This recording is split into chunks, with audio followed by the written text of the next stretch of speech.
Hey guys, how's everybody doing today? It's been like a week since we last saw each other. But today we're jumping into the level and we're doing some meshing finally. I have like, I don't know, 8 something meshes from Rex for the beautiful corner. And we're going to pull them in and we're going to place them in our first room. The best we can, because I assume that we're missing some things. But the best we can. And then profile the scene for nanite issues, because they are all nanite meshes. They're all quite high poly, and we need to determine if they are well optimized, poorly optimized, if we need to have a mix of nanite and non-nanite, which is what we assume that we need to have, since in our case we don't think that having a full nanite scene would be good. So we need to at least just start with the easiest and basic understanding, which is let's just throw nanite on everything, see how it runs, and then we can profile with what the plan is to do 2 things. So we're going to take the overlapping meshes, so oftentimes you'll see like the crystals and platforms intersecting with the wall, because we of course need them to, and we're going to turn nanite off for these platforms. And then we're going to profile again. Same spots, same set of circumstances except for this, and see how it looks. And then we need to just keep diving a bit deeper and deeper and deeper until we can ultimately find out what is the best combination of methods to minimize both GPU cost, so like the actual time it takes to render the frame, and then of course VRAM cost, any CPU cost, since if we don't have nanite, we're going to have to go to draw calls. We just got to check it all. We got to do full profiling. And this will be my first deep dive into profiling. So that should be interesting. I don't know. I'm excited. It's going to be a pretty easy week, but a very tedious week. Let's put it that way. Although I think it's going to be easy. Let's hold off on that. Tedious, yes. Easy, hopefully. Potentially not. What data layer are we using? Lockout section 1. Yeah, we currently have it broken up into level 6 art, level 6 platforms. For sure, if I put them into a separate data layer right now, it'll be smart. So let's just make separate data layers for art section 1 and then platform section 1. Since the only room we're going to worry about is this first room, and I mean like this plus this up here, that's it. Anything beyond that is out of our scope for testing.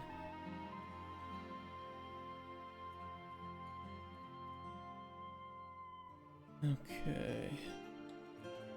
Create new data layer.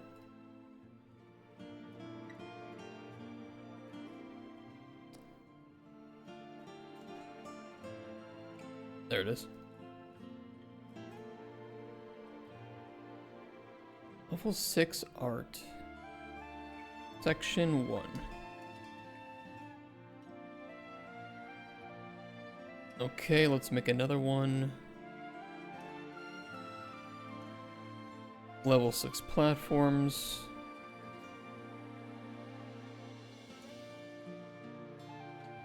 Section 1.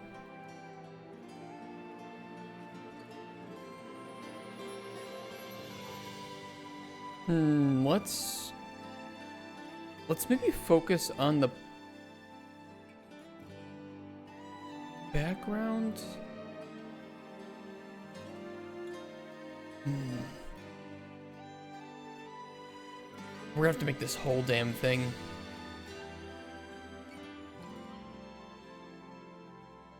And we can't really accurately test, you know, how well it's performing if we don't put it under the exact conditions that we need it.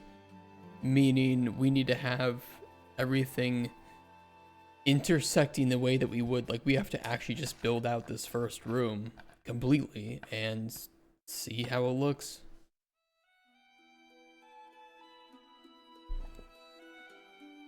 Let me double check what meshes I have.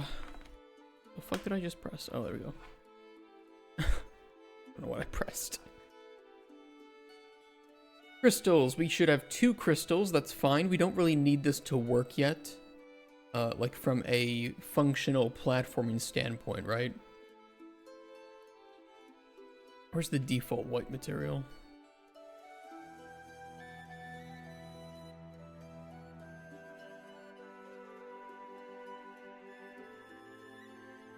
This is it.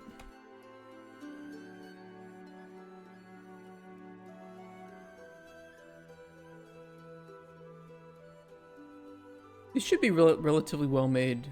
Nanite. Oh, this one is very, very simple.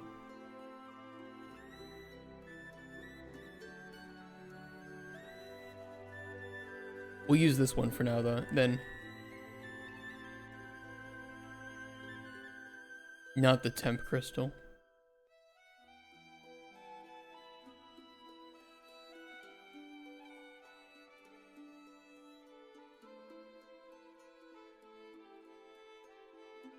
Okay, what else do we have? 3 rocks. 3 more here. Wall rock. Is this actually meshed? Yes.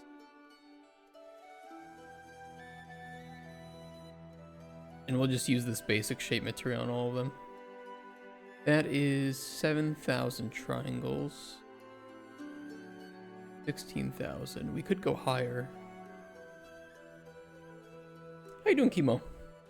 What am I doing? We are prototyping. I'm sorry, not prototyping. We are meshing out the first. Well, it is prototyping.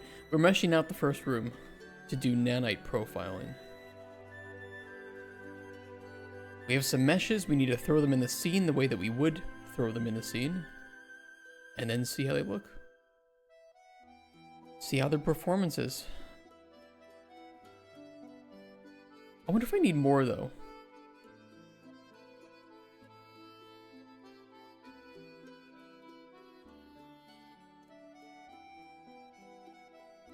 One is 57,000.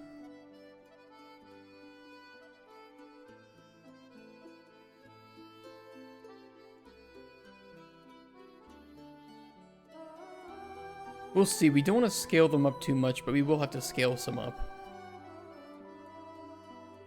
But I'm pretty sure scaling up only has a negative impact on. Oh man, I don't know. I think it's the shadow. I gotta read up on that again. But apparently, scaling up the meshes for nanite is not really something you should do too much. So, gotta keep that in my mind. It's not a type of material to represent. It is all white right now. We will do a material pass after the meshing pass. So first we need to see how the meshes look in the scene and see how they are representing the level.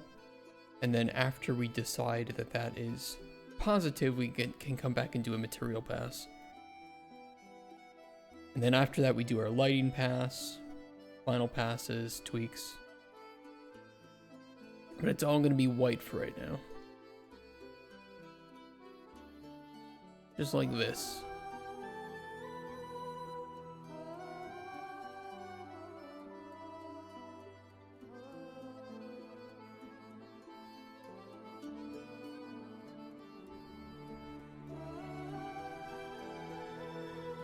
Actually clustering well.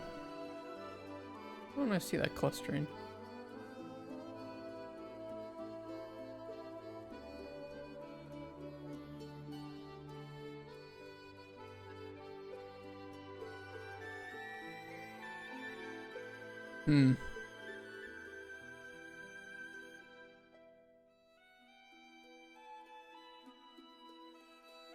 This might need to be tweaked.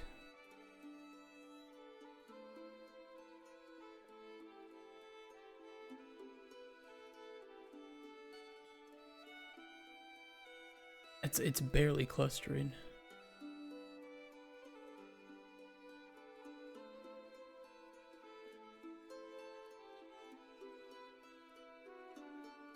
It's doing a little bit, but not at the distances that I would prefer it be done at. Okay. Well, we'll make it. We'll tweak it. We'll keep working on it. One thing at a time.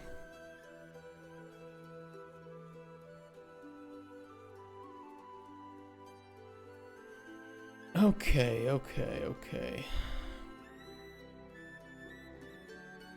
Let's focus on this one first. Focus on here. We're going to be reusing this mesh a lot. An awful lot. Do we know the dimensions of this too?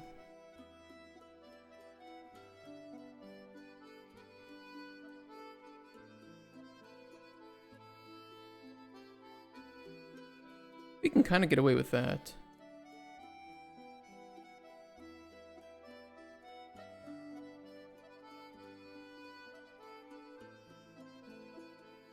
We shouldn't really see too much overdraw with the background rocks like this.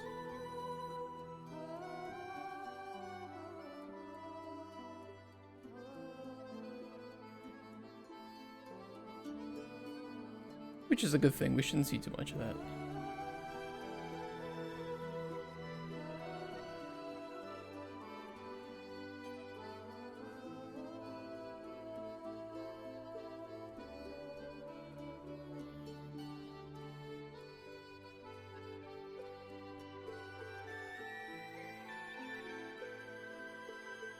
Keep in mind, these are not our final meshes. These are just work in progress meshes, but they represent kind of that, what we're aiming to do. So there's going to be a lot of like just reuse of the 5 meshes that I have available here. Mainly because what we need to do is just test nanite, not make the scene look pretty. So I am just going to be copying this wall a lot.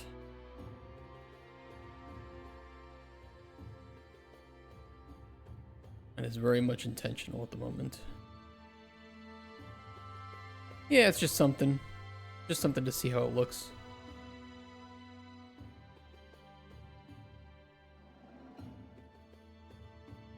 You know, if we realize that these walls are like good performing and they aren't causing a lot of problems, then we can just replace them with different variants.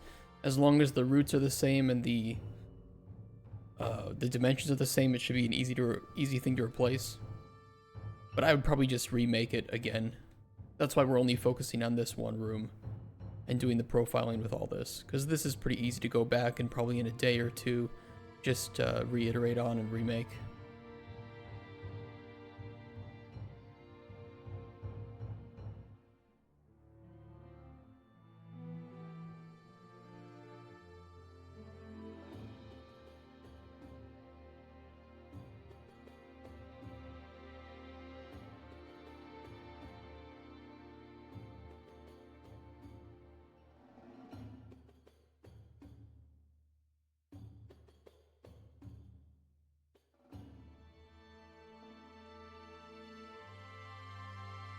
Like it?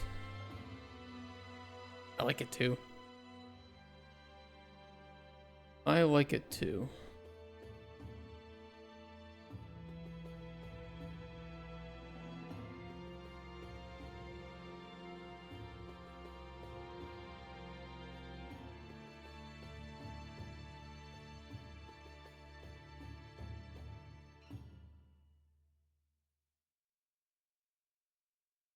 Get some roof made.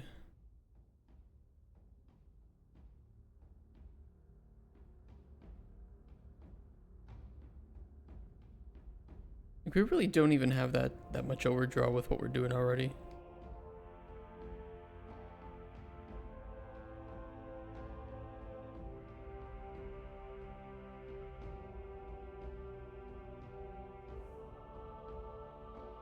Well, let's not worry about that. Let's not think about it. We'll know more about the pieces we need after today.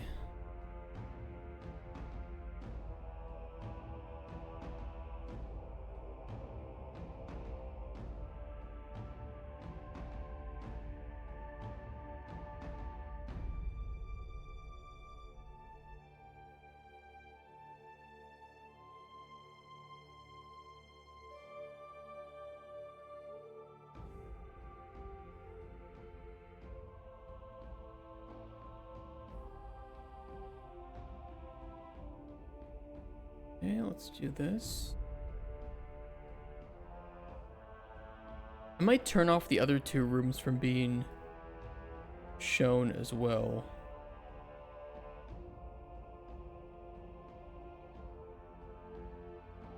At least during runtime.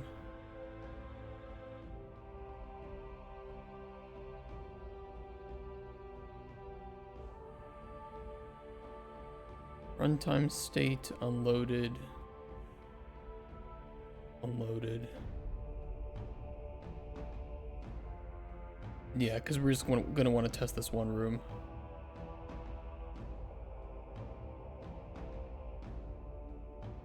You already think of materials and the sound it makes when walked on? Don't tempt me.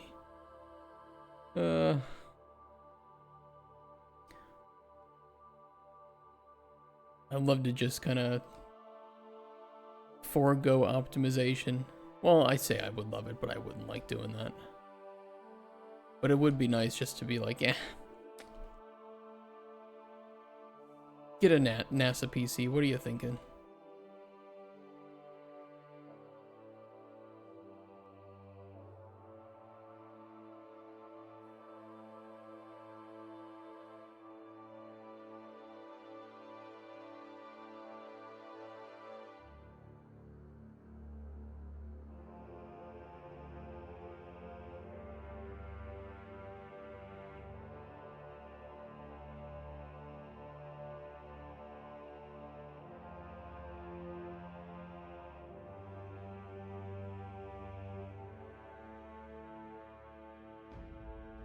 Do these actually have collision right now?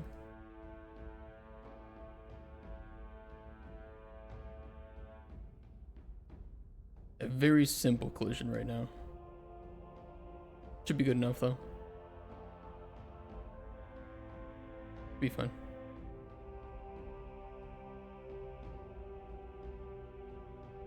Yeah, to be fair, a NASA computer nowadays could easily handle this game. I mean, Nanite is a very interesting beast too.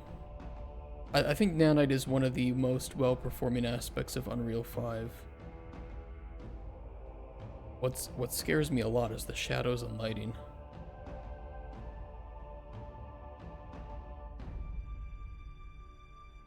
But I was talking with one of our other teammates last week and just mentioned that, do I think Nanite is going to be the cause of all of our problems? No, absolutely not. But if we can optimize it and save some performance, that means that any mistakes we make with Lumen, you know, we have a little bit of extra buffer to work with. But I absolutely believe that a primary portion of our performance issues are going to come from Lumen.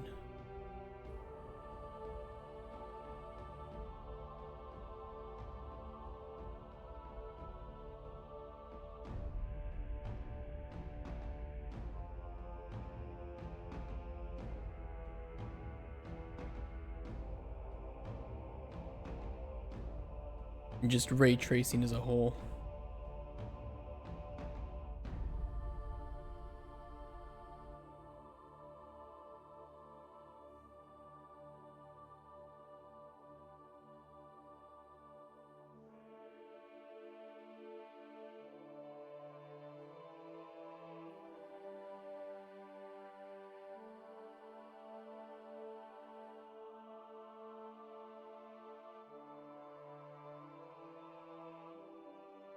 Okay.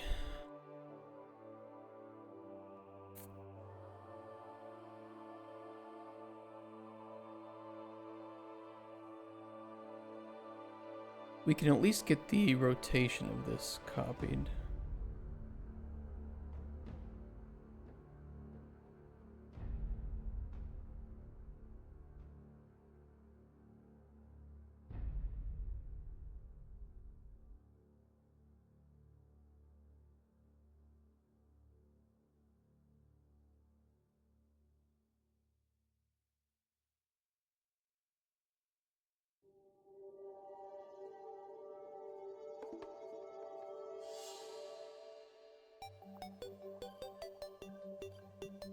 Player collision should align with that pretty well. I mean, The blockout is representative of the final version, right? So we will have to go through, we'll have to make full adjustments to all the platform locations and then do a full test through again. But if we think of it in terms of overall sections, is, this section of the game fun? If so, remake it, tweak it a little bit, should be still fun. So it doesn't need to be perfectly accurate to what the blockout originally was, but it should be, like I said, representative.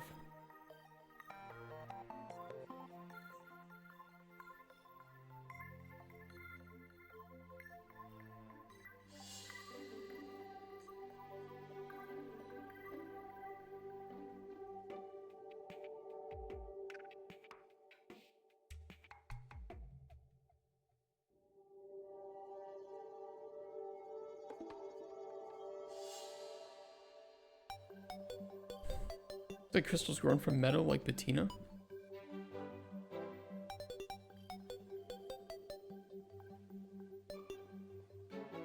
The white just looks like I'm, like the horrible painting on walls where they like make it spiky.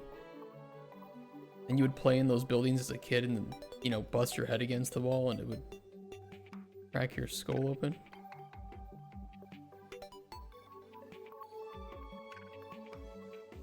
What it looks like we're doing to this level.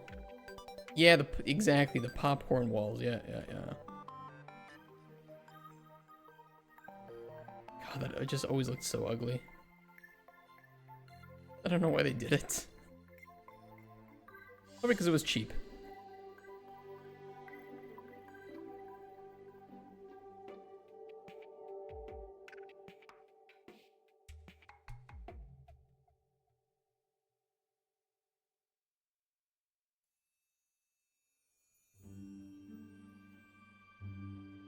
Well, the good news is, like, once we have the basic stuff set up here, we can just hide the block out. And then we're left with our actual meshes. So we'll get there. We'll get there.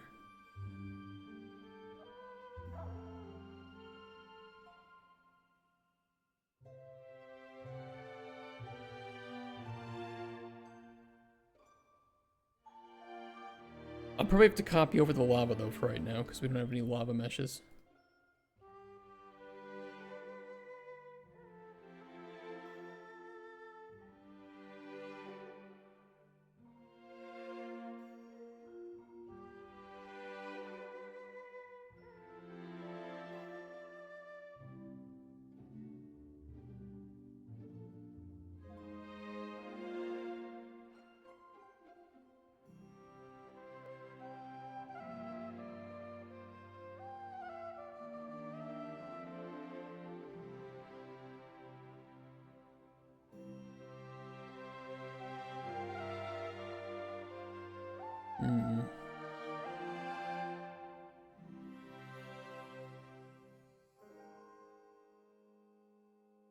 That should be good.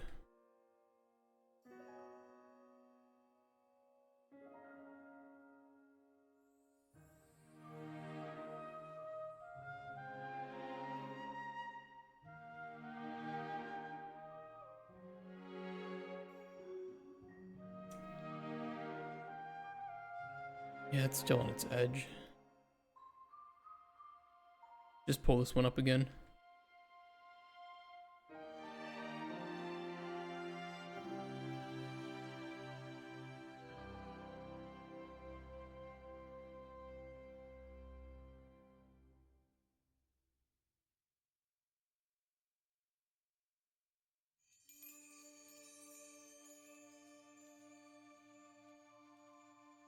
Okay, looks okay.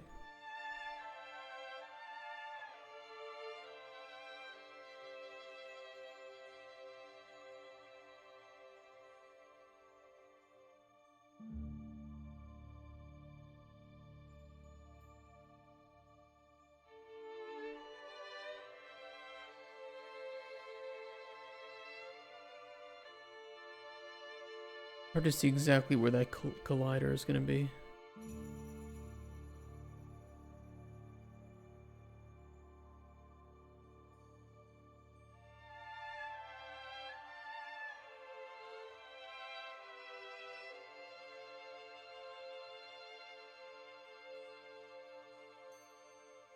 A little bit higher up.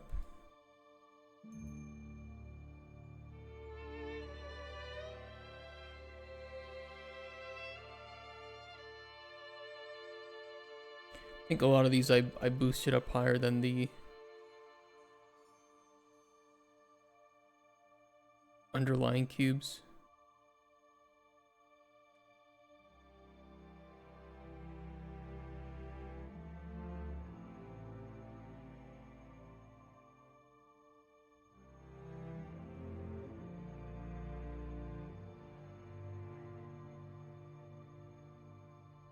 That shouldn't be too big of a deal though.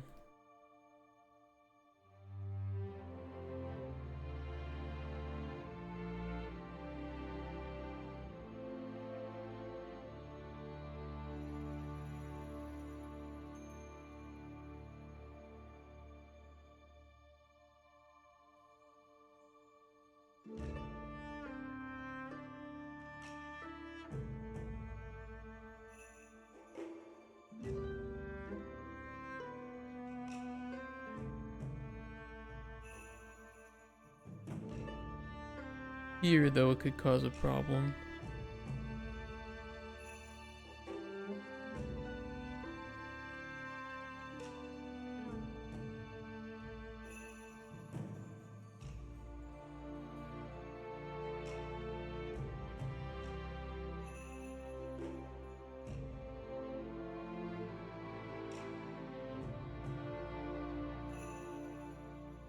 And I worry a little bit of the angle of this edge.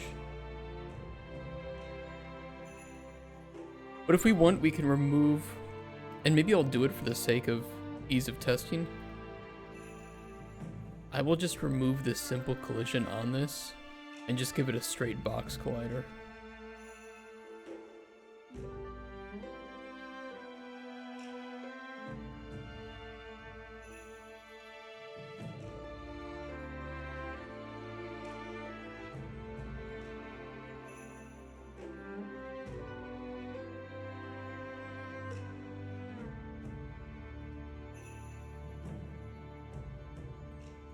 Nah, fuck it. Let's just try it with the regular one. Let's try it with this first. Technically, it does not need to be like mountable right now. We just need it for testing nanite. So I can't get distracted by anything else. Doesn't have to look, the collision doesn't have to be good. It doesn't have to look good. We don't need to have variety. We just need to have it in the scene. Nothing else matters.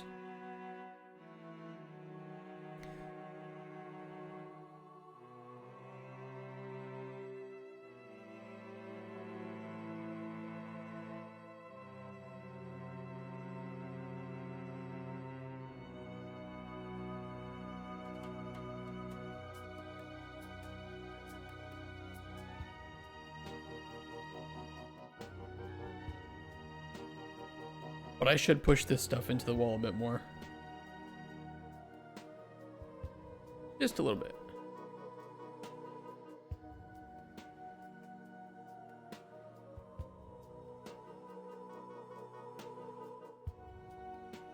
I have to remind myself of stuff like that all the time. It's just, you know, if I get distracted, it's wasting time. If we start wasting time, you know, it's easy to do, like, oh, it was just an extra hour of work. But then, you know, I do that every day, and then that's 5 hours a week.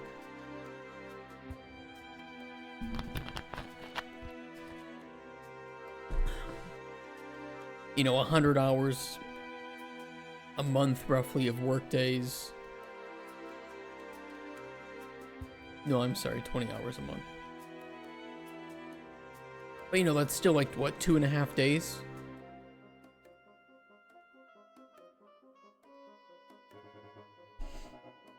And that adds up. That adds up from everybody too.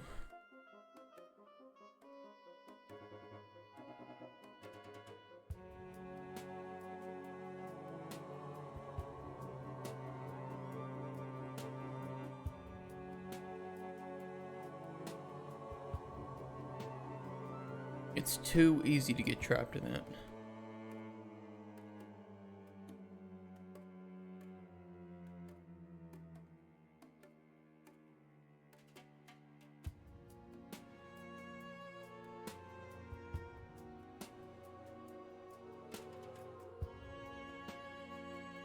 Adam Savage said the customer doesn't know it's there, but I know. Kind of feels like that. Yeah. Yeah. I mean, I think there's a lot of indie developers that get stuck in that place where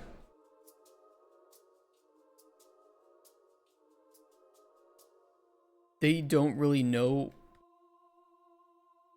Well, okay, this is not like a condemnation of indie developers, 100%. However, many of them have not worked in professional environments where you have these milestones that you need to hit. And I'm not saying that that's better either. Of course it's not. Not always. But I don't know if it's necessarily efficient to be working on the same indie game for 10 years if you're just constantly redoing old things because you wasted too much time on the first iteration, or you didn't do the right initial testing to see if it was even going to be a fun feature, etc., etc., etc.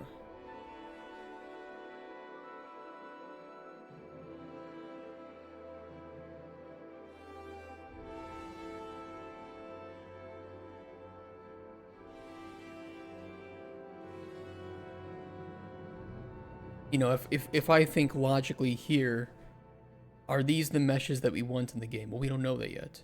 And why don't we know that yet? Because we haven't done testing to see if they're performant. And the results of those tests could change our desire for them entirely, completely. So the most logical use of our time right now is to not waste time on making them look super pretty, adding in materials, messing with the right lighting on the level, because all those things could change. We know we have to do the work once. I would prefer not to have to do the work twice, 3 times, 4 times, etc., etc.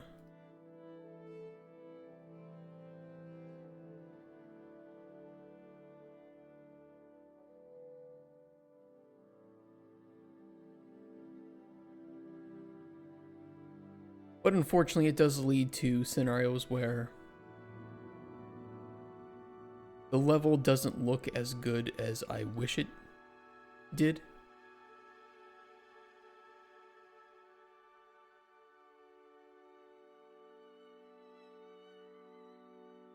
But, that's just the way that things are.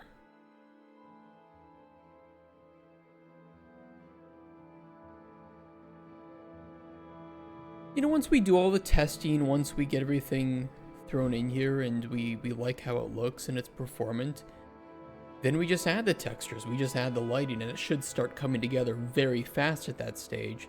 But we do have to do a lot of this early work to test that, and then the finish line is just kind of the known knowns. We know that we need to have lighting, we know that we need to have textures.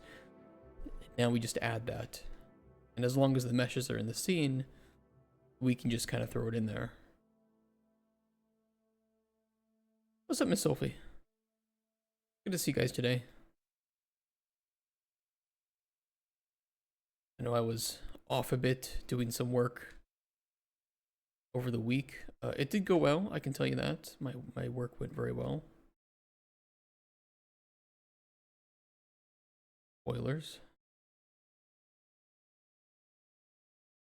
And I wrote up an interesting design yesterday that we'll have to talk about. You didn't hear the fart. Why did you not hear the fart? Let's see why not. Streaming PC audio.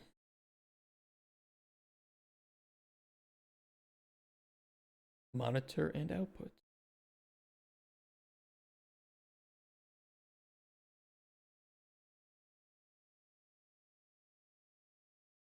Monitor and device.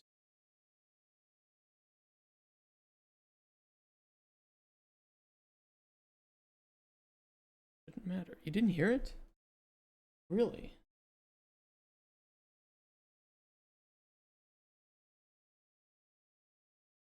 Oh. Okay.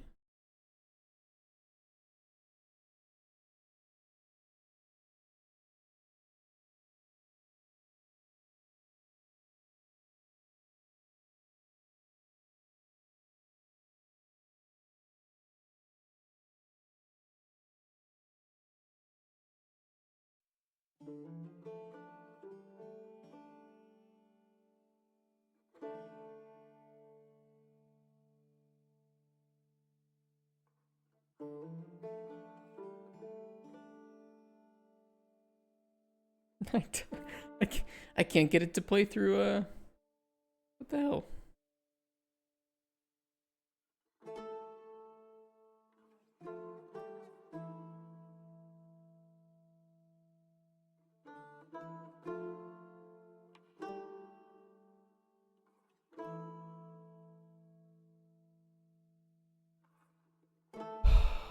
Everything breaks, man. Everything breaks. I swear to God, streaming audio is the most annoying part of streaming. Although it's mostly just a result of having a 2 PC setup.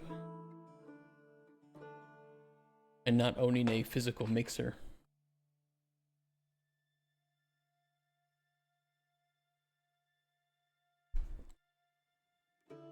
What the hell just...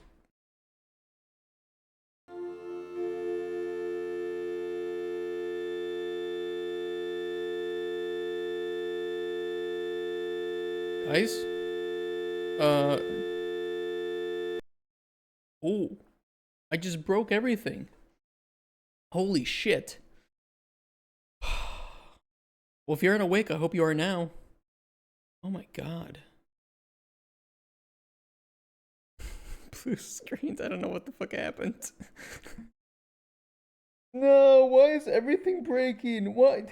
Just because of farts. I just... Can we...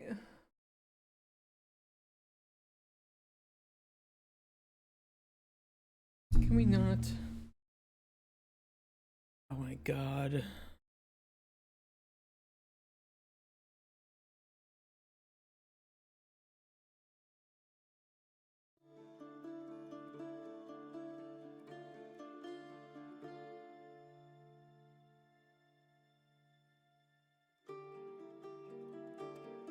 Okay, no sounds today. You know what? No sounds today. No sounds today. No. It's just gonna be a peaceful stream of no sounds, no farts. You guys will have to contain yourself for one day until after the stream today. I can fix it. Oh my god. I don't know what's going on. Sorry, I apologize for that. That freaked me out too.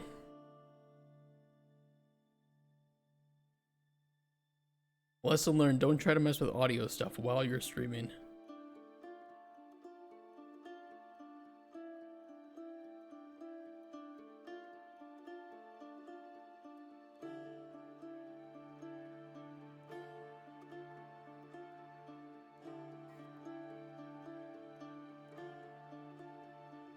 Needs to come out more, doesn't it?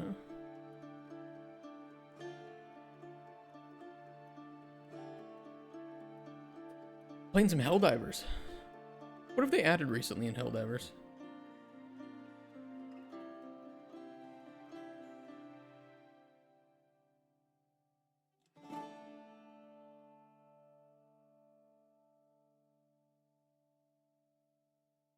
I was talking to a friend recently and I mentioned that they need to have a Warhammer 40k crossover.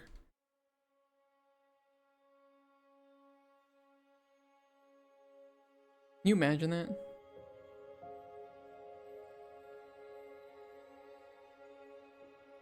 There's a laser shotgun? Oh. Maybe I need to play again.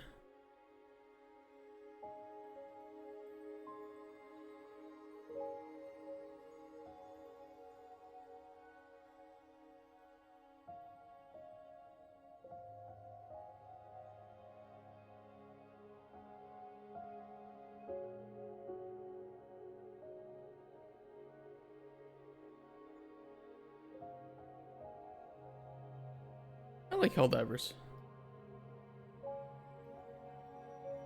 I don't have a whole lot of people to play with though, so I kind of just... And then I spawn in the car, because I like the car, even though the physics suck on that thing. And people get angry. But I can't help it. There's something fun about being like the driver, watching your squad hop in.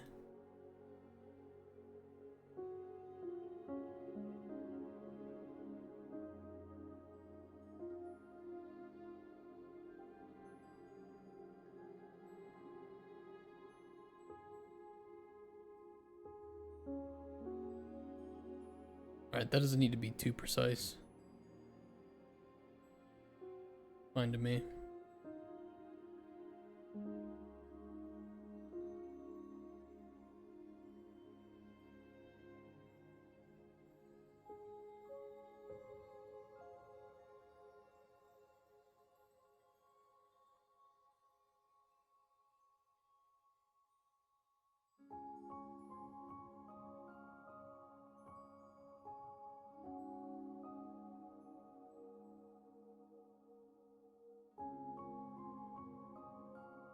I don't think that's thick enough.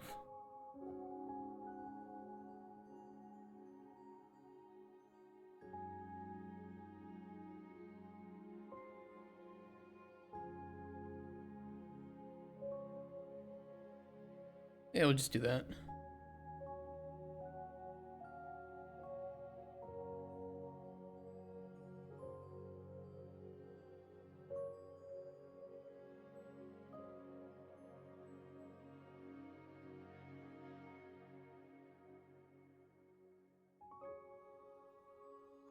We can always trim up the way that this looks here.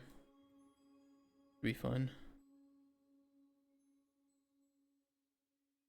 But I don't want to start in the second room until we get done with this room.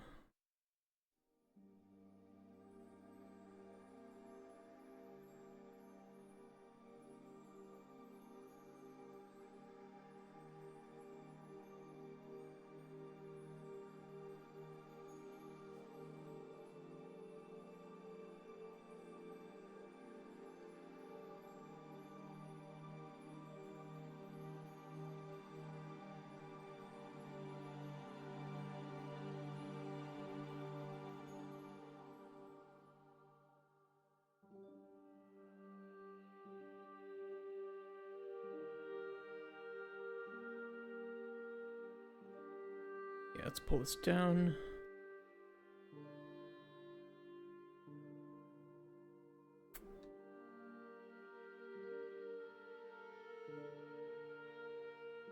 We'll do the crystals after we do the basic wall. Like I'll go like walls and structures, everything's non, or static and not platform, and then we can do all the platforms at once because they need to be in separate data layers.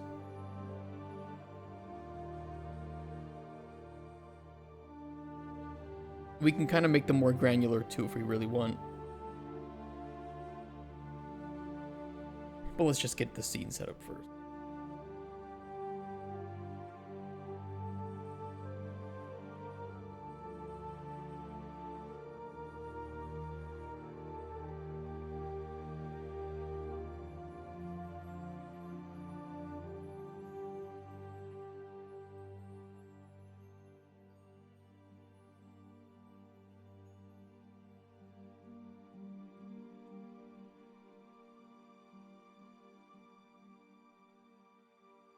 Good enough.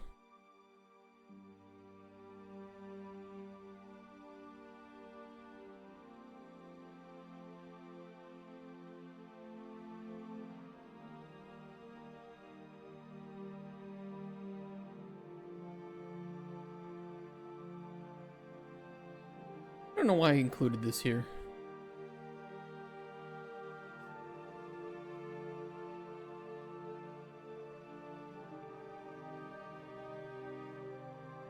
But for the sake of it.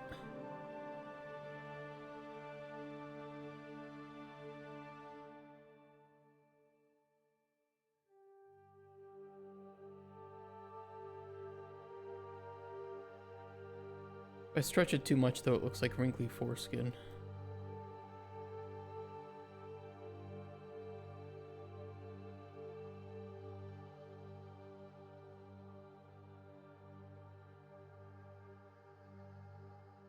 Although right now it looks like I'm just like plastering up the level. Before I go to Home Depot and buy some fresh paint.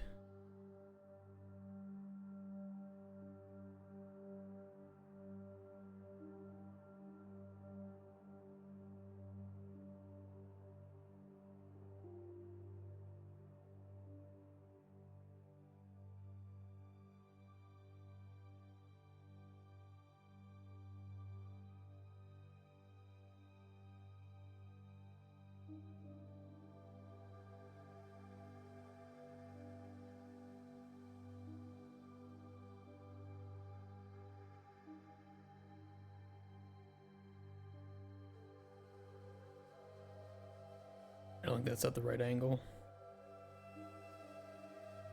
I'm okay if it pops out a bit more too, because I can just move like the checkpoint back and stuff. No problem to me.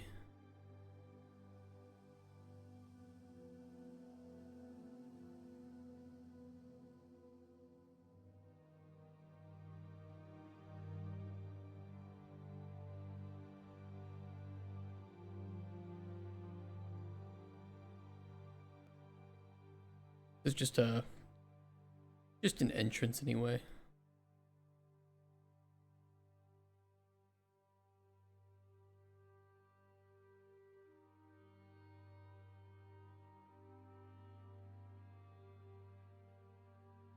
And honestly, as long as the player can fit, I'm happy.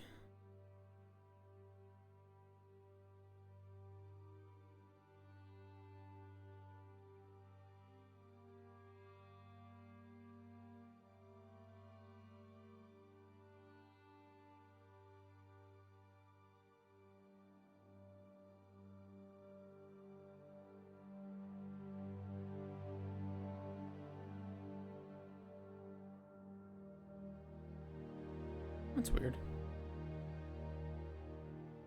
I set that to activated, but it isn't showing up.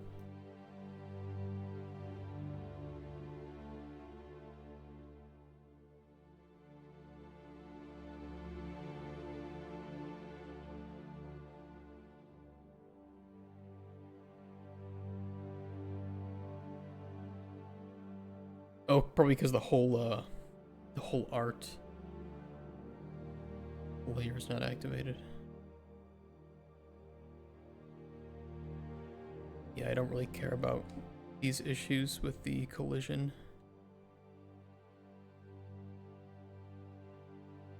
But it definitely is as I worried.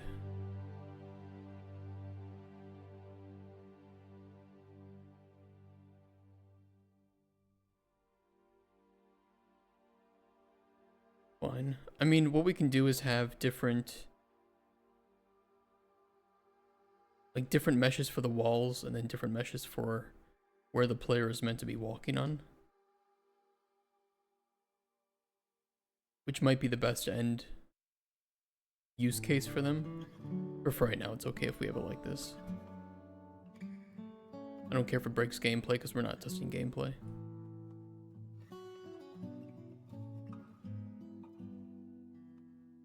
How you doing today, Unicorn Kitty? Happy Monday, guys. Has anybody been playing the new Resident Evil game? I watched a bit of gameplay of that, and wow, it doesn't look good. Looks really good and really fun.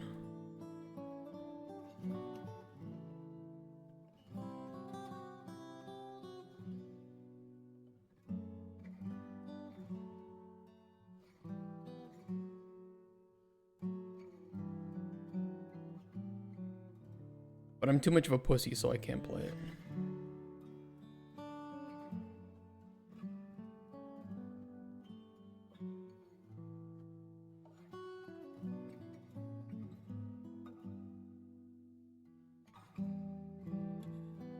Textures are not being added now. No textures.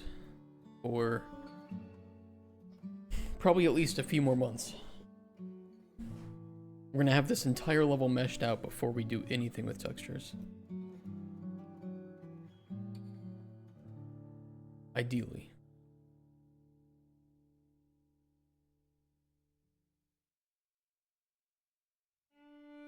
You're adding the meshes.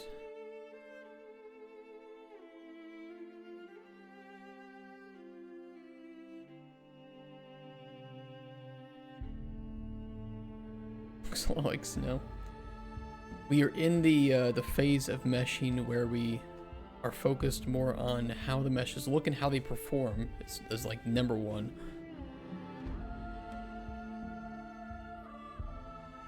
So first we do a block out, then we do meshing, and then we're doing a mandatory performance pass on the meshes before we go any further.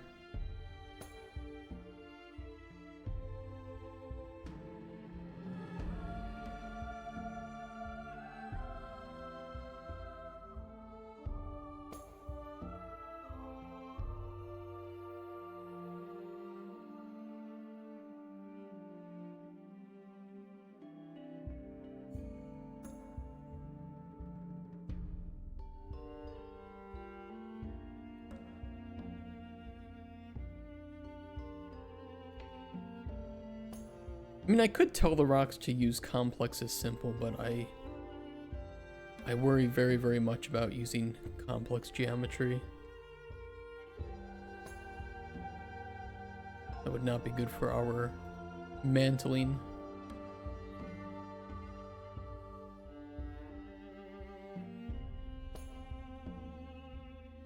Yeah, there's an awful lot of work. There's an awful lot of work that goes in. There's multiple phases, so you know, we did the block out first, and that's mainly to test like the spatial flow of the level, the feng shui. Then we have the platforming mechanics and how the game plays, how the level feels to play with that too. Then if we feel that we have a good feeling level, we can just start meshing it out. And we can say, well, does this look good with the meshes that we have? Do we need to add any meshes? Do we need to rearrange the level layout a bit? And additionally with that, because we are using nanite, I want to do a profiling pass to ensure that we are getting good performance from it and don't have too much overdraw, which I feel that we will have a lot of overdraw. It's not horrible, but it could be better. And so we need to look at the methodologies to minimize that.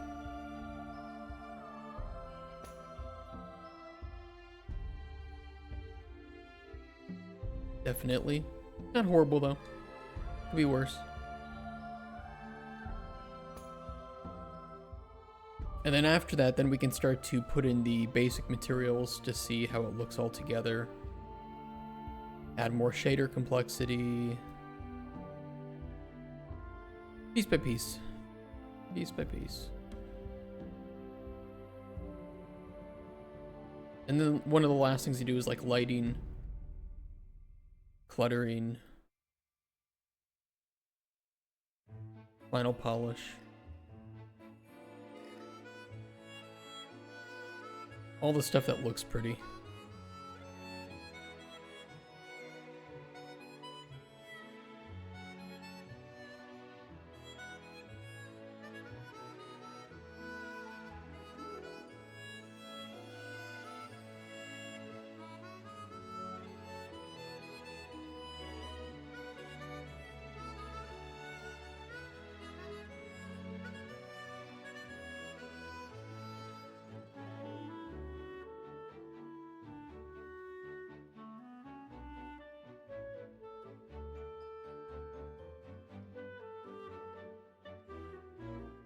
To be honest, I didn't know how complex it was either, because I've never done professional level design.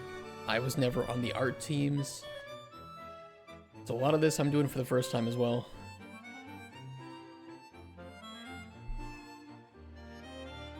But I'm thankful to have a lot of artist and level designer friends who are always a big help. Just teaching me.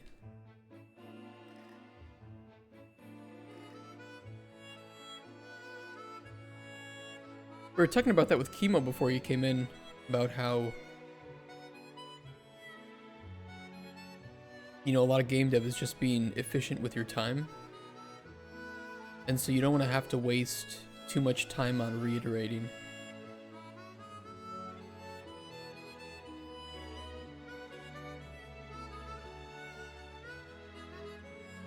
remaking the same level over and over and over again, you know, because you were missing some assets that you didn't know that you needed. Redoing textures for the 100th time because you don't like how they looked.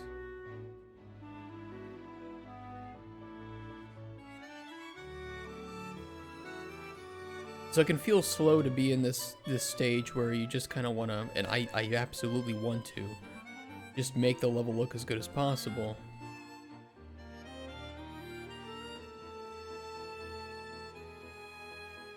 But if we do that, you know, out of order, then it could,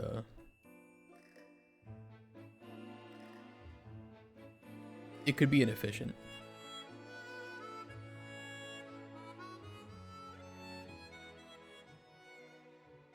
Art friends are very nice.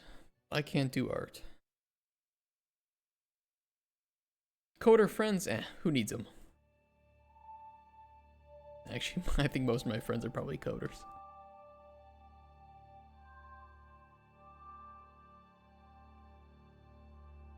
Coders and game dev tend to be a bit on the spectrum. And I like people on the spectrum because if there's one thing that people on the spectrum tend to have in common, and I might also be myself, but who the hell knows, they don't really have a filter. And I really, really like that. Really, really like that. I like that they just tell you the truth.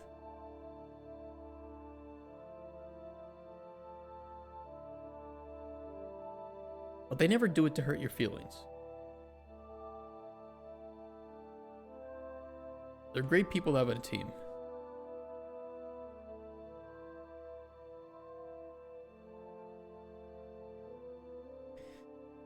Being honest is the best way to communicate. I agree with that. I don't know who the hell has time to be playing politics in games.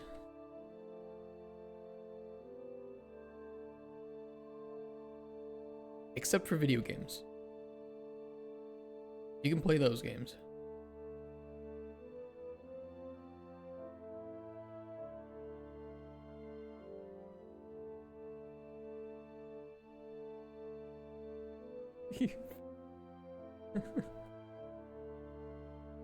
Yeah, I've worked at a couple places that just had a lot of internal politics like that.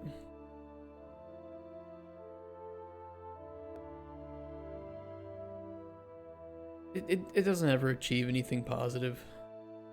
A waste of time.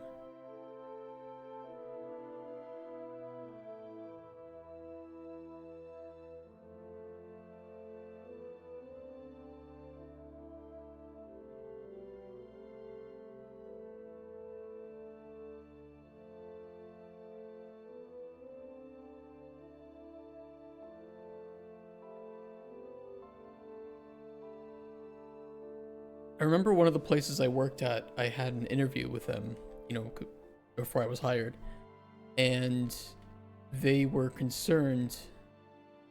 Okay, this will kind of spoil who it was, but this is a good story, okay? This is a good story for them. They were concerned that I had previously been in a leadership role, and I was applying for a just like regular design position job.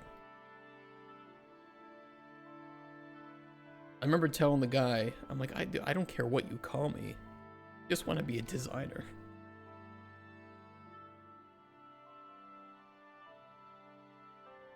You know, to me, it's about the responsibility, not the position. Call me janitor if you want, as long as I'm doing design work.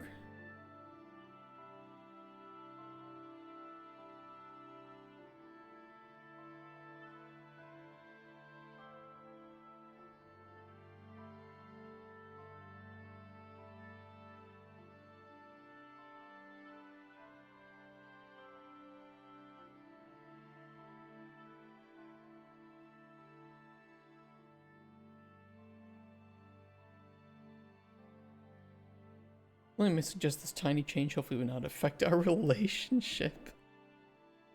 Okay, it wasn't that bad. But there was a lot of toxic positivity. Still is from what I've heard.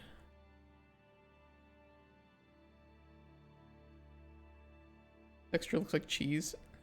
See, I think it doesn't look like cheese. I think it looks like plaster, like the popcorn wall. Where you would like, you know, punch it or hit it on accident and then your entire hand would break.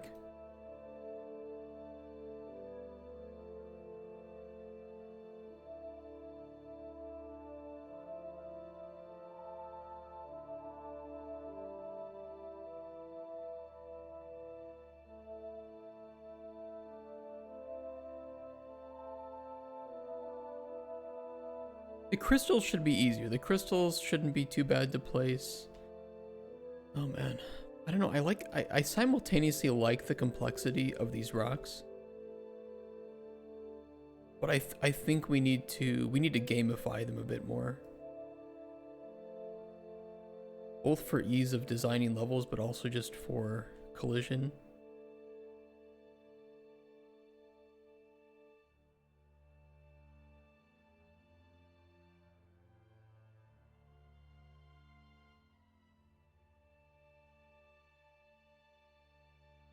We'll see though, because I really do think the level will look good from a mesh complexity perspective.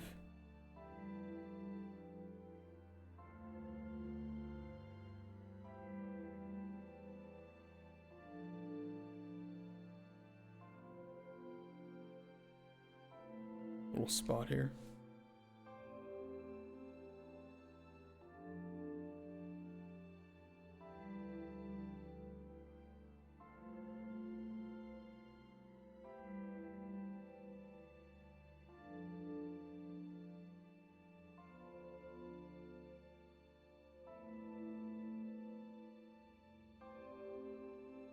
Looks climbable. The sad thing is that it isn't climbable. The sad thing is that the collision really is not great at the moment on these.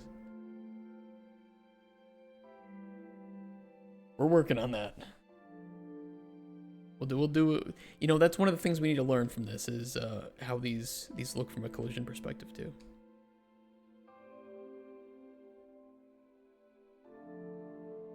I didn't think the player could climb into here.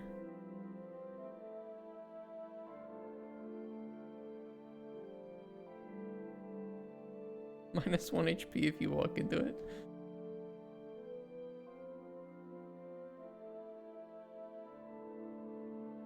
It looks nice. I mean, and Lumen is doing a really good job lighting it up.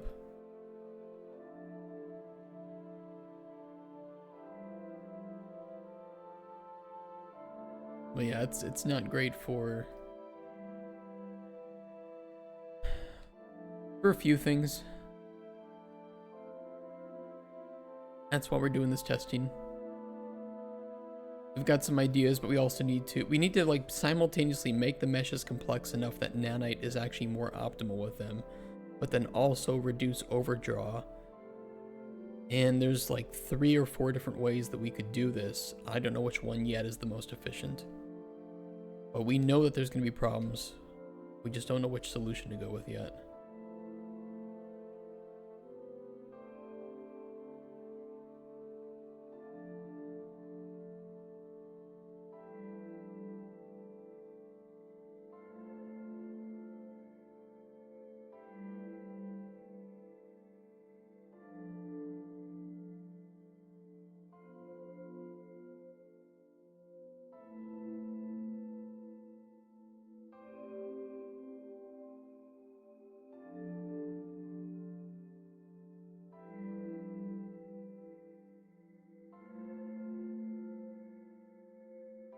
Okay, no platforms yet.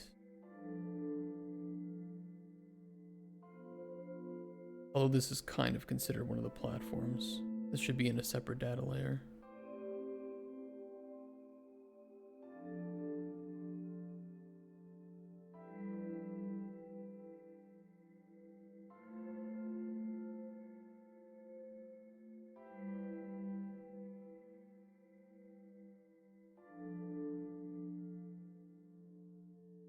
I'm gonna ignore stuff like this for right now too.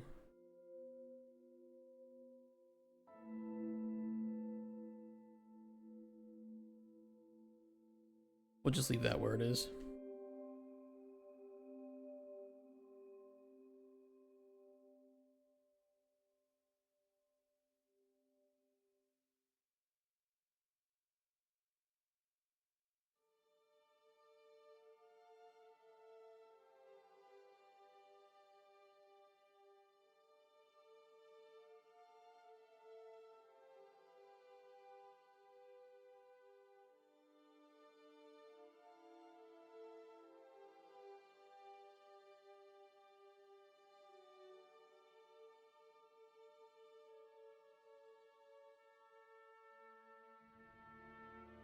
Hmm.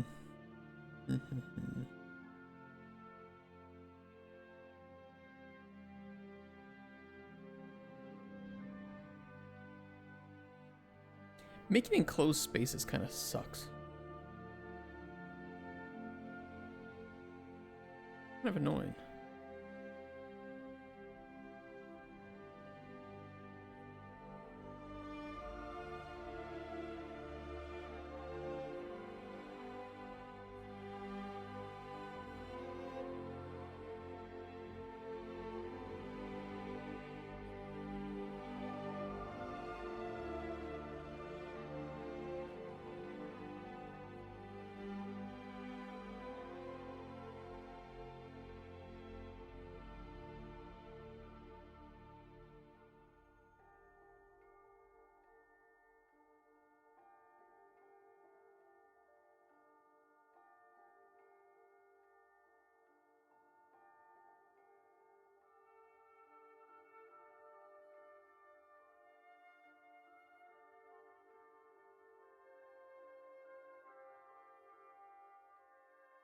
And we can start to curve this here.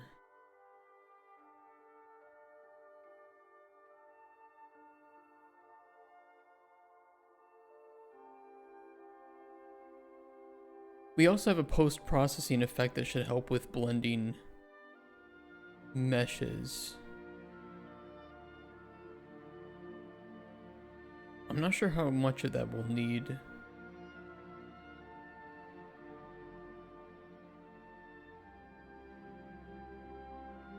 But we can worry about that more at like a texturing phase.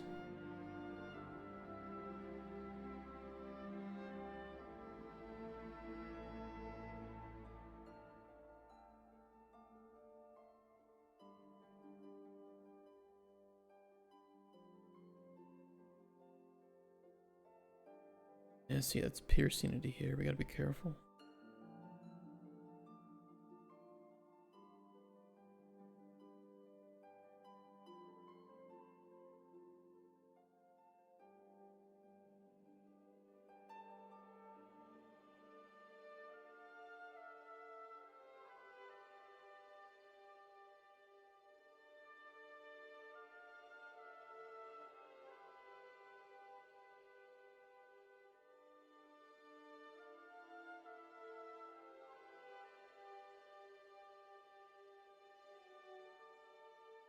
When in doubt, hide it with a rock.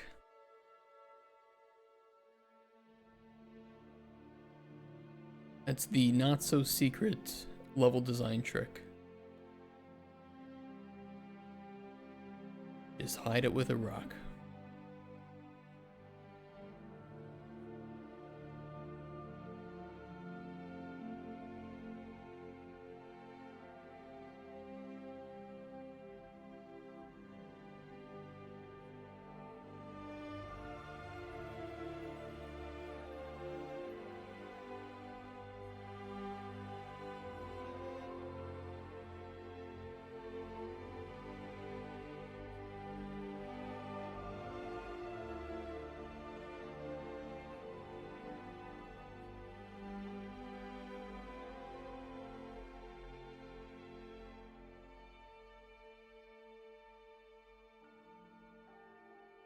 And you have packaged ramen noodles? God. Shut up. Don't make me see it too.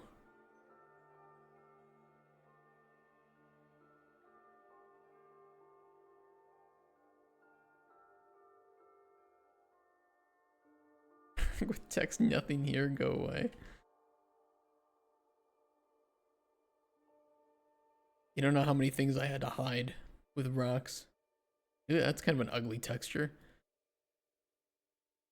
Grass popping up where it shouldn't. Eh. Now there's a rock there, you can't see it. You keep seeing food? What are you, hungry?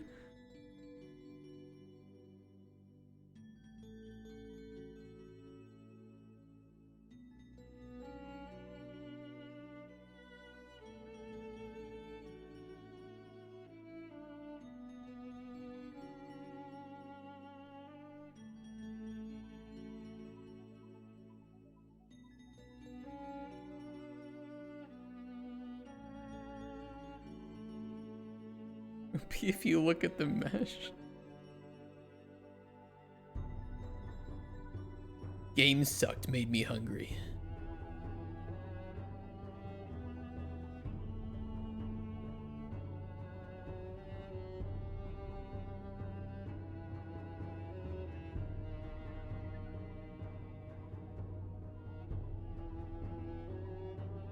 Did anybody try watching that TV show The Pit?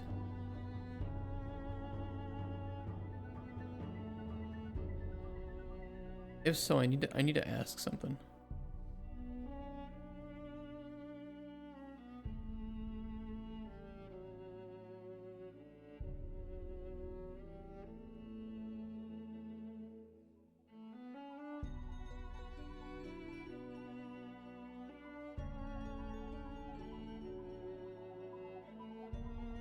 Make sure it doesn't pierce into here.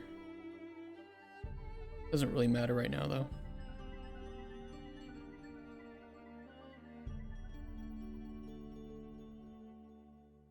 Haven't seen it? You haven't heard of it? It's some medical drama. And to be fair, it's got pretty good reviews. Not from me. I'll tell you that.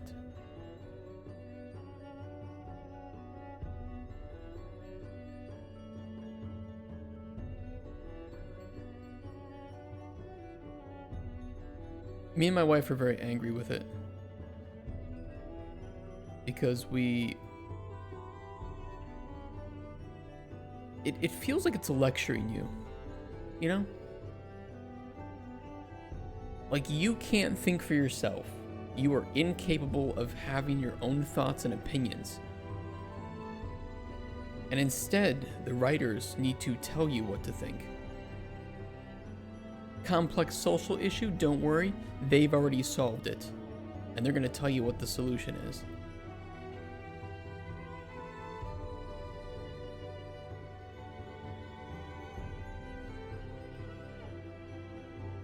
And see, this character is bad because they're doing a bad thing, and we're telling you it's bad by having another character come in that is morally justifiable and says that it's bad. It's just like,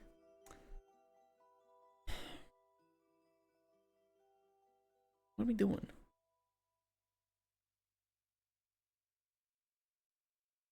I can't think for myself.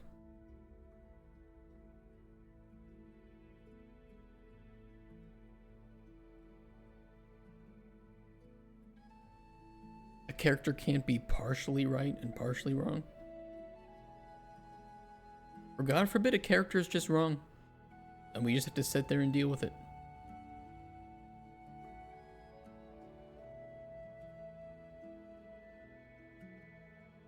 Watch medical dramas? If I want to watch a medical show, I'll watch Untold Stories of the ER. Okay, I have a medical drama, though, that you might like. That, like, I guarantee nobody in this chat has seen.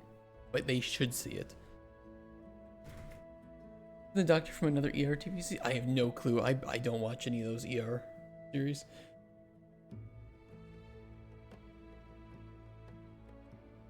This is only a 2-season series, and it's not because it got canceled, it's because it was only written to have 2 seasons.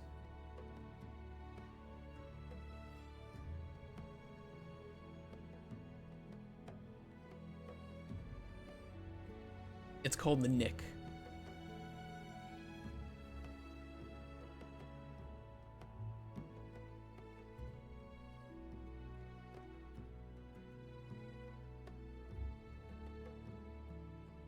It's an autistic doctor series. I can recommend this one. I think this one is very underrated as a turn of the century, so 1900. I think it takes place literally 1900 or 1901 or something. New York hospital, where they are just discovering new techniques, but surgery is still kind of viewed as maybe a bit taboo. Really fucking good. And it's only 2 seasons. So if you're looking for something fast to watch, it's very, very well written. Very underrated. Yeah, germ theory is not known yet, as far as I am aware. I haven't seen the show in a while, though. Or it's like it's just becoming known. And you have this doctor who is very, you know, using these new techniques, but kind of in a, like, haphazard way. Sometimes saving people's lives, sometimes not.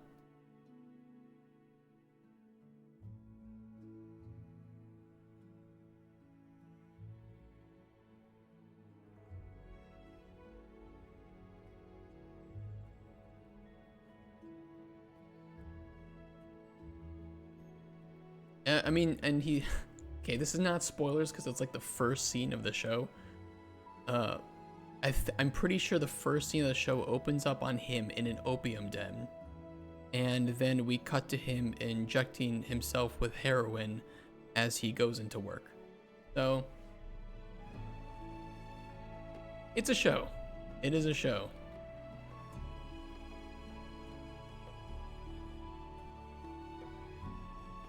It does not pull any punches. Sounds fun. It's compelling, I can tell you that.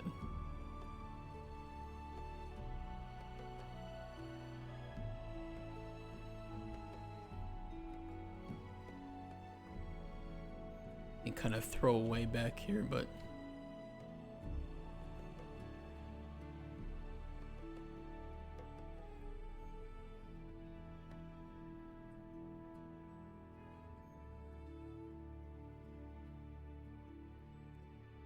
I can pull in the lava from the block out and add it to this too.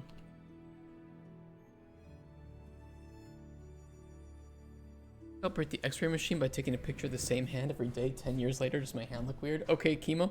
No, again, no spoilers, but I will say x-rays absolutely are part of that show. In much of the time, the way that you're saying it.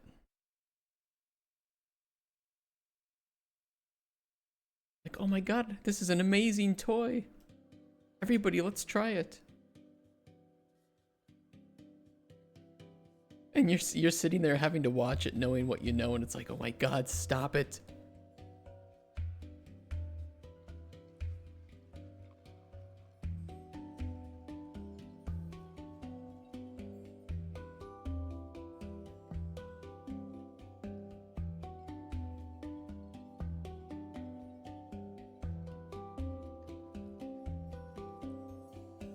Yeah, that looks good.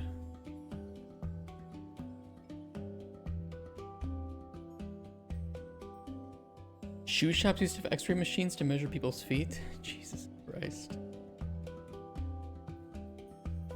It's also, it has this wild soundtrack from,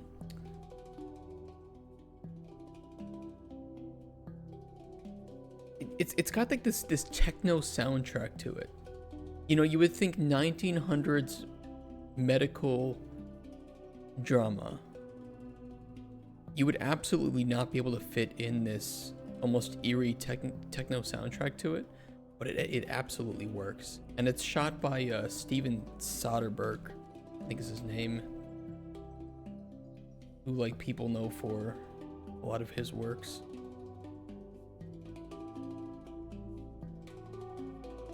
Oceans, Contagion, Magic Mike.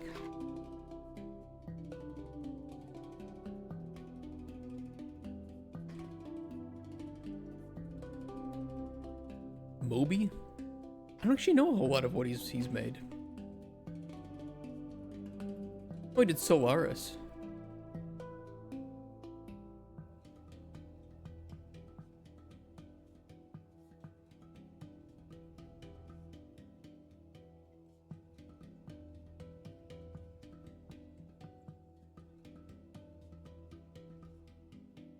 Yeah, maybe I can find the...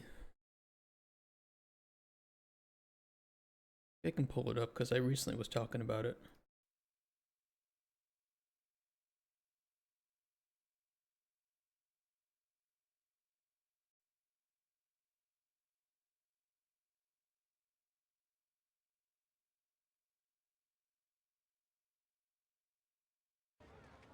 Mott, north across house. Yes, sir.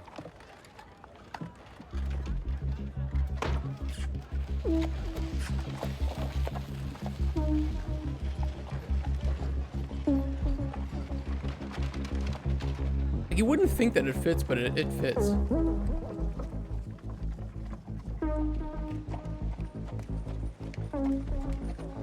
Seriously underrated show, and I think it's because it didn't show on like any major. It was on like Cinemax or something.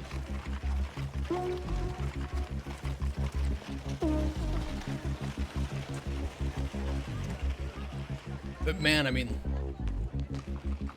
the time and money they spent in like making these set pieces, they did a good job with it.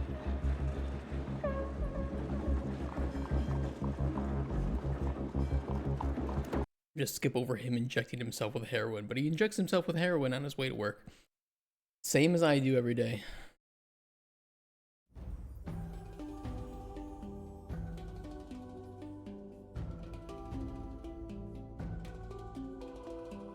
But if you want to watch a drug-addled loose cannon surgeon casually experiment on people in the name of science in 1900, very early 1900 New York, go for it.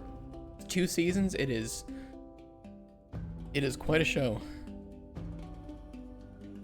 He did cope somehow. That's probably one of the reasons he doesn't.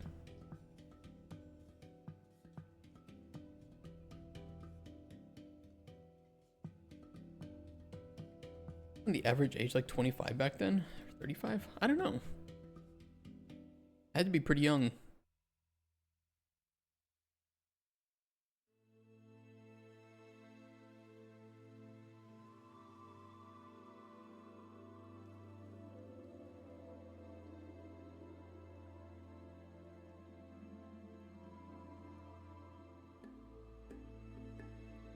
I don't remember what the first season focuses on, but it's something with like women dying in pregnancy.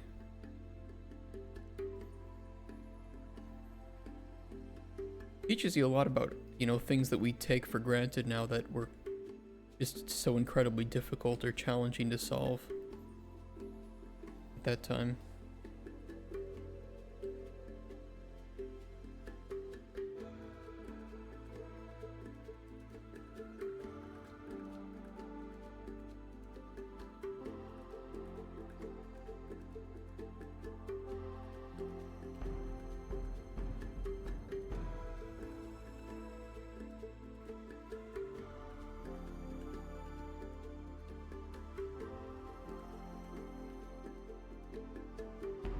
Okay, there we go. Sorry, I was fixing a data layer.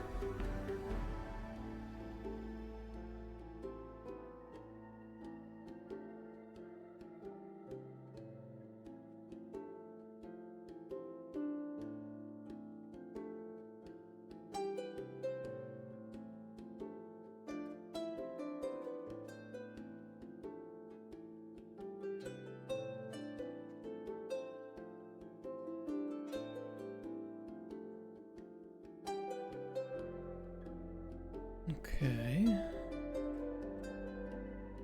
Maybe we could use the bigger one.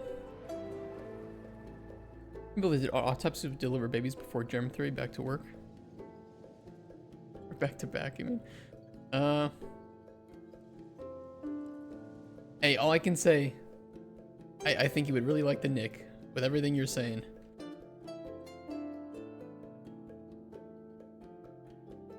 Making me want to watch it again, too.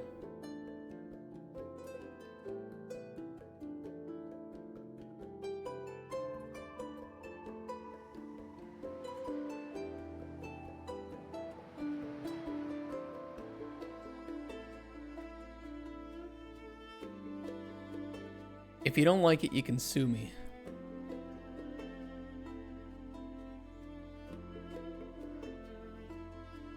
Because I think you'll like it.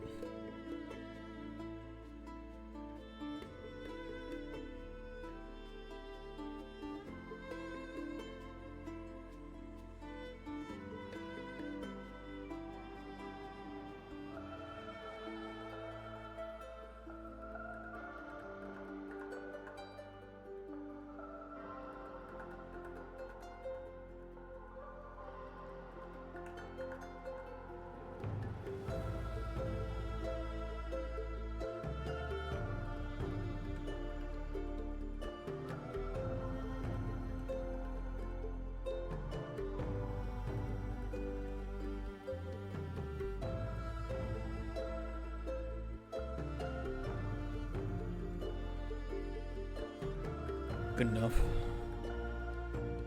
We have 2 crystals. I can only use one of the crystals right now, though. Oh, I have some other rocks, too, that I could have used here. That's fine.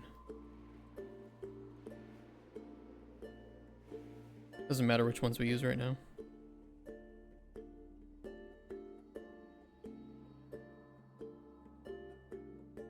Okay, we gotta use this crystal for all the crystals.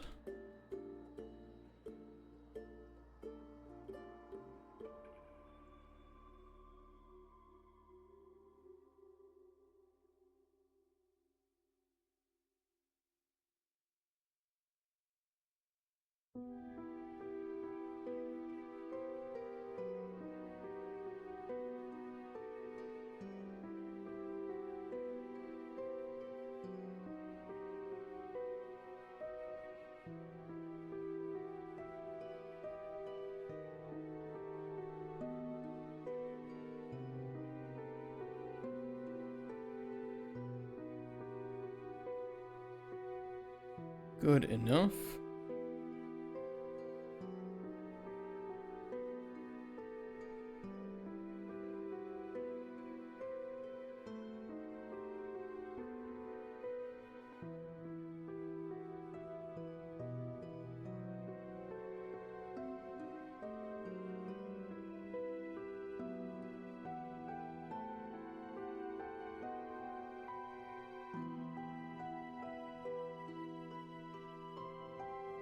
That's pretty good. Pretty much aligned.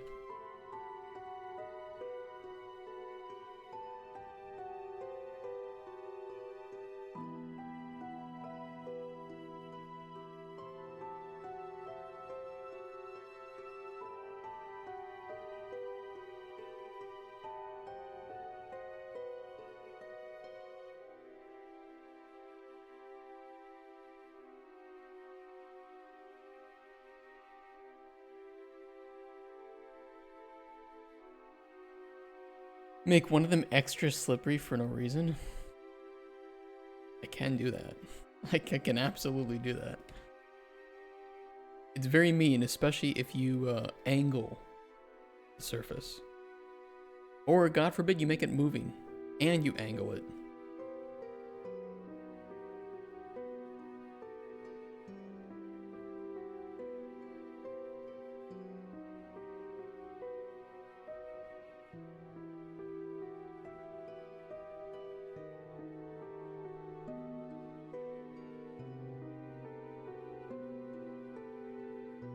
It just eats you. Well, don't worry, we have those too. We have bouncy pads.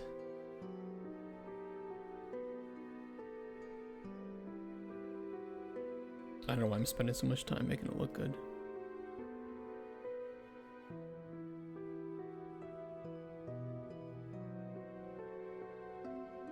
Not the purpose. Don't worry about it.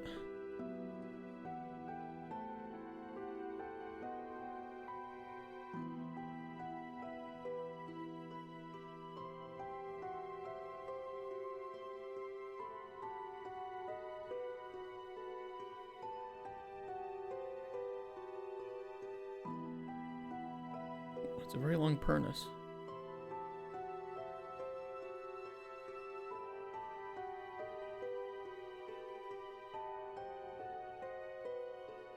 Good enough. Good enough.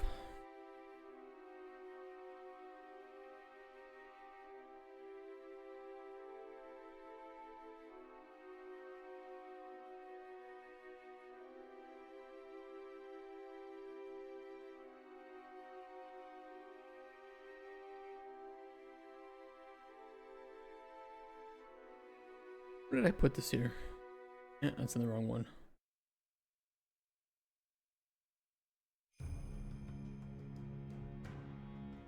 Honestly, this rock looks better, but again, it just doesn't matter right now. We need to test it for performance, not for gameplay.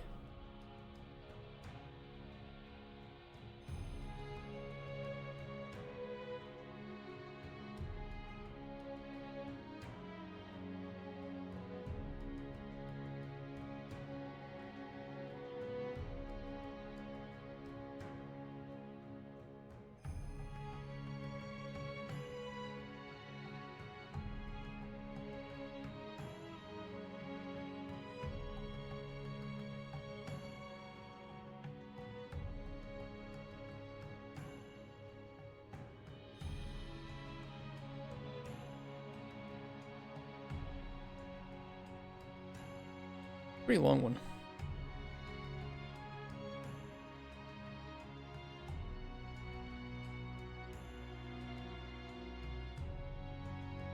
We'll use that.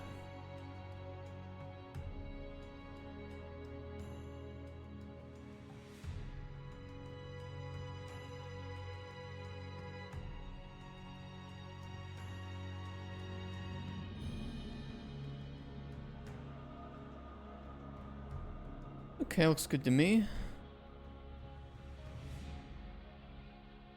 Crystal here, a few crystals here. Couple of small walkways. Thank God this level is pretty easy.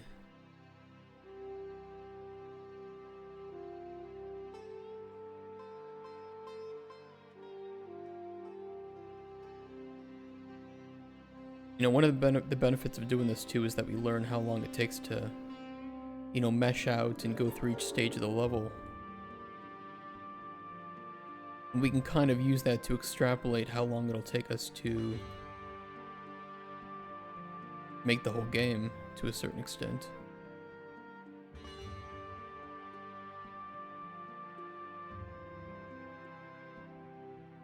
It's imperfect, but it's better than no numbers. No metrics.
Good enough for me.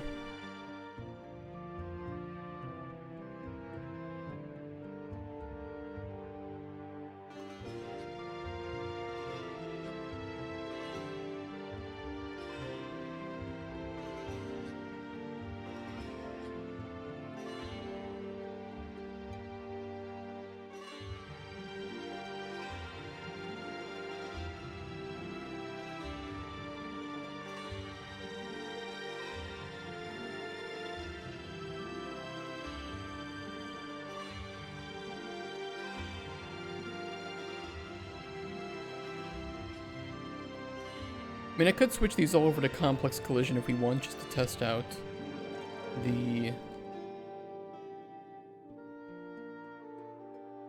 you know, how it feels to be in like some of the spaces, but I really don't think that's a focus right now.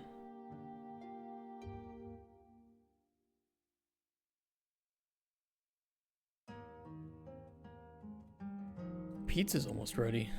Cheese and ham. Sounds good.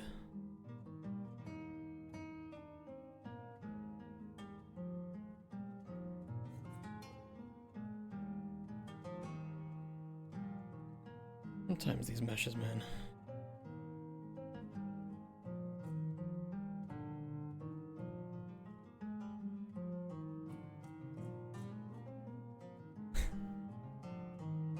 I'll not talk about it. The Gizmo has some problems.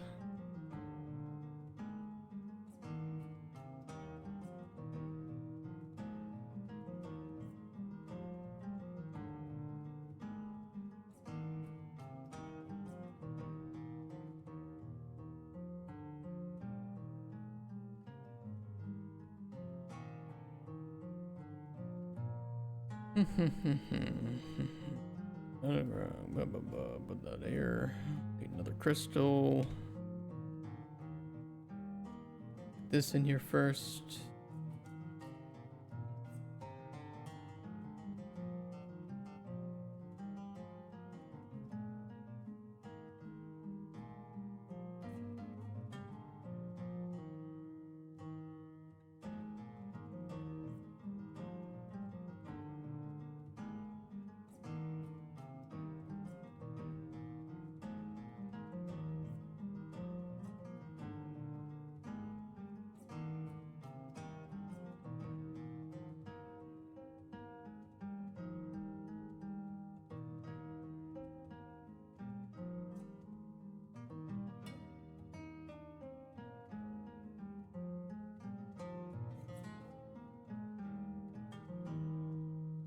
Okay, that should be good there.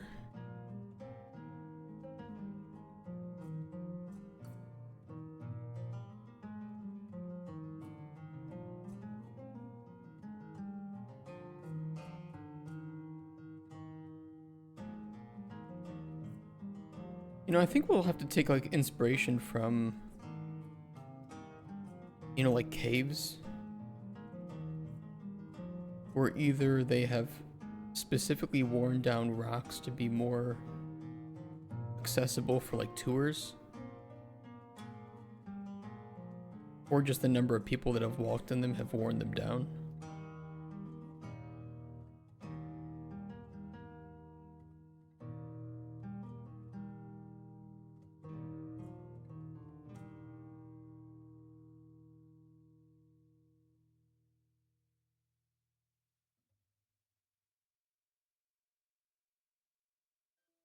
What's up, C-Spawn? Slacker? Am I a slacker?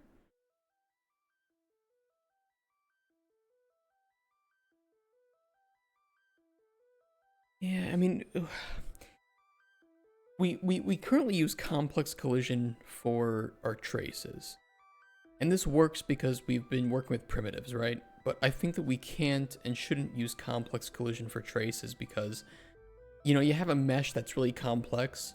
And if you use the complex collision, then a triangle that's, you know, angled, even when the rest of it is okay, can you imagine, you know, trying to grab the right surfaces to climb up on with the complex collision? It wouldn't be good. It wouldn't be good at all. So I think we do need to use simple collision for, at the very least, things that the player is meant to actually walk on. And that will have to be different meshes than we use for like the walls, which can be complex because the player isn't meant to climb up on these. Who cares?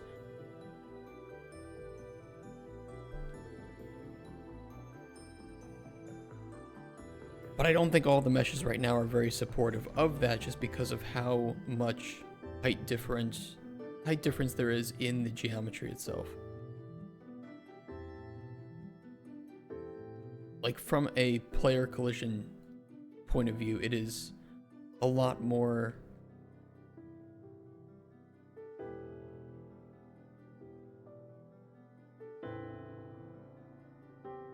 it's not great. You know, you'd have like the player's feet floating above things and it wouldn't look great. Unless the feet IK can work off of complex collision. Not sure about that though. But we need to optimize that. Put yellow paint to show where you're supposed to do it. No. But maybe. No, I'm just kidding. We're not gonna put yellow paint.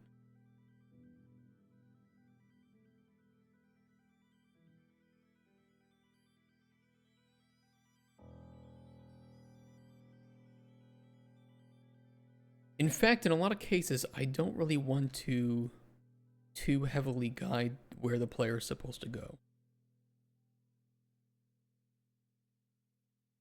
Not in every case, but in a lot of cases.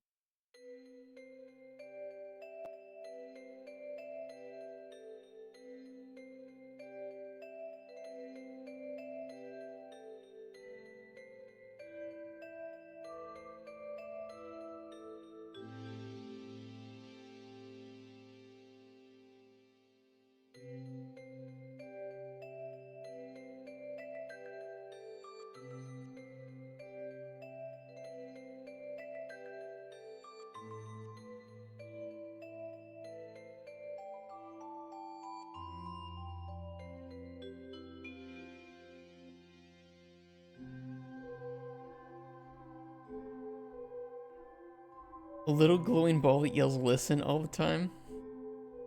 I hate this.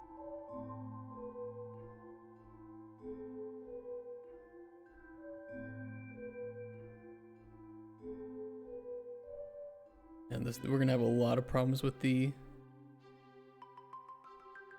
complex collision at the moment.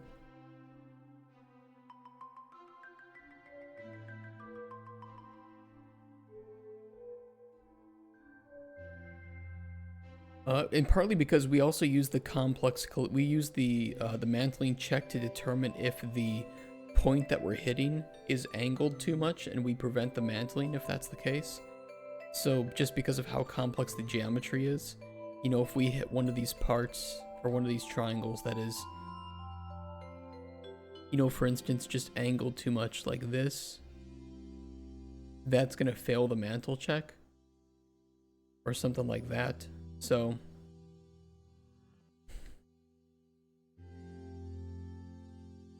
we do need to be a little bit more deliberate with the way that we design the rocks, even if that kind of does end up with a slightly less believable wall. And maybe there's a more elegant way to solve it from a larger team, but I apologize, Dramlux, but you probably do not hear the sound. We tried to fix that, and we caused a glitch in the matrix that woke everybody from their decades-long slumber. It was that loud. But right now, it is not working.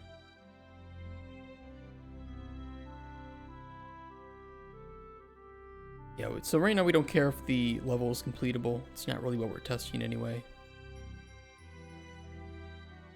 What you really want to know is just how the performance is for this, so we will continue to mesh it out, and then we will determine how and where we're going to do these trace tests.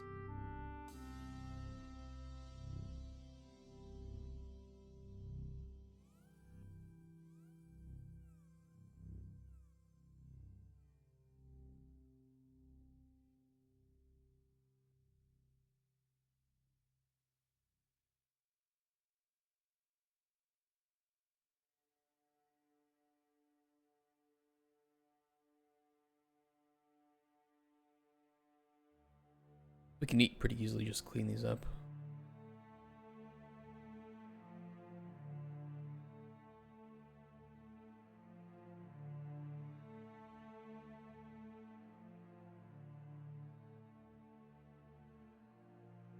I mean, I think these outcrop rocks were exactly what Rex was trying to make. That have the much flatter tops.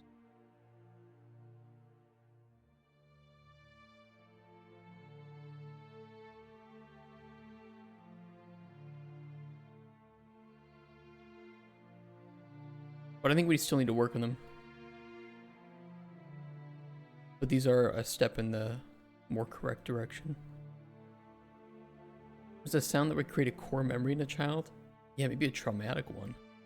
That was not pleasant.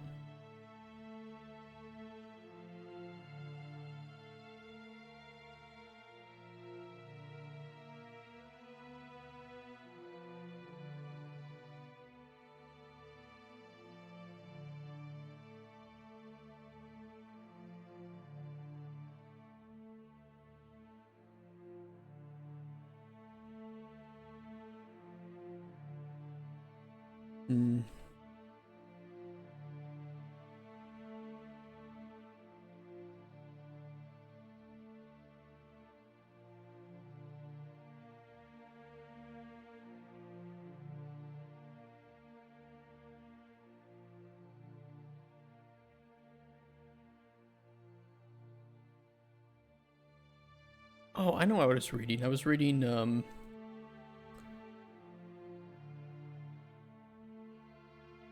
about lumen noise.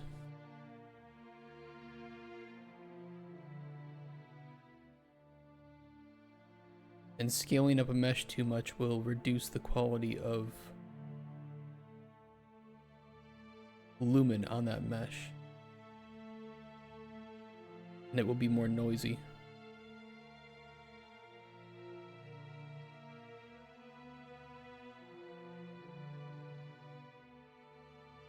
There's a couple of really weird lumen quirks that you wouldn't think about, but they can cause problems.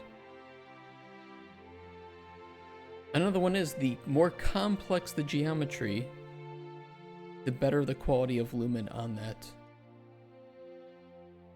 mesh. You would think that it would work fine with primitives, but apparently primitives you should not use with Lumen.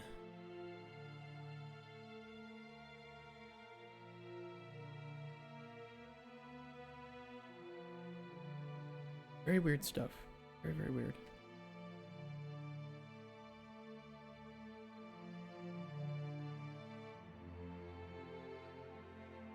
Yeah, it apparently relies on the geometry to create the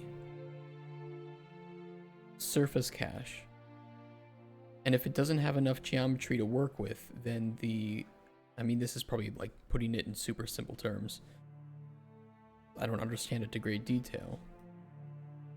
But the less geometry that the mesh has, the less accurate the surface cache is, because it doesn't have enough geometry to actually create an accurate cache from.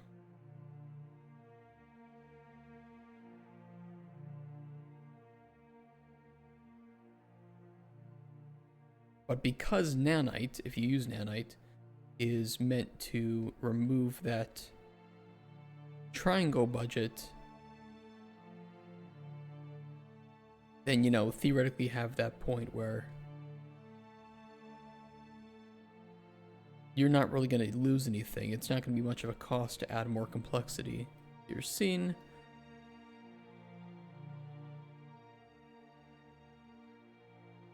But it improves the visual fidelity of Lumen.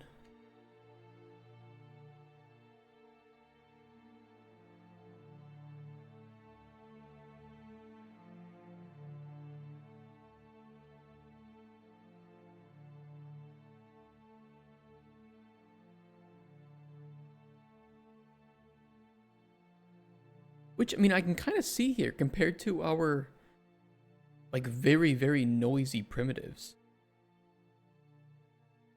I mean, already it looks a hell of a lot better. Like, I don't really see any Lumen noise in this scene at all.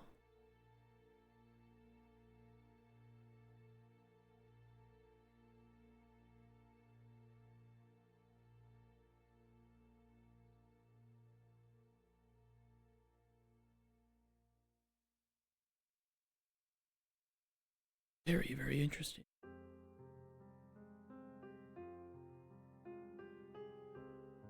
Like, I don't get noise. I don't really get smearing in here.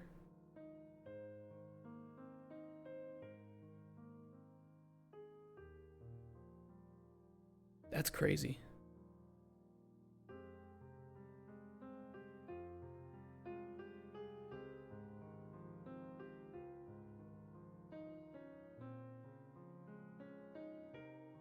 Wow. Cum-stained cave walls must be a gooner cave. How many we've had? What people have said? This looks like the popcorn walls, ramen packets, cheese, and now it's just a gooner cave. Incredible. That's weird. Why isn't that killing me?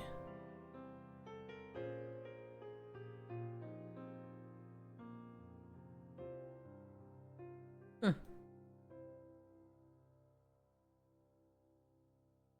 Maybe it didn't copy over the physical material? No, it should be there. Or not.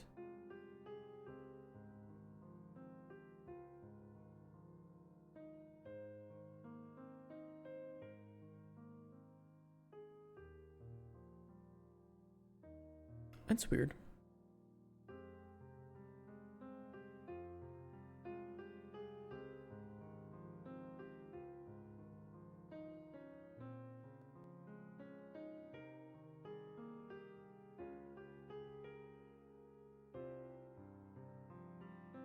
My power, you can walk on lava. I don't know why it's not killing the player.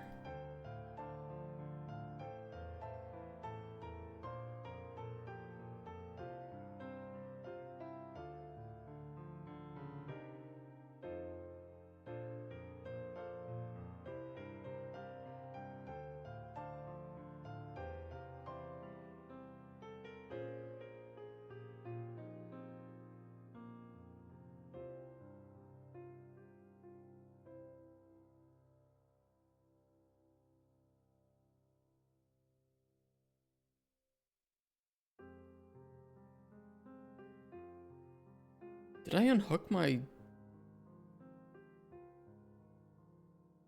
death condition? Did I break it?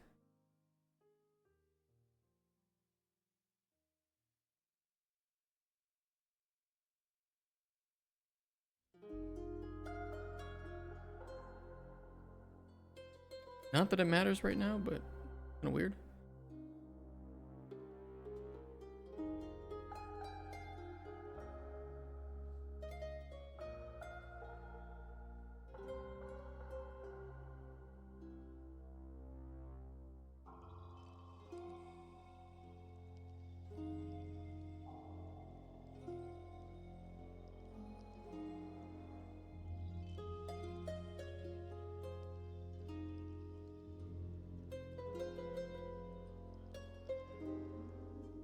We have no checkpoints loaded.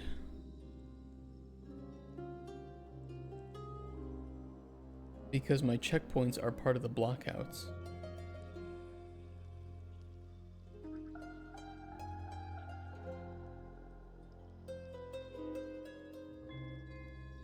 That is fine, I can fix that.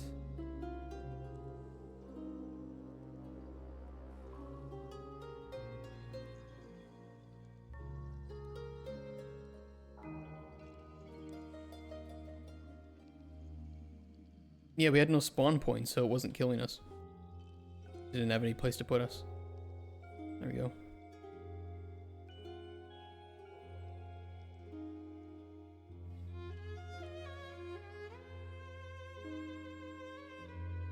I could do a startup check for that, but I'm not gonna worry about that right now.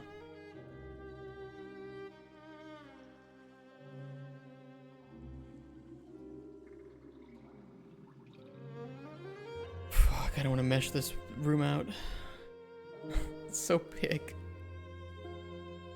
I mean, is it possible that we could profile a nanite just with what we have here? Do we think it's enough?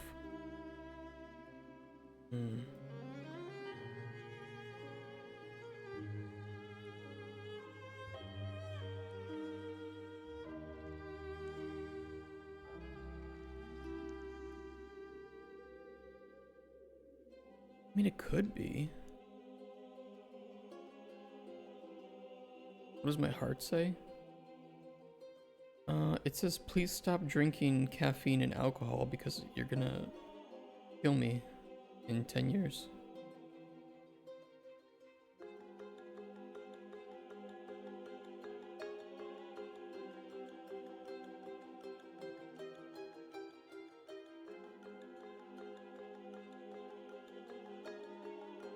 Here's my reasoning, okay? Here's my reasoning. Professional athletes increase their heart rate. It's called cardio, and that makes their heart stronger.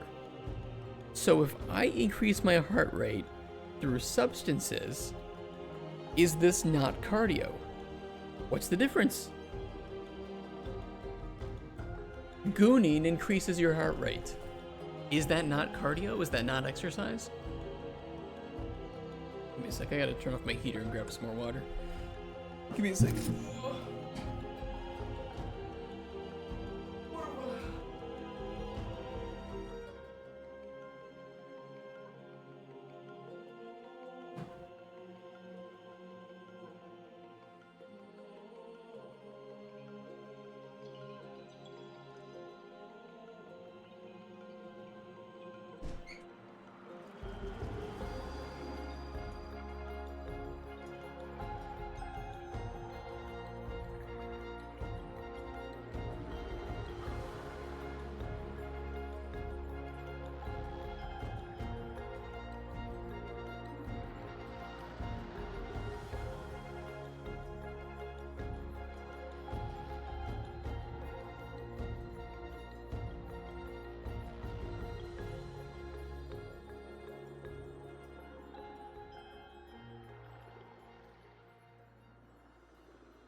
It is water.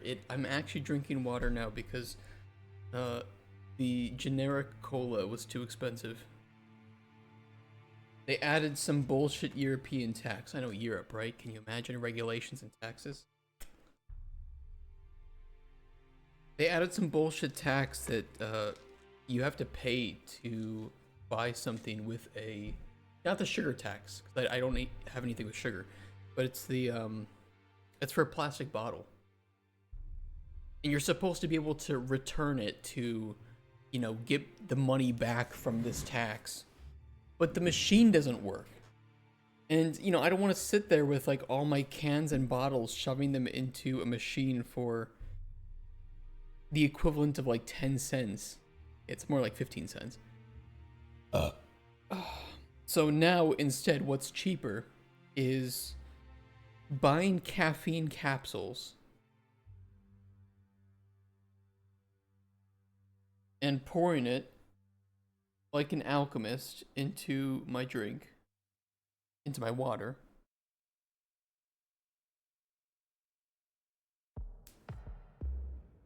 And buying these Bolero. Oh my god, I just spilled. Oh fuck. White powder's everywhere. I'm gonna snort it. Yeah, pouring cocaine into my drink. And then I buy these flavor packets, which are sugar-free, vegan, and gluten-free. I don't care about that. They taste good and they're cheap. That's cheaper. It's cheaper to do this.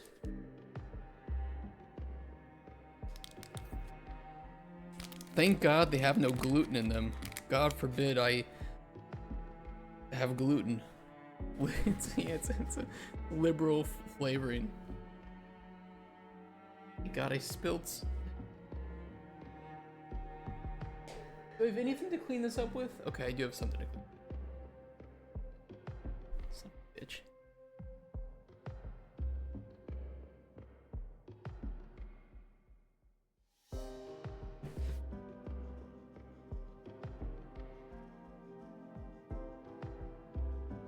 I think I just spilled most of my caffeine. Serious?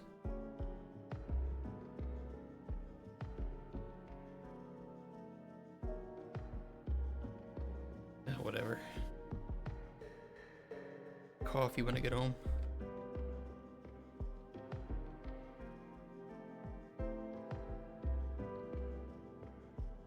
Yeah, it's crazy. When I drink this, it like turns my hair blue and I start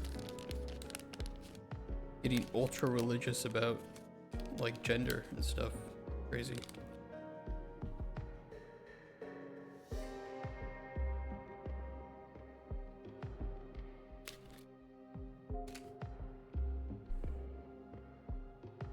Use the tongue.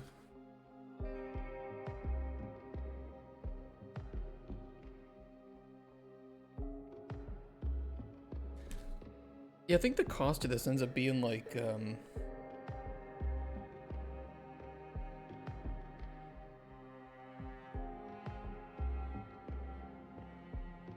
it's gotta be like half the price of buying generic cola. Pretty good. And then I can just choose whatever flavor I want to. So I just did a couple of different berry blends in this one.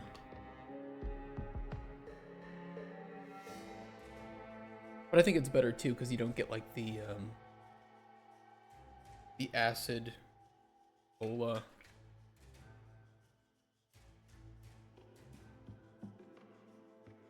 Bit like that.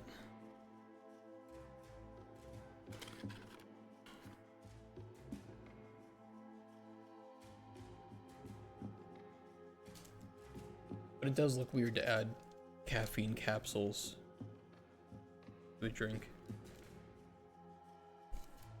Use vodka instead of water. Now you're thinking like a Polak. Okay, I'm gonna be real with you though. At this point, it is cheaper to buy vodka than Pepsi in Poland. That one for a few minutes. Great, and I have white powder everywhere.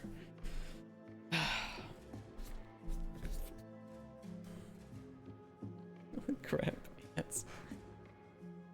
It's not great.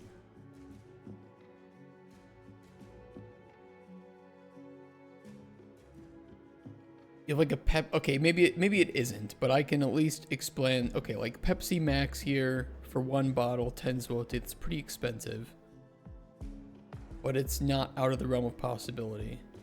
And that is for 1.5 liters. Okay, I don't think 1.5 liters of vodka is going to be cheaper than 10 zloty, but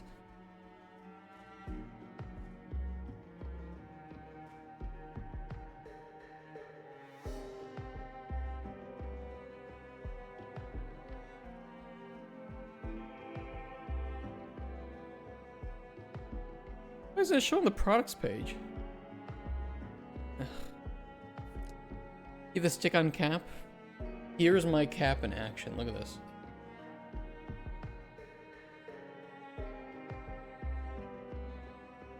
And do you know why? Because I cut it off. Fuck the rules. Be ungovernable. But yeah, we have that, and I hate it, and I always cut it off.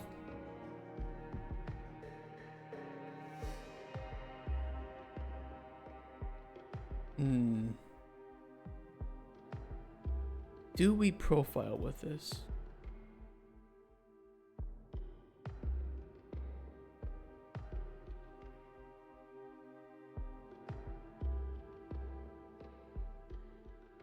You know what I might do?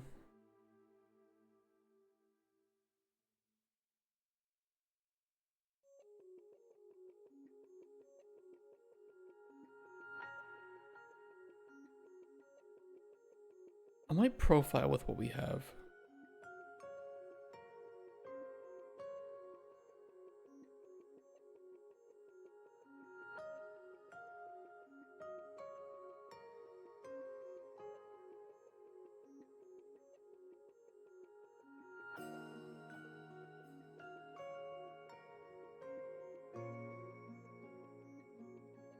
I might profile with what we have. Because it should scale up relatively well. Like, we have all of the elements here that we would have in the rest of the game. We have an awful lot of intersecting geometry, which is something you shouldn't have. But of course, that was the purpose, is to build it in the way that we would build it without knowing this information. To see what the cost is, and then try different methods to mitigate that cost.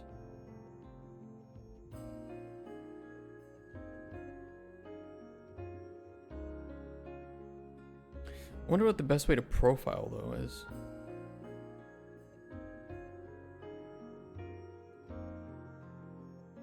Hey, it's alright. Wonder why you guys in EU but not use Euro. Don't know any other country doing that. I think, yeah, it's up to countries to do that. I think there's talk to move it over to the Euro, but I'm not sure if Poland wants to. But we are feeling the effects of it, I can tell you that. Poland used to be very cheap labor for the West, and it was good for job growth, but now it's not.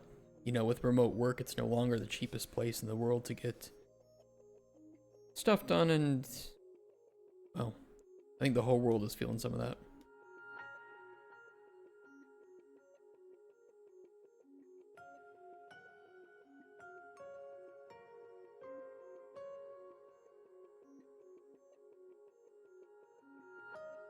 I mean, I can grab trace screenshots in.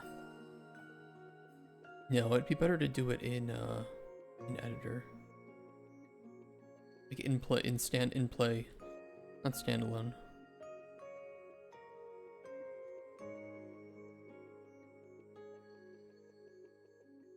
Is there a way to get a screenshot? Trace snapshot. Writes a snapshot of the current in-memory trace buffer to a file.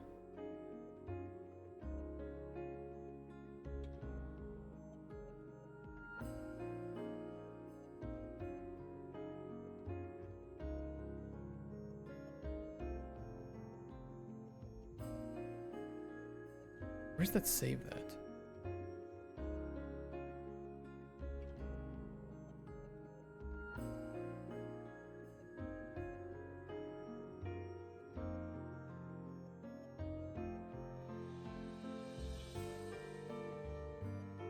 I don't see the trace here.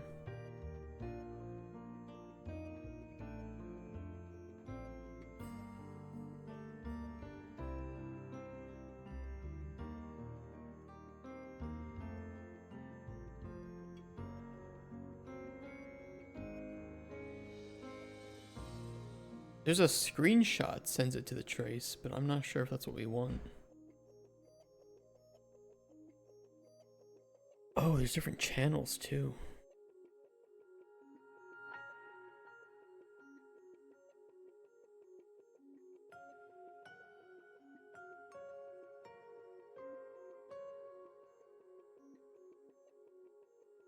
I probably do want the VSM.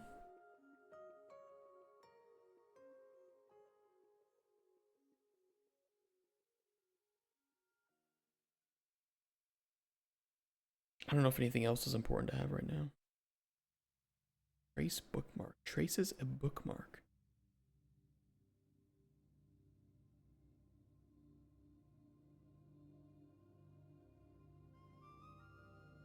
Begin region.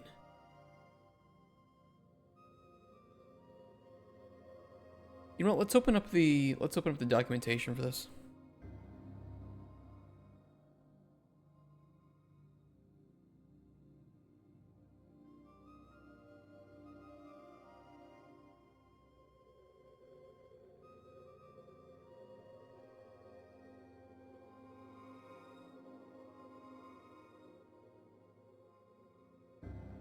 GPU visualizer.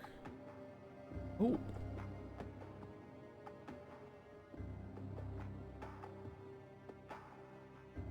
That's not specifically the...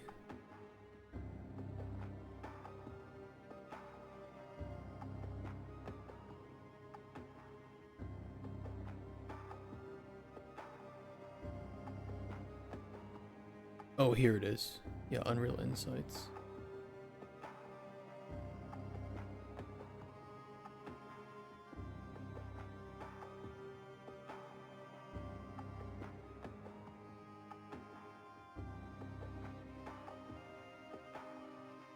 Oh boy.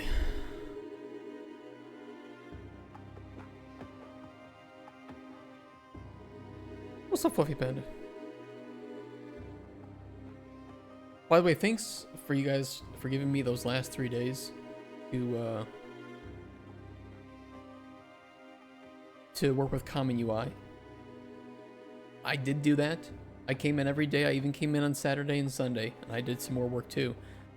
And I think we made some serious progress. I believe that I am over the, I guess, the biggest hump with understanding Common UI, and I've integrated it. I've set it up. We still have a lot of work to do. We have to make all of the the basic widgets and set up styles. But I think we can do that on stream.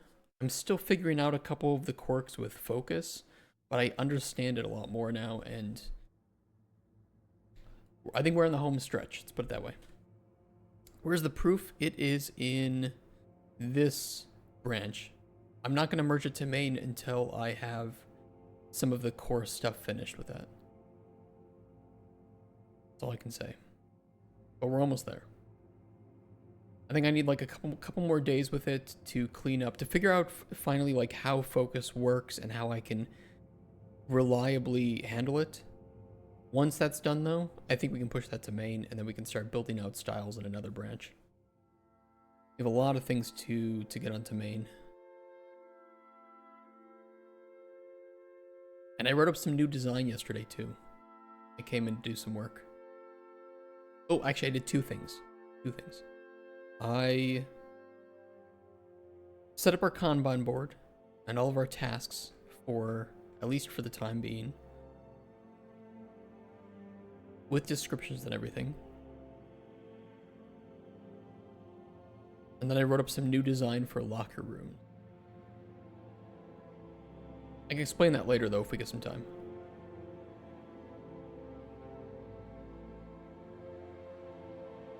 A lot of work. A lot of work being done. In short, it's a way... Actually, I can just read it from the fucking doc. I'll read it right now. Not the whole thing, but I can read you what it is. Locker rooms are dedicated locations throughout the facility, usually one in each level, where the player can input collected/found codes to open up personnel lockers and obtain rewards that will assist on their journey. Features heavily inspired by Resident Evil and immersive sims. Different ways you can find codes, you can manage your collected codes, and you can get rewards like abilities, upgrades, different passive abilities, upgrades to your feet for different surface materials, audio logs, building components, cassette tapes. And then we have some gameplay options for them to not only enhance replayability, but to help with like challenge runs. Yes, by default, you will not have randomized codes. So they will be, you know, you can reuse them, you can look at wikis, no problem. You can turn on randomized codes. You can also randomize codes every time you die, so that any that you haven't used yet, you have to find again and get the new codes. For super hardcore people, you can randomize the contents of lockers. So if you mix this with randomized codes, then you'd be essentially playing it completely fresh and nobody's going to have the same codes or contents as you. And then there's a lockout that happens if you try to attempt to input too many codes, incorrect codes at once. You can turn that off if you want like a more casual experience where you can just try codes and, you know. We can read through that later. But that's the general idea of it.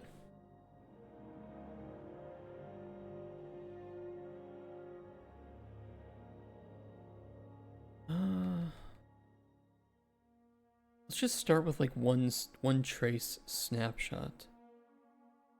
But I need to actually get it working here.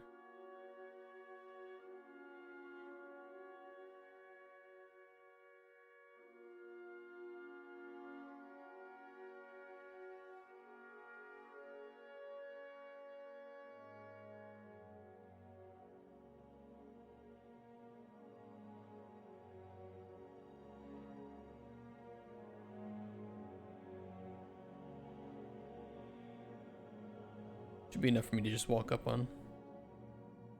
Or not.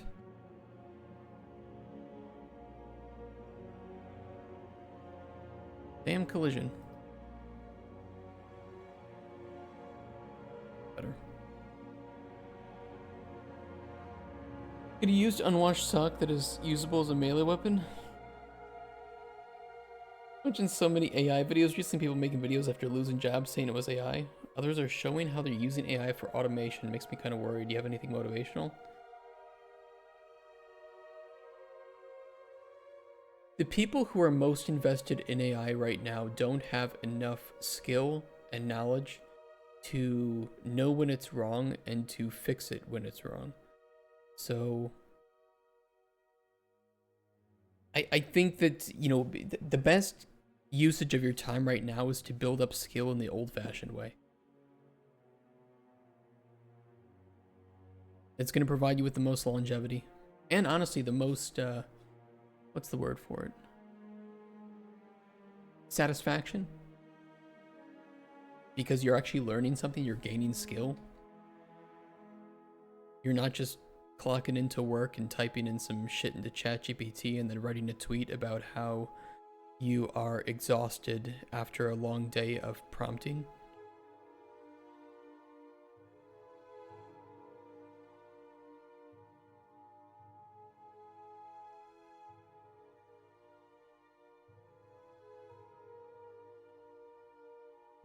Trace snapshot.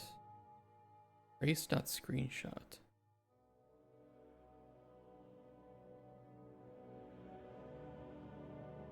Trace.snapshot file.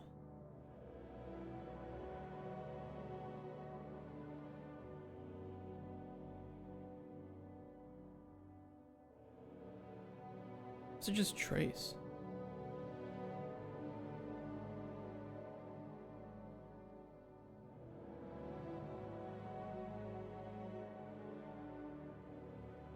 The screenshot and saves it in the trace.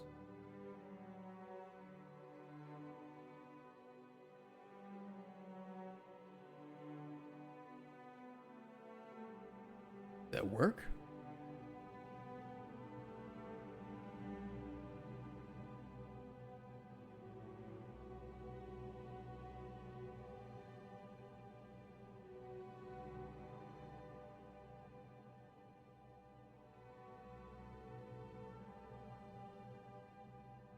Oh, I did it somehow.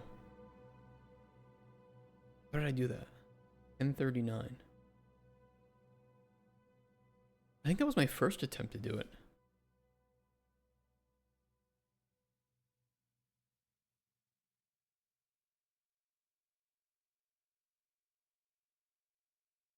What did I type in for that? Trace like snapshot file? Yes, yes, that was the one. That's how it works. Okay, we need to...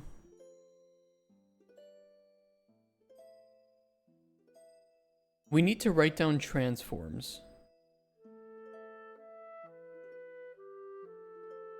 Because if we're looking in any different direction, then we're going to have different culling. And I don't want to... I don't want to get it slightly wrong in between different tests that we run for this.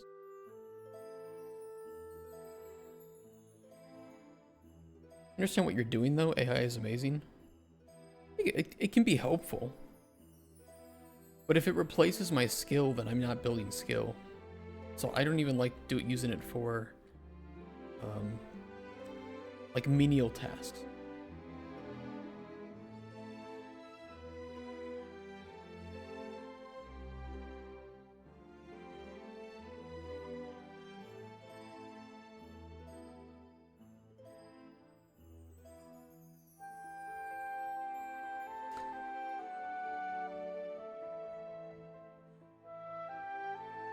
Would it be easier to just simulate?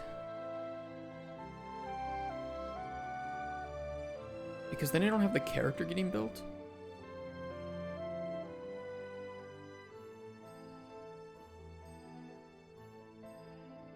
And maybe not build the UI.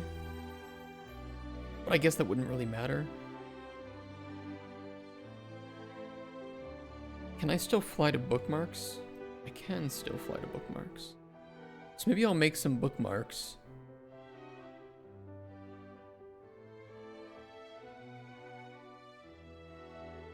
Or shots we can test.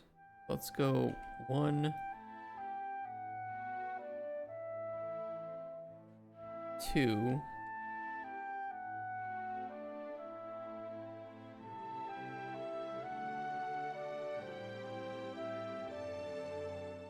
We'll try those 3.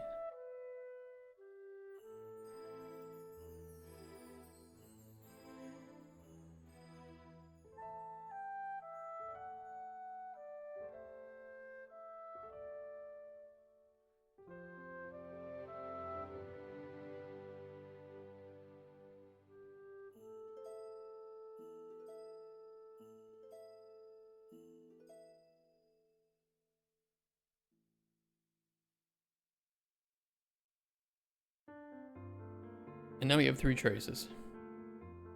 At those transforms.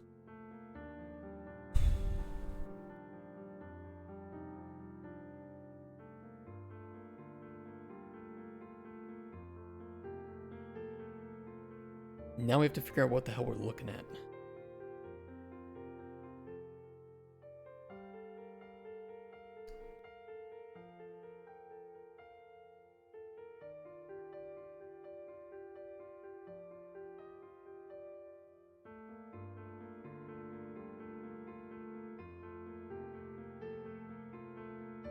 Rendering frame.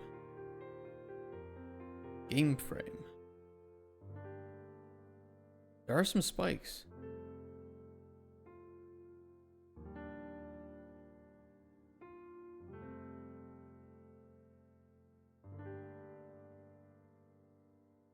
Very weird spikes.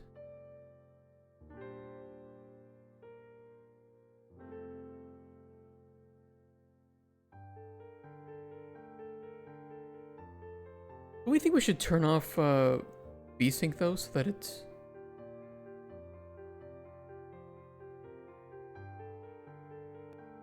at least tries to maximize that.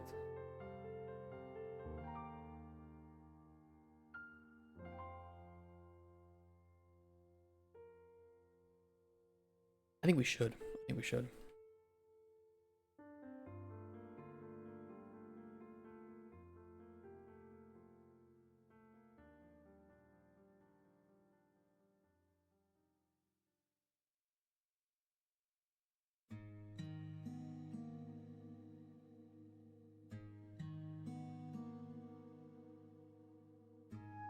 All the platforming stuff looks so different and cool. This is just our, like, testing stuff. It's not gonna look exactly like this.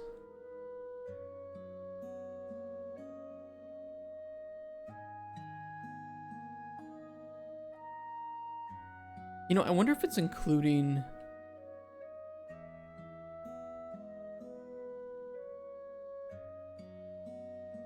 I wonder if it's including some of those like hitches in the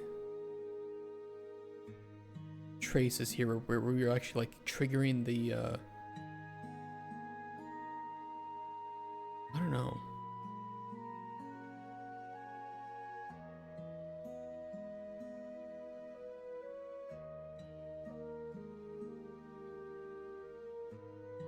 Let's just check an average one here.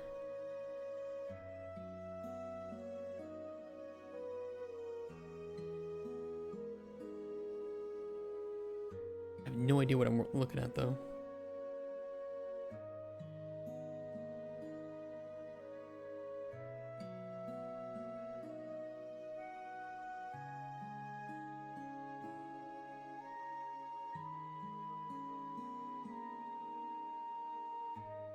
Oh, can we isolate it to like one frame?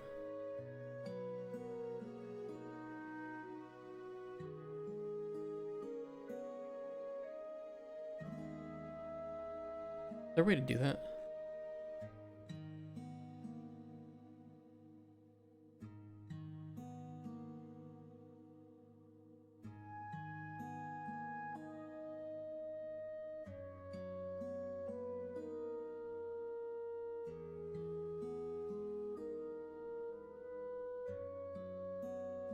Oh shit.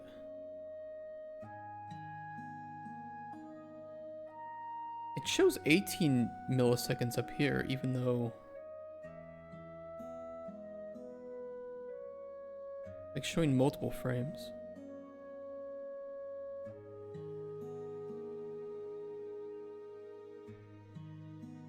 Scene render.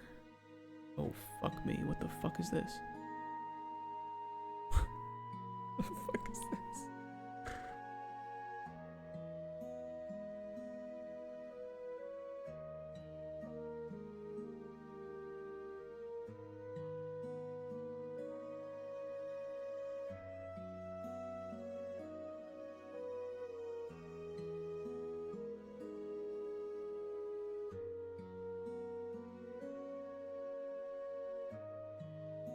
How do I know?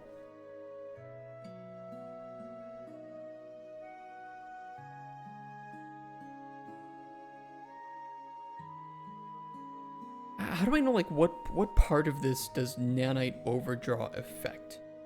Is it the draw geometry? Is it this viz buffer? I don't think it's the buffer.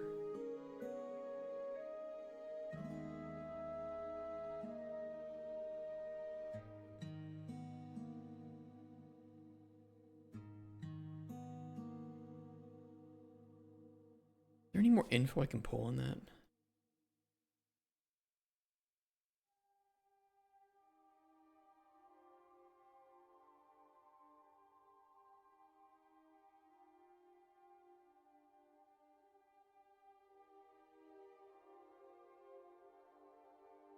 Compiling shade. There shouldn't be anything to compile. There we have very, very basic shaders.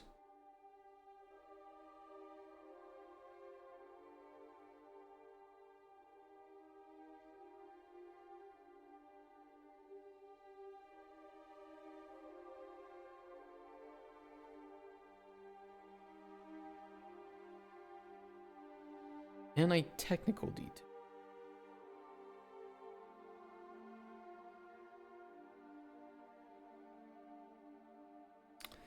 A5 render. Pipeline.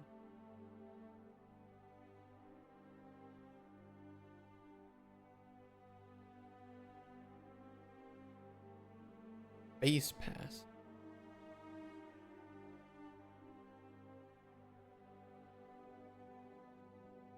I don't know where overdraw is supposed to. Jesus. Text wall.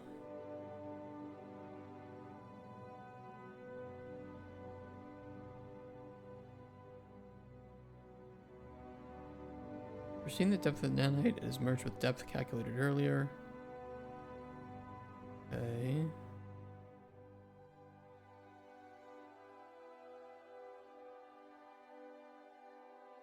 They have like a whole thing. There's stream and scene.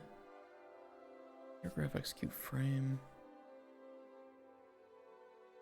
Nanite readback.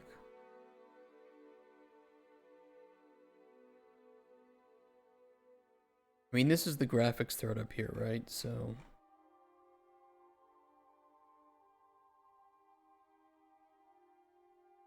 some lumen stuff.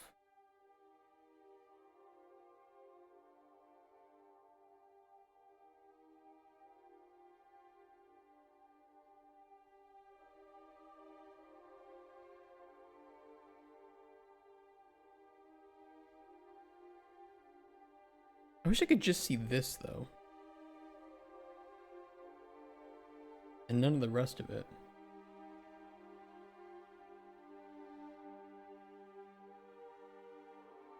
Oh fuck.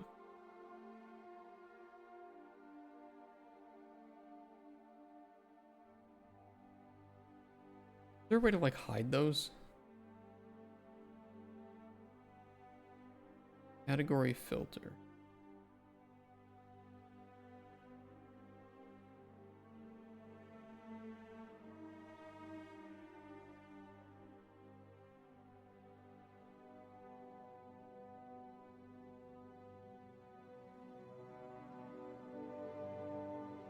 All if I know.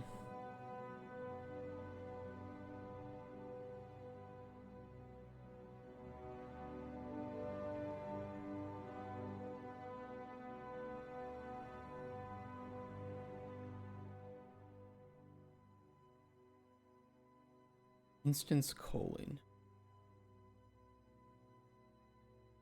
I mean, I can imagine to a certain extent that the calling is probably affected by that.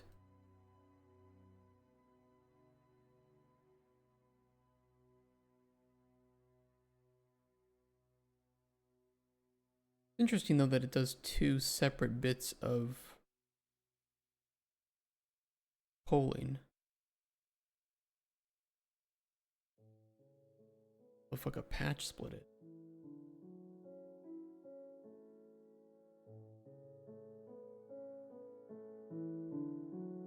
There's more nanite stuff here.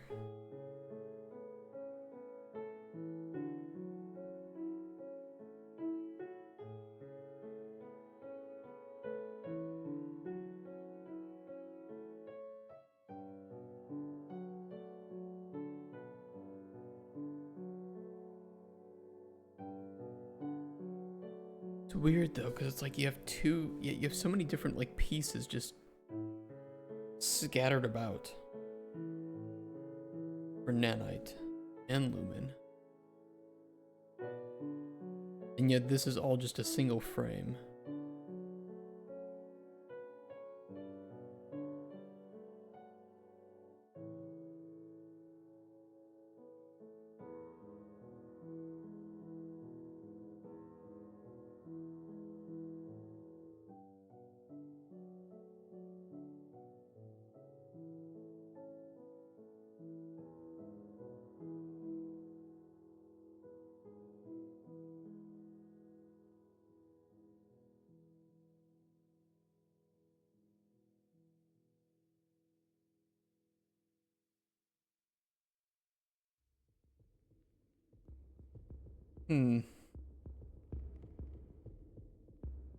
I think we would just have to compare two of these side by side if we start removing nanite on some of these.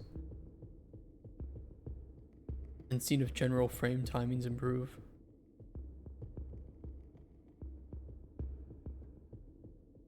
Wonder if it's possible to get like an average cost for different parts of this.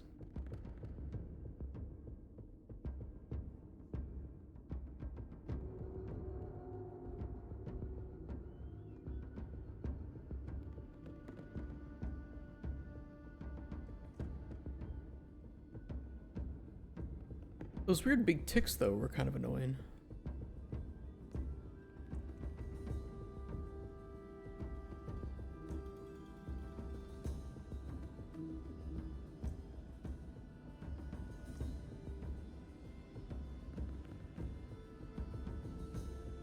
Like big render costs.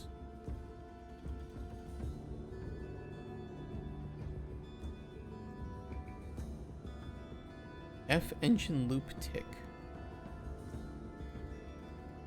Pump messages. Win pump messages.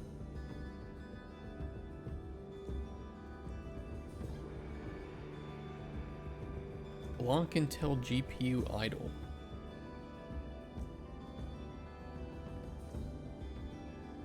Game thread wait for task.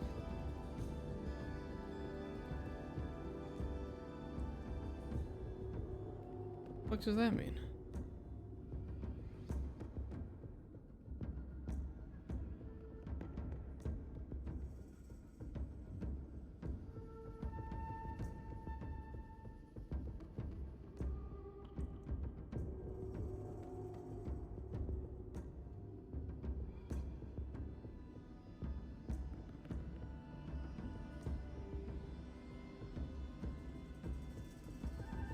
I mean, it said it's on the game thread.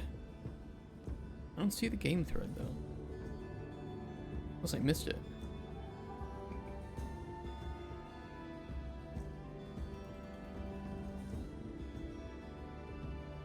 Oh, this is the game thread.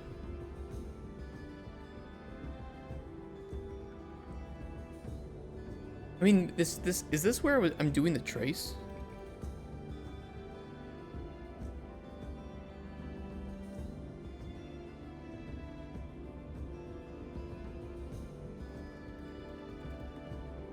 Everybody didn't know that?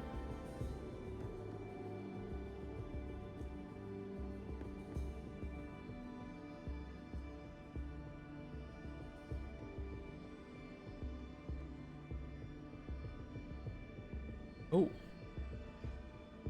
Double click.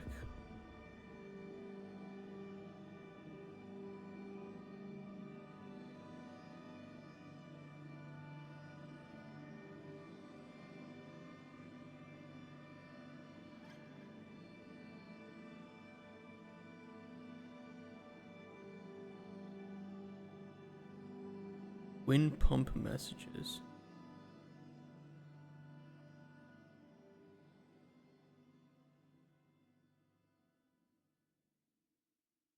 I mean, I don't really see that popping up anywhere else. I'm wondering if this is just where we actually perform the trace. And it's just pulling info from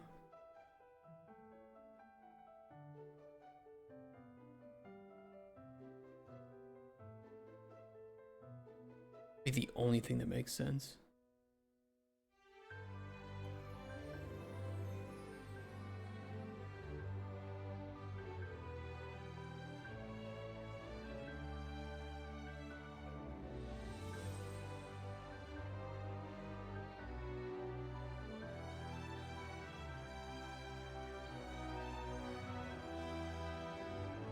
What if we pull up the other two?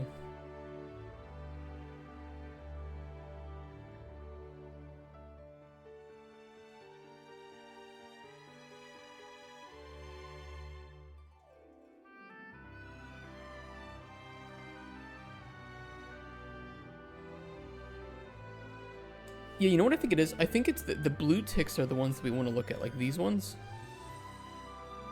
Where it's only red, I think that's when we have the command line open because it's pausing the game. It's still doing the rendering.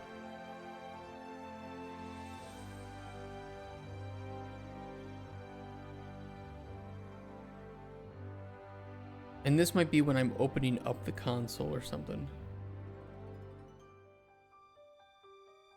Then it's doing some shit in the background while I'm typing. And then we do the trace.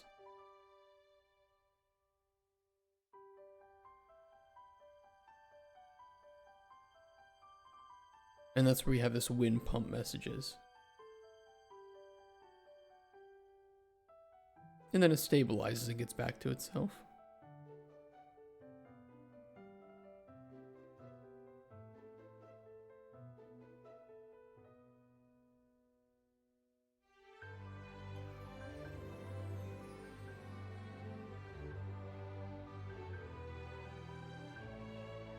Like, this is one of our actual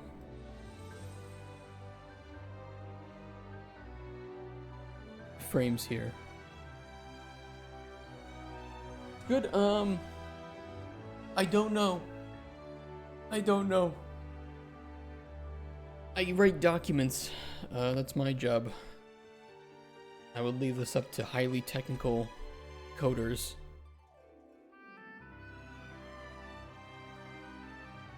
You probably couldn't hear that because our sounds are broken right now.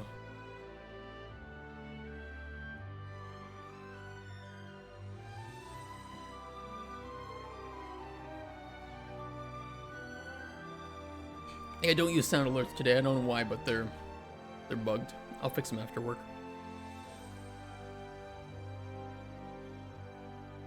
Mass entity. We should even have mass entity enabled. Is mass enabled in our project?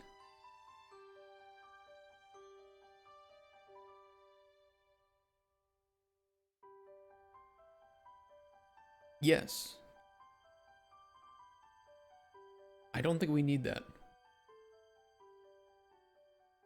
Action interference.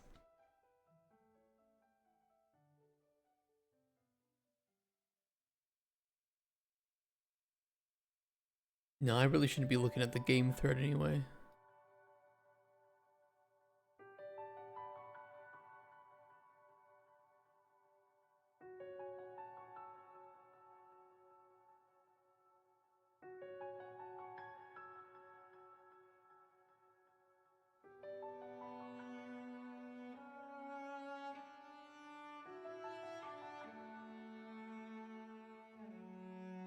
Why does it look different though?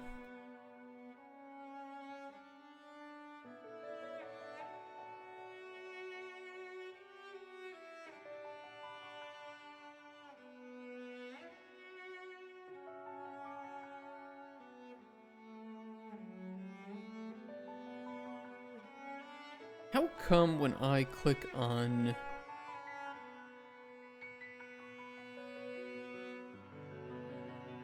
Maybe I have it the other way around. Maybe these frames here are when I don't have the command line open, and this is while the command line is open.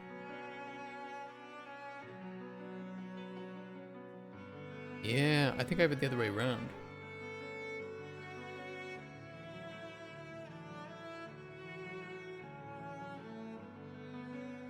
There are some weird spikes.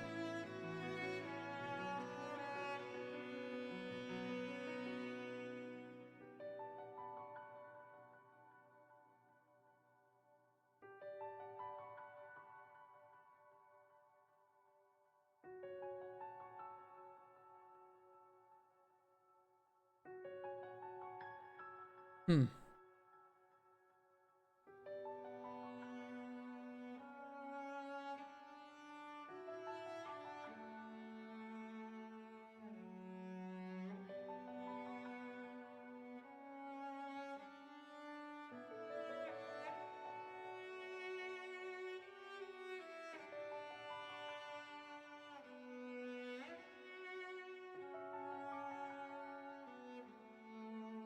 Well, best I can do right now is to hide the...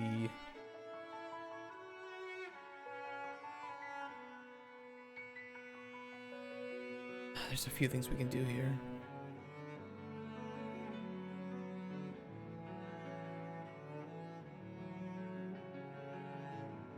Because I think the primary cost that we are facing right now is all the overdraw. A little bit hard to fix though on my end without just manually moving things.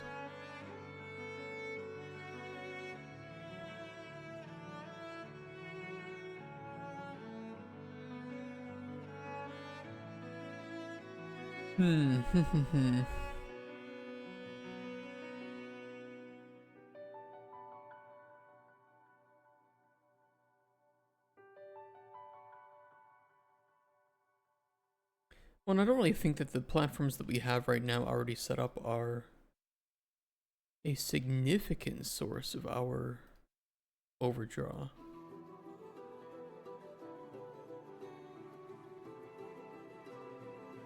They are increasing it though.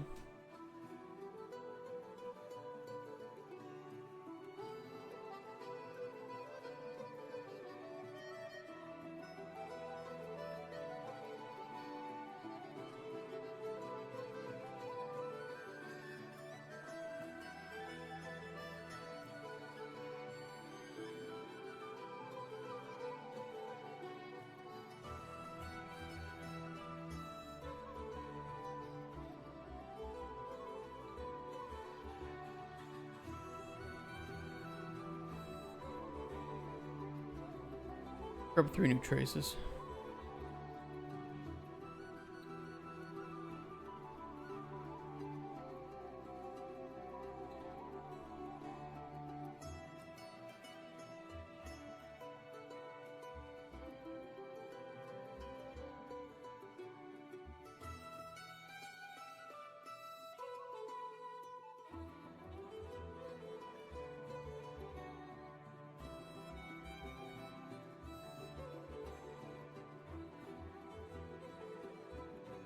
Let's see what that presents us.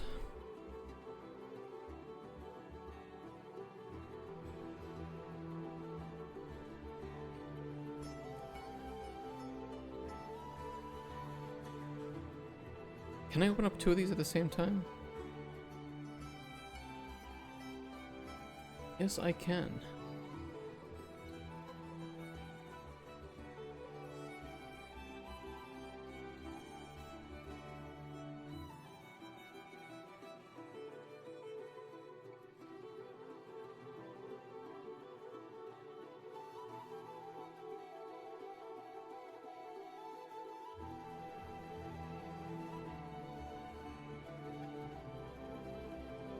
$8.56.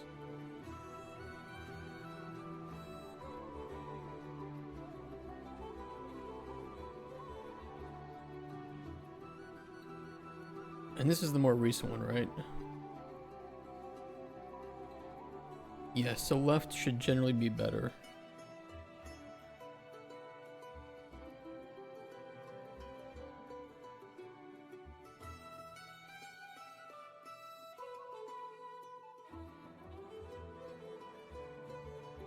But I'm gonna be honest with you guys. I don't think I understand enough about this to, if I even find something that is better or worse, to know what I'm looking at. I do not think that I would be able to tell the difference.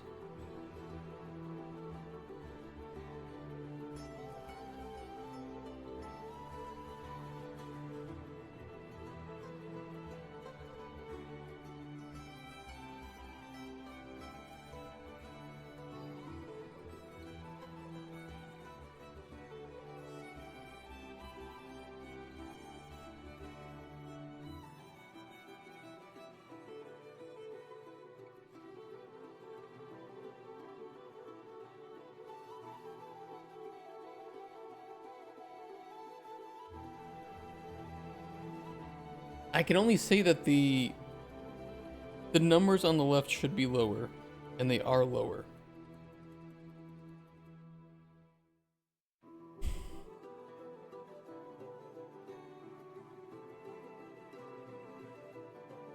But not even by, you know, not even to like a...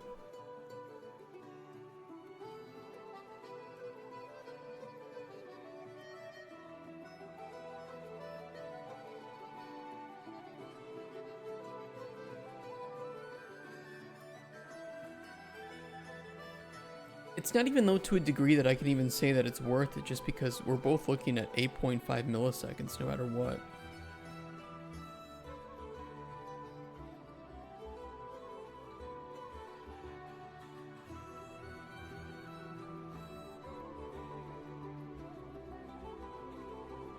And like, how do we judge whether or not that's higher or lower when we're just isolating one frame?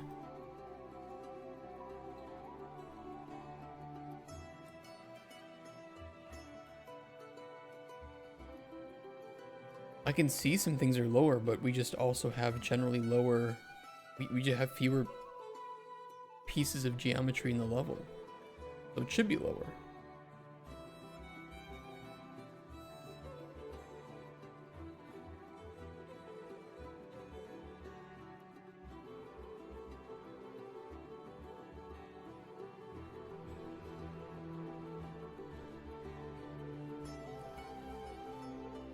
By microseconds.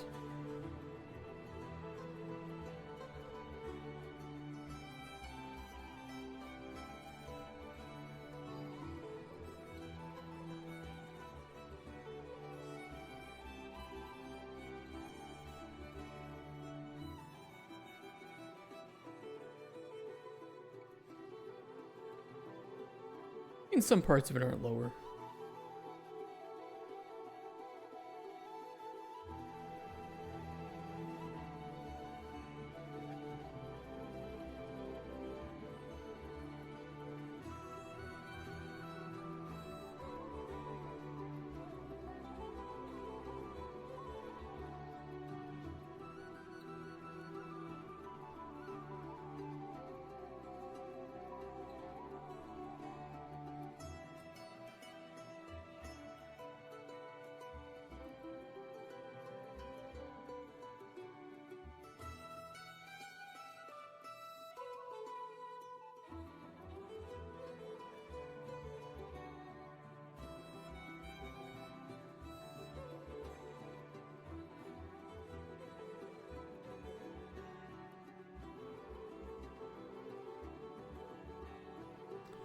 Some stuff is higher, some stuff is lower. What does it mean? I don't fucking know.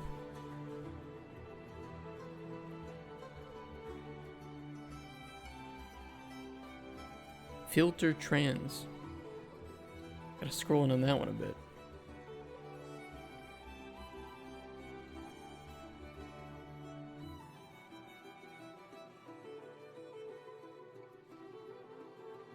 The TSR is expensive.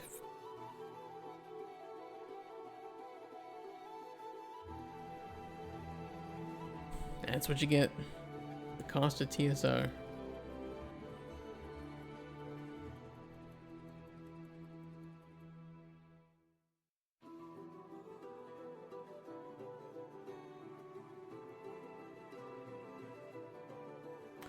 Yeah, we can see like the game thread finishes a lot faster.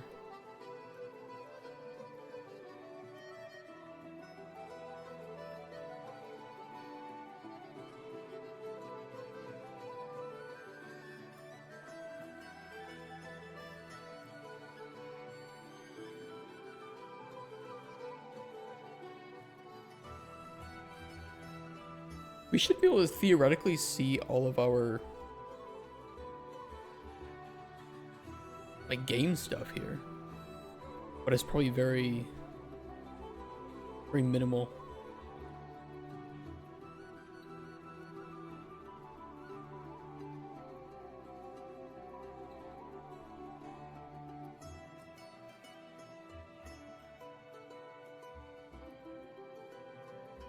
Oh, this is ultra dynamic sky. I was like, what is this? We're gonna be deleting this, so all this is gonna go.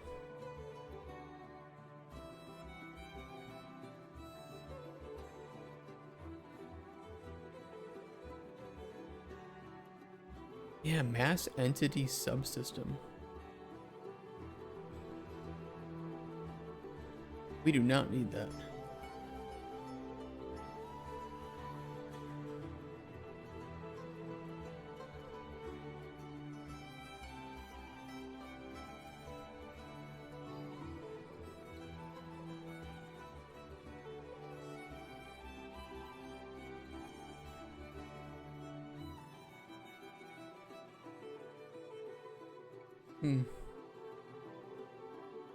Water subsystem. Man, I guess this kind of just does show me how many things we could delete and save a little bit of frame time here and there. Good to know.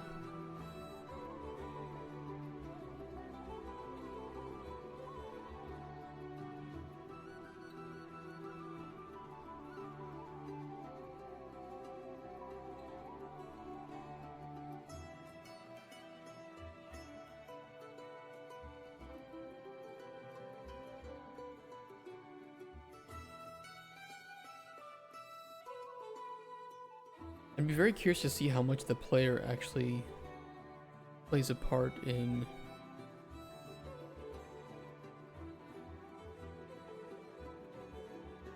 game thread costs.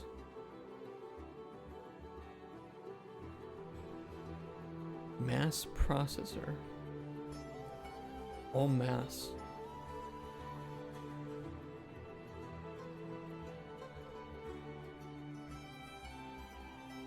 Wow.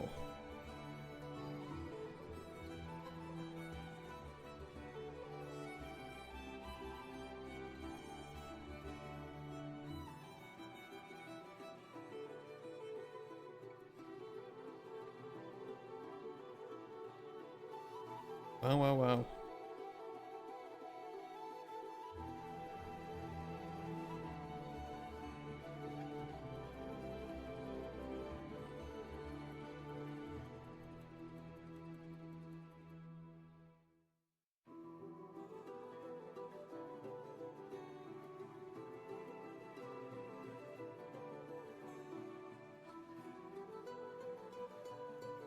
Could bring this hazard in too. Kind of curious what our hazard system is costing us.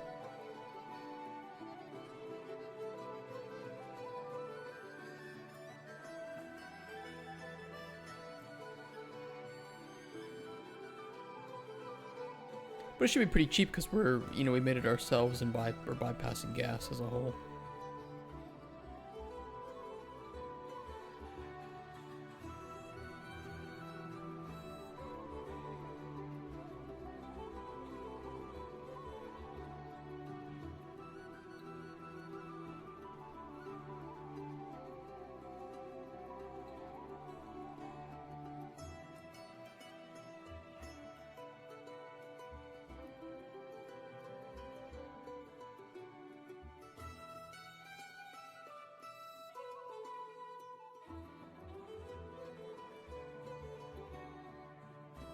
Game thread. Why slate is so expensive?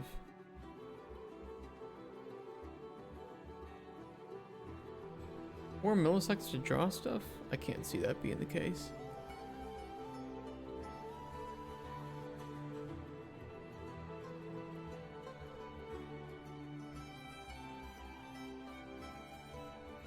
I don't believe it. Well, look, here's the character.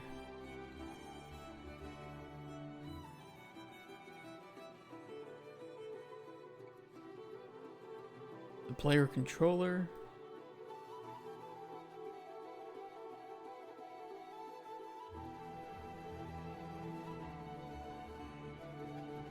Our tick mantling check, which I don't think we're supposed to be even running anymore.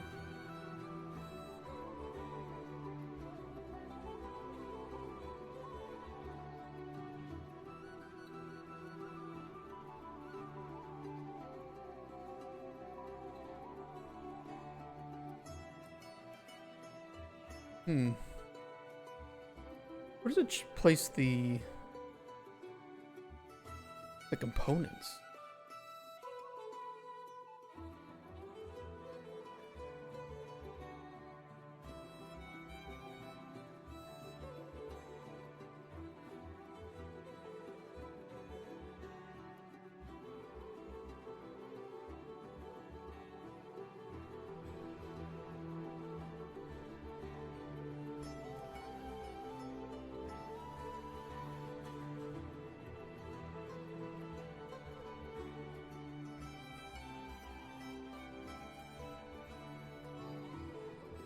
Jesus.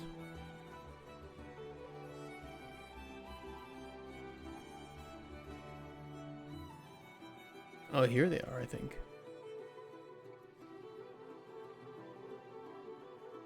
Oh no, that's the animation blueprint.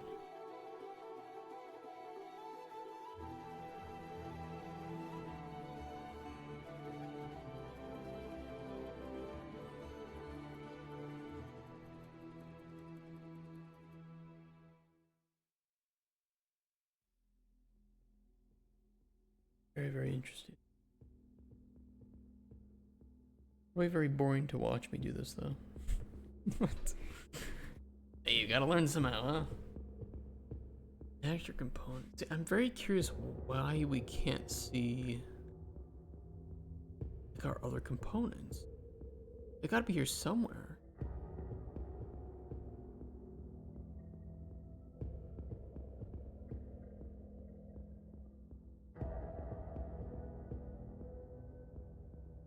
I mean, they're part of the character.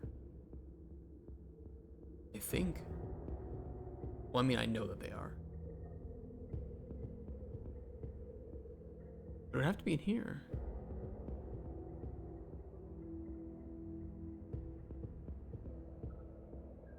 Did I put them on the parent?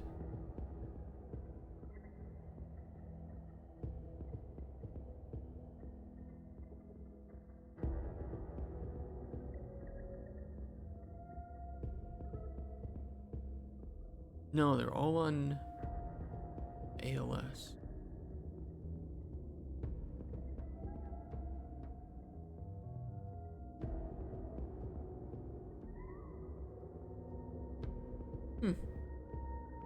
Hey, Fish, you can add a trace bookmark node in your blueprint component and then filter for the insights. Really? Trace bookmark.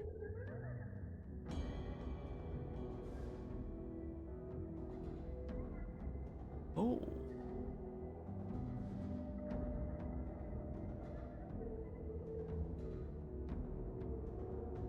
You know what I realized too? You know why I probably can't see it here? It's because I am doing a tick every 0.2 seconds. So I'm looking at a frame where it's not doing the tick. Actually, now that I think about it, it probably should be here somewhere.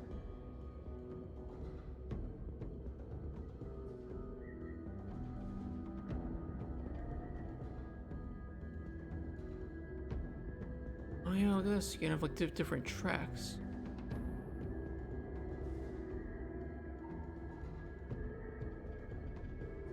There we go.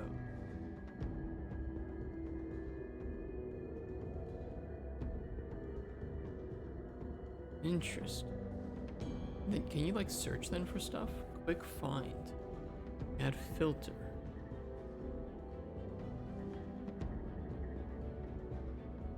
Oh.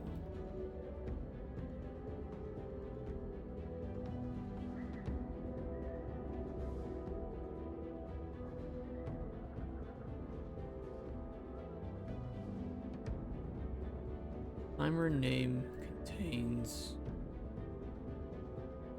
Oh yeah, look at that.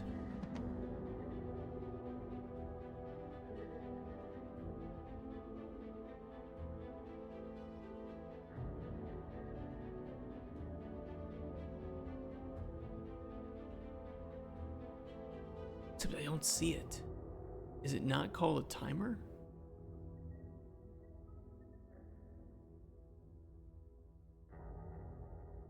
No, it would have to be. Not a track name.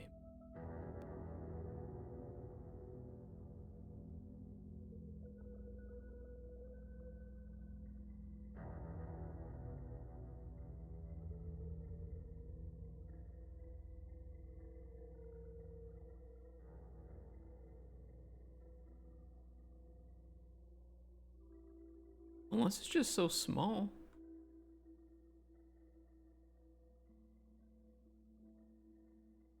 Find next.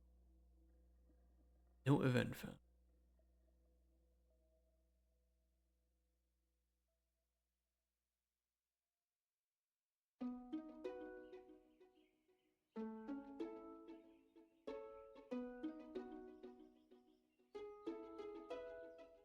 Huh.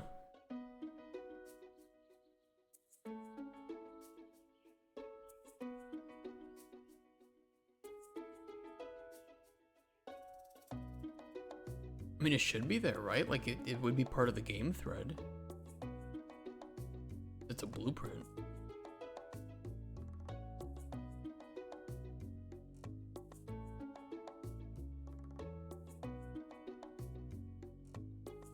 Oh. Never mind.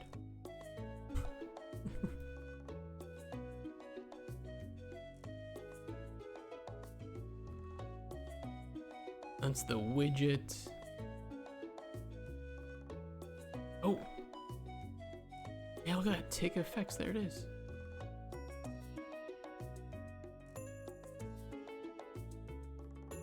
$225.7 microseconds.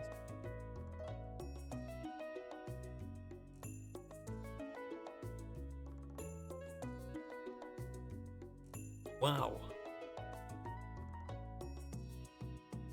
That's pretty long.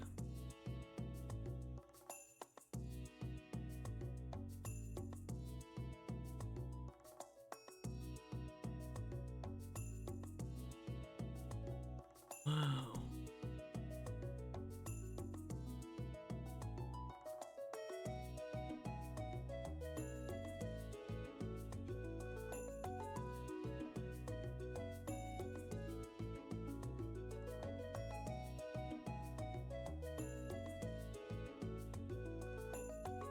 It's getting the player character 3 times.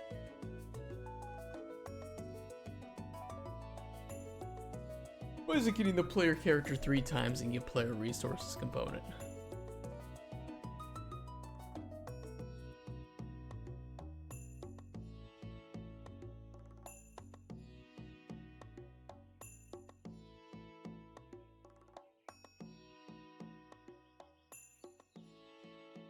Oh, I know.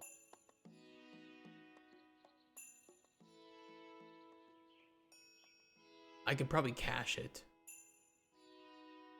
I could probably cache it, especially because it's doing that. Because it's doing that twice. I mean, it's a function. I probably should just locally cache it. It's not horrible, though. It's not like 225 microseconds is going to kill things. Could be better, though. Could be a lot better.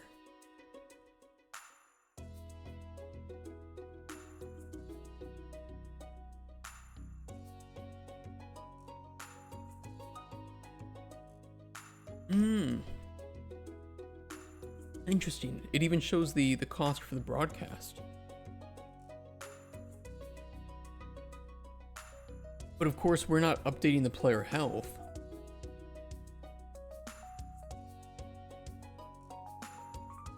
Or the player hydrogen. So those probably don't cost anything. Or they're costing very little. Oh, I love that.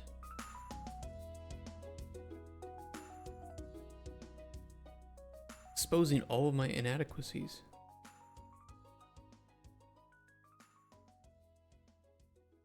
Wow.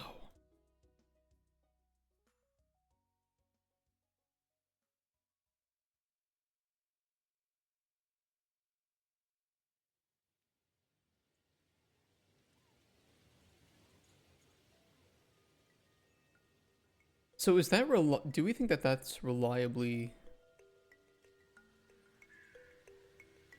225? Oh yeah, look at that.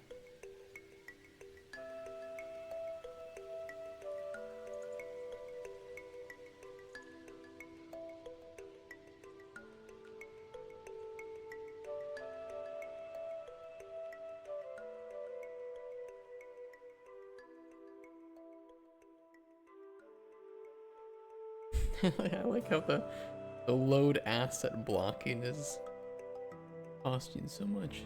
You'd think that that would already be loaded though. But I wonder if it's just having to check if it's already loaded or not.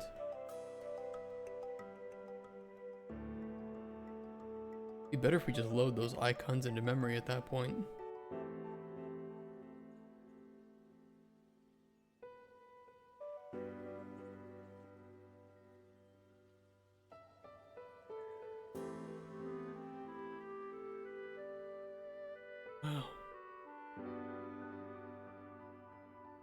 want to try something with that then.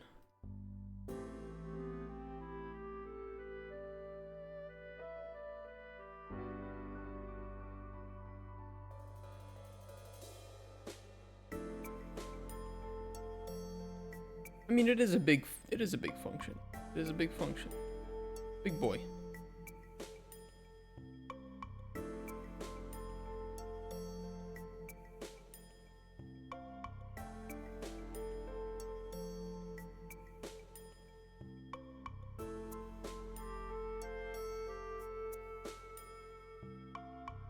And we are doing that validity check.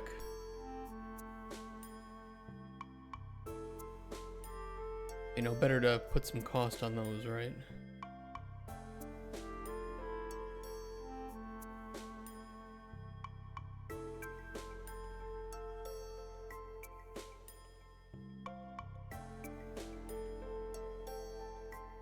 So how did I do that? Track, pains, effect.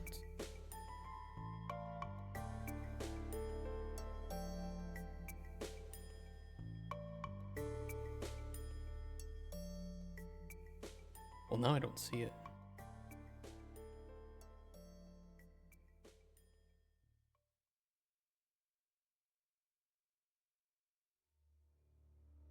Oh, I think it was the timer name.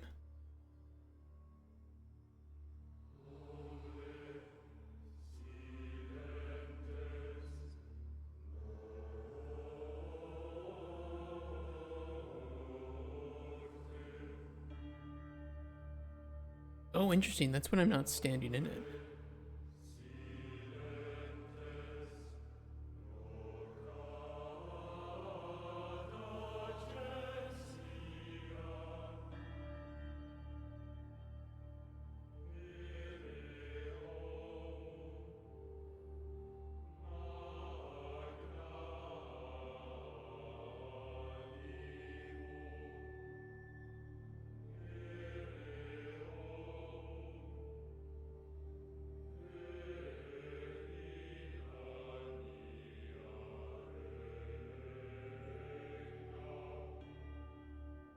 What the fuck is this?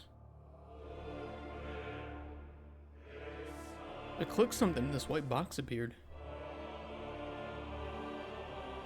Kinda scary.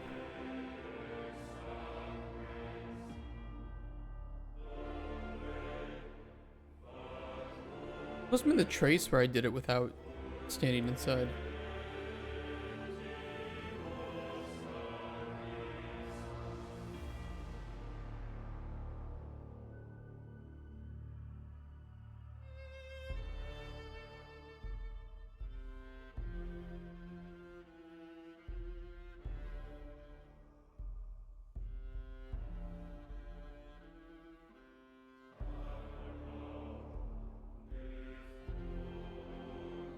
Starting to get a hang of it though.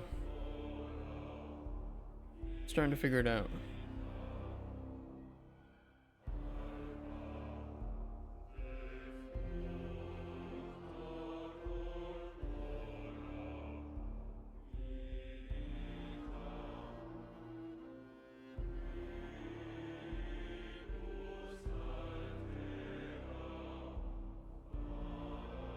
Uh-oh.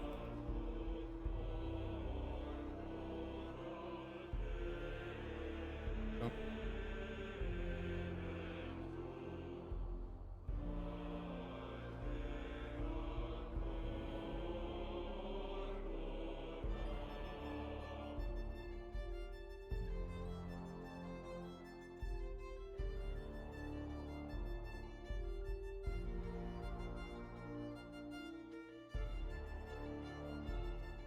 That broadcast is expensive too.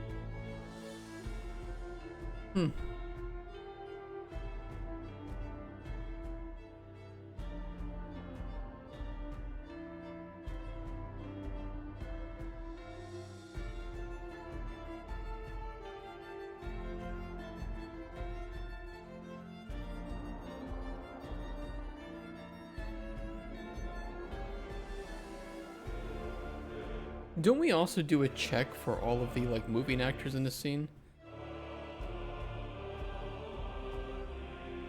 God, I'm scared to see what that looks like. And all the update effects, so that's all the property updates.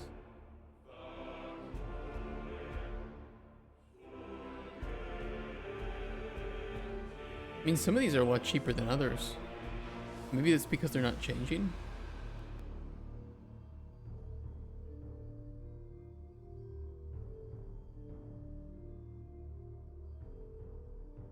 But it is very weird that it's loading that asset. Blocking every time.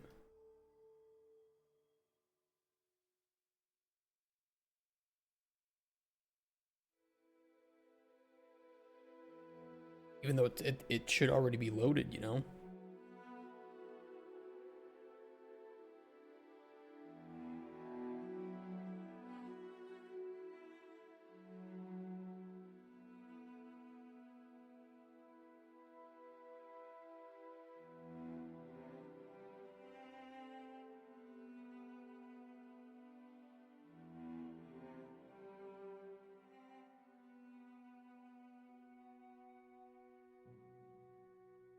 Pick effects, update effects.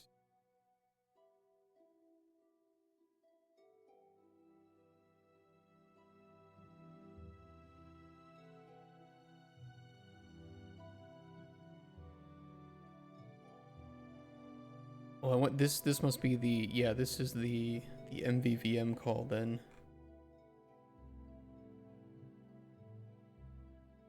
That makes sense.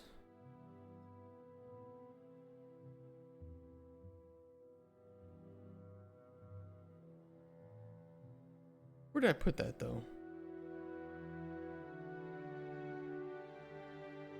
Here it is.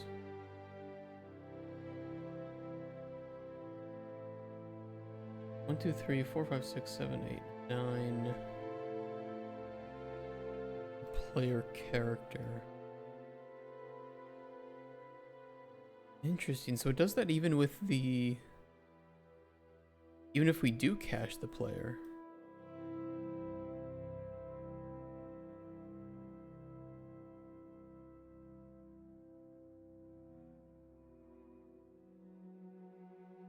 It kind of adds up, doesn't it? Oh no, it's a get player effects component. Right, because we're grabbing it each time.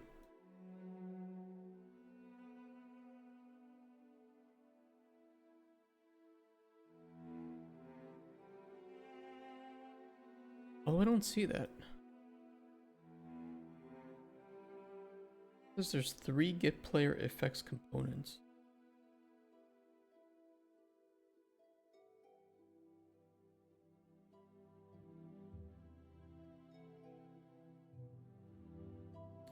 I did all. I shouldn't have done all.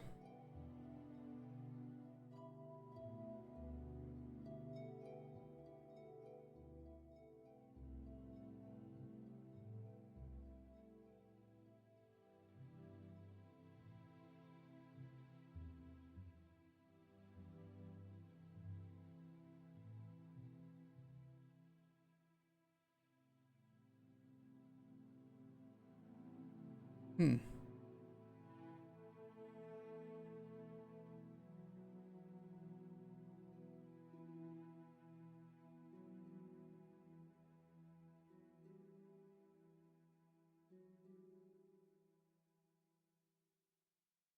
Yeah, it's like we don't call it anymore, so I could minimize it to 2. So we'd still have to set it. And then it would be calling it again, right?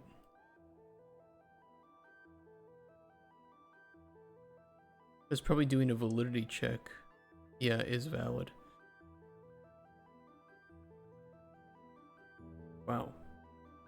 Those validity checks do not take very long, do they?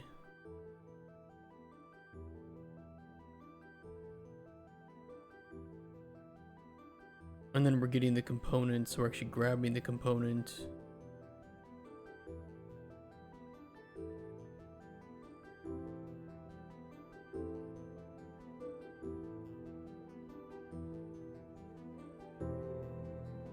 That's so cool to see though.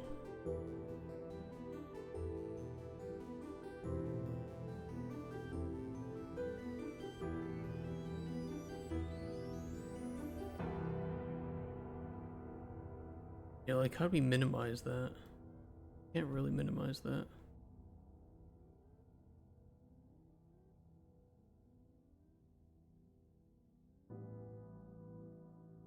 It's cool because you can just see it all add up to that.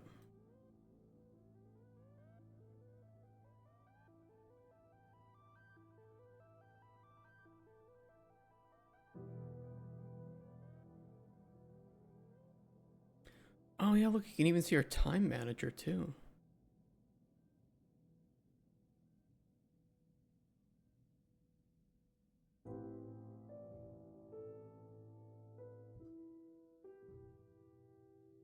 Wow.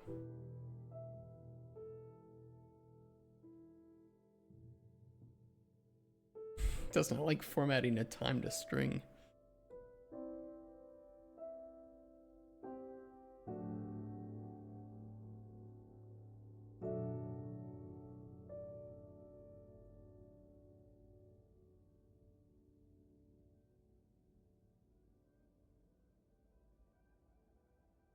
Yeah, like what can you do with that?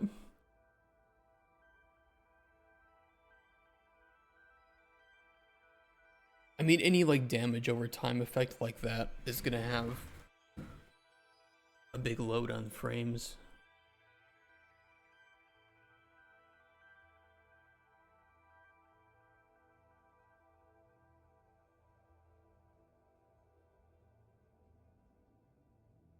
But I think some of these could be minimized. Like getting the player ablative.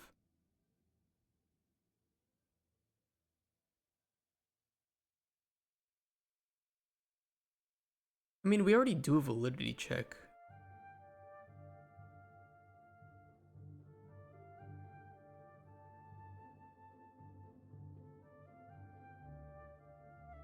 I feel like you could just set that to a value first and then do a validity check and then just use that set value if it's valid to call. Little optimizations can add up. What's up, Alicia? How's the game going? I got distracted. Let's put it that way, I got distracted. Hey, Shawnee, what's up, man? Thanks for the raid. Seanny raided my stream with 3 viewers. You did do that. Thank you so much, dude. Unreal Insights, I'm so here. If only I knew what I was looking at. It's so hard to judge, you know, one frame next to another.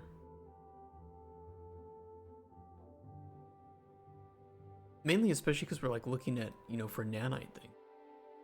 Rex look nice? They do look nice. Don't thank me though. Thank Rex for those. But I'm trying to test some different problems with nanite, and I'm not really making much headway on discerning the cause.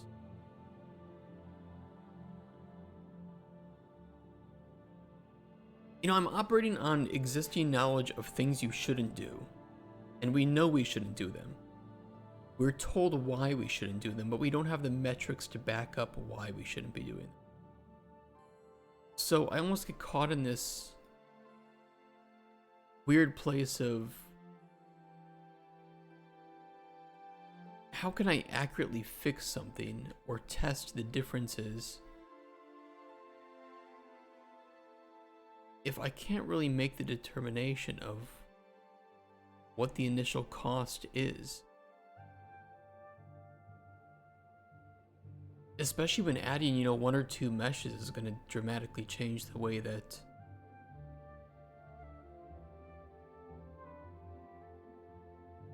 the whole scene is rendered. You know, it's not just changing one thing, but changing a whole multitude of things. And you know, one of our biggest sources of overdraw in this test, of which we knew that it would happen, is just like these wall pieces.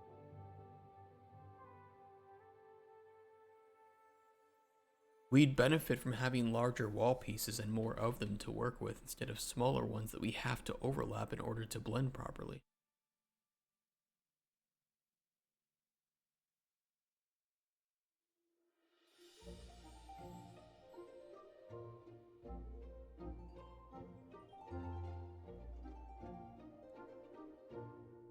a very weird position with it. And I think what we need to have is a very clear distinction with the modeling of things that we intend to use for platforms if we want to put them into a packed level actor as a bunch of instant static meshes or hierarchical instant static meshes.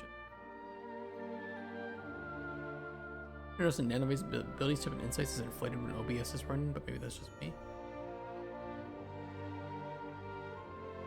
I wouldn't know. Like, it's easy for me to see when I'm looking into profiling a function. Of course, that's easy. But profiling nanite when it's like there's multiple base passes and buffers and culling passes and, well, it's like overdraw. I mean, that would affect all of it, right? That would affect all of it, so I don't know how to make an accurate determination. And two frames can just render out completely differently.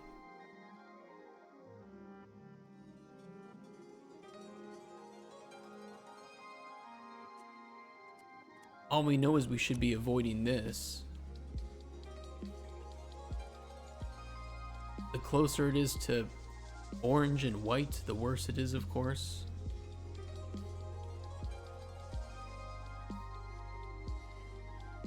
That is going to make level design quite a challenge, though.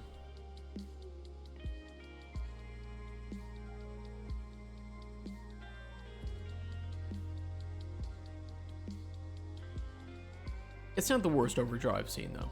It really is not the worst overdraw. Not great. You know, 3.7 Runkin, right? It's not great, it's not terrible.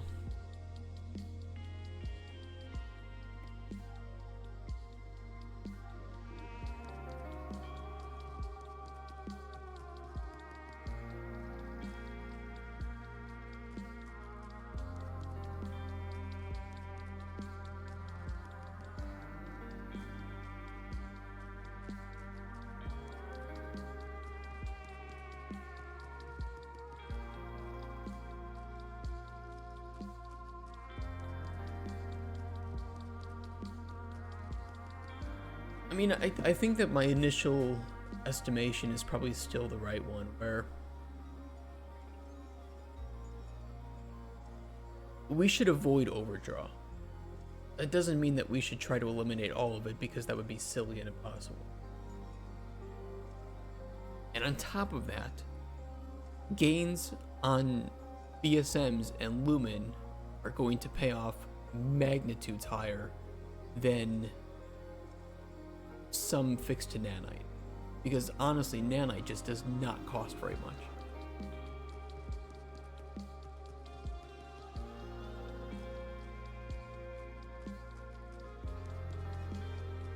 I'd be curious to see though if nanite and heavy overdraw affects VRAM usage.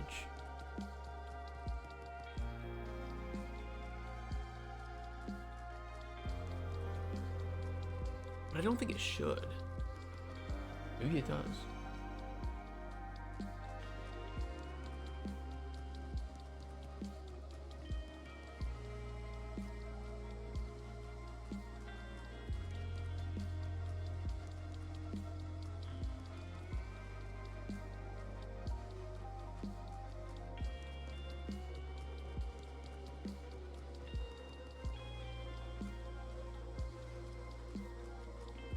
I think it primarily affects the viz buffer.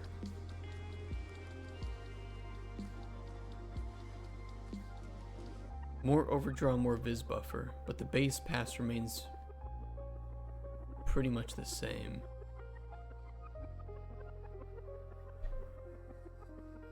Which would make sense.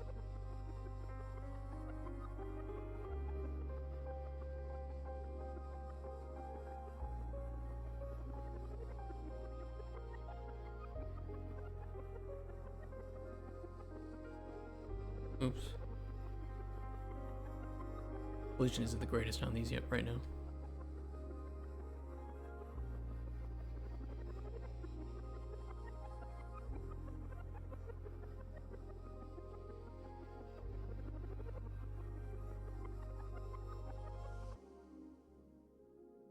Hard to tell though.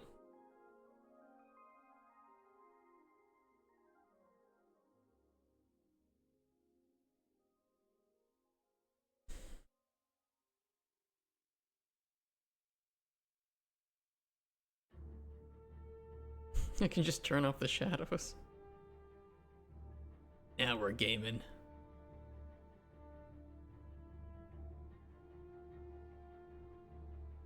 It's actually quite interesting to turn off the shadows and just see how much work the GI is doing. Competitive settings.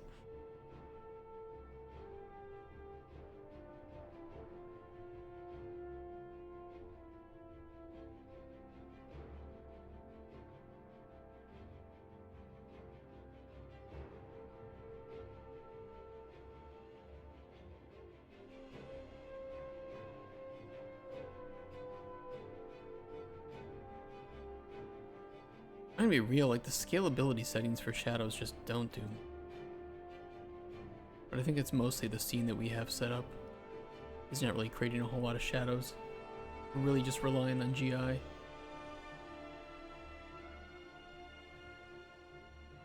Which maybe that's a good thing.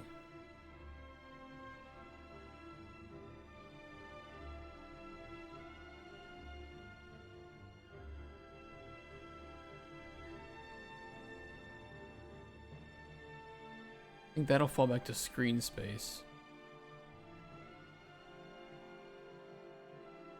This screen space? Global illumination 2? Why does it still look like lumen? I don't have directional light in some rooms? Could. Probably will.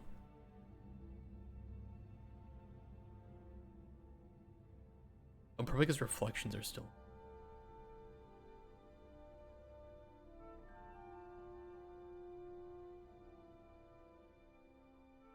Or I'm crazy, I don't fucking know.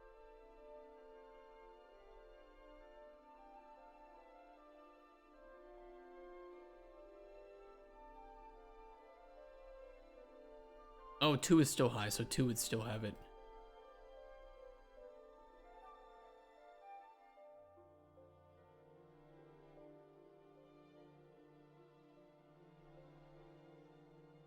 One would fall back to, or should fall back to screen space global illumination. It does not look like screen space though.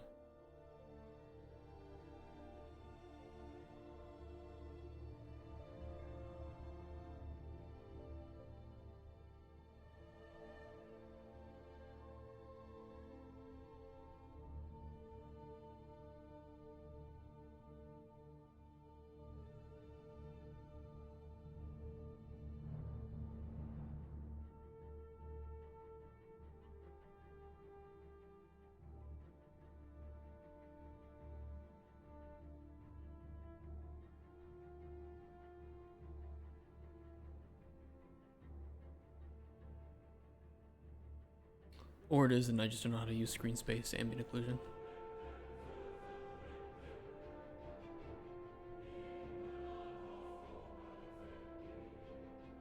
Oh no, it's not ambient occlusion. Where the fuck is screen space global illumination? SSGI.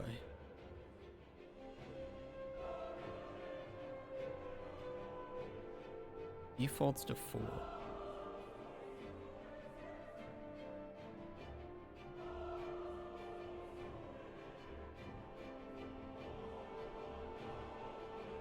I have no clue if it's even turned on.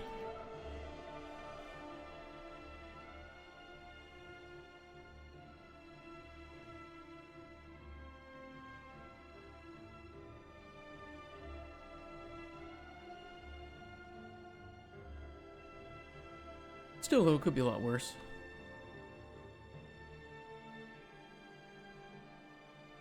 But we'll need to tweak with some CVARs. See what we get with this.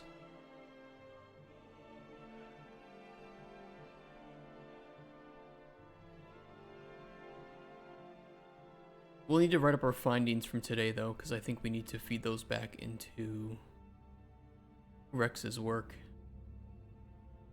Let him know what we found out.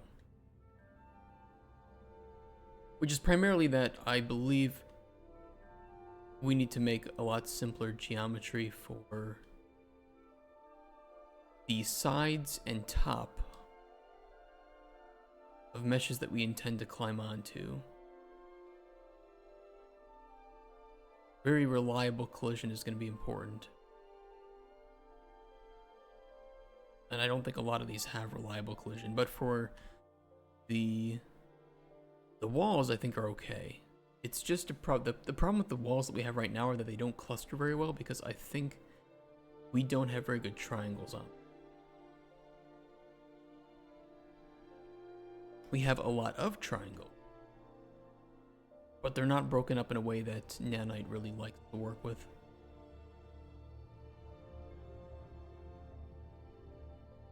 That kind of goes for everything. You can just see that it's really not messing with clustering that much. It kind of destroys the point of it.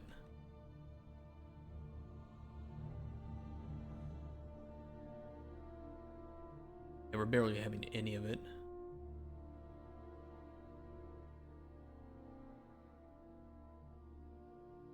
So that needs to be improved for sure.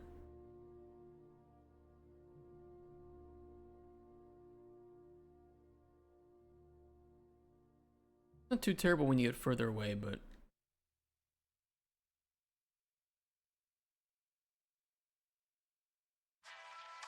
now we need to tweak it.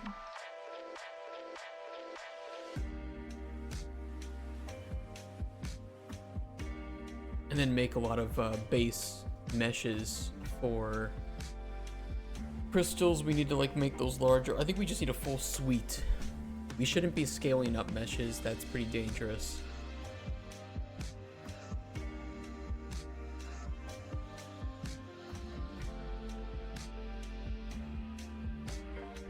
And ideally, I think we should be separating the meshes that we intend to use for walls and platforms and not use the same ones.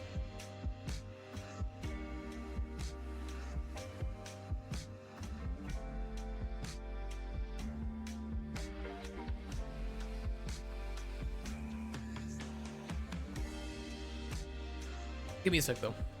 Give me a sec. Give me.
Hmm.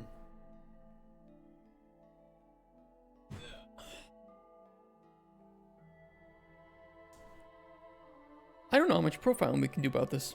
I think most importantly, we know what we should avoid. We know our bad practices, right? That's the most important thing. It'd be nice to know why and have verified metrics of how those bad practices negatively impact things, but it's kind of hard to do that when you don't push things to the like extremes. And at that point, are you even really doing a viable test anymore if you're just pushing everything to its extreme point? In my opinion, no. I think really it's just that like super small mistakes in nanite can build up and build up and build up until you are left with that massive viz buffer, right? You're just like so much overdraw that your screen is orange. Yeah, it's not gonna be great. But sometimes you can't avoid it.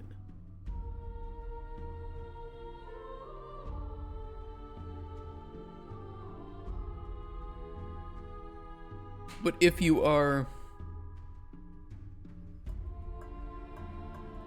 I don't know, it also depends what you're, having overdraw on. Are you having overdraw on a cluster that is like made up of 10 billion triangles? Well, yeah, it's gonna be a problem, right?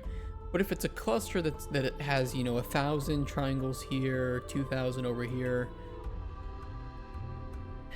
I mean, a little bit of that shouldn't be a problem.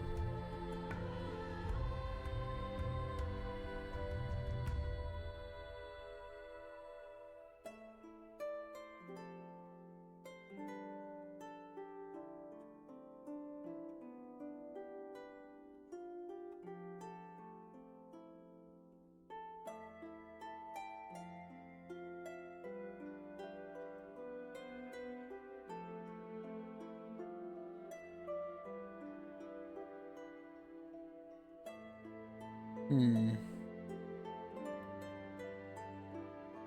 0.3 and 0.6, so 0.9 total.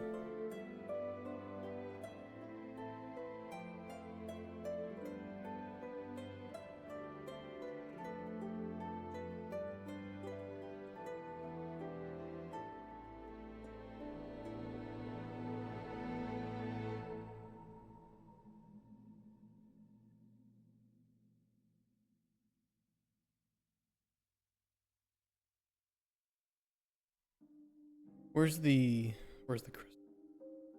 Just this one, I think, that we're using right now.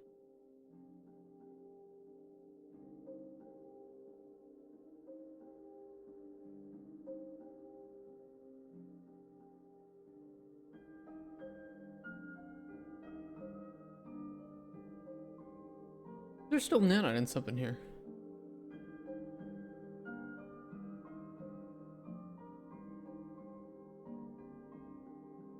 No.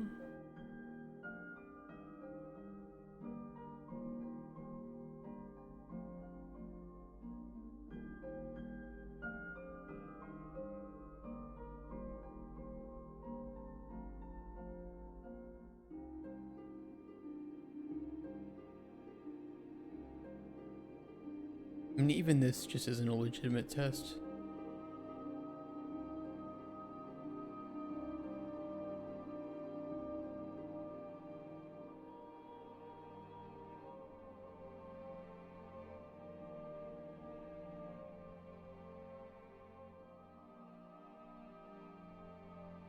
Isn't there a way to automatically make LODs in Unreal somehow? Maybe I'm stupid.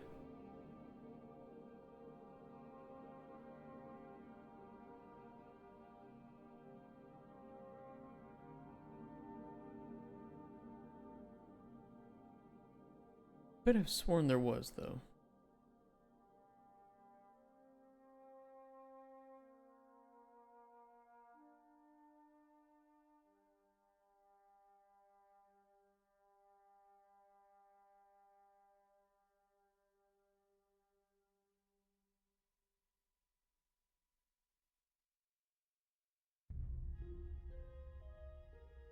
I think I'm stupid.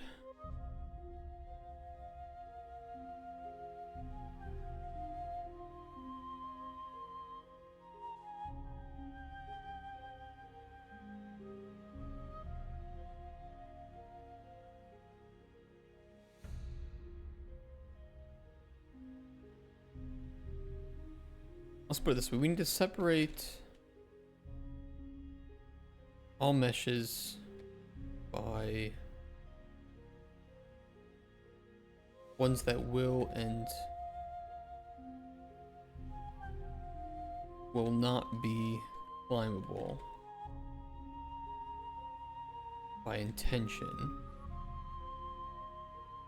We could probably handle this through a flag in editor, right? By like adding it to a collection.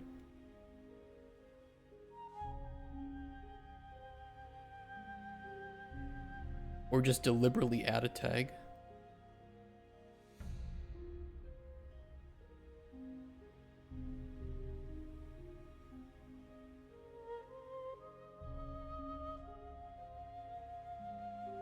Is it possible to filter by a flag? Custom filter. Create new filter.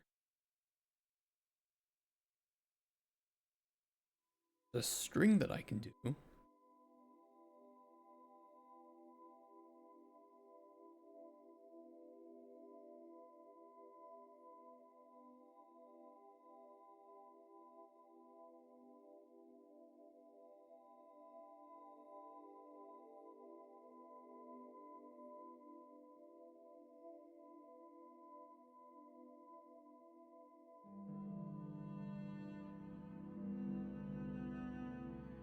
User asset tag.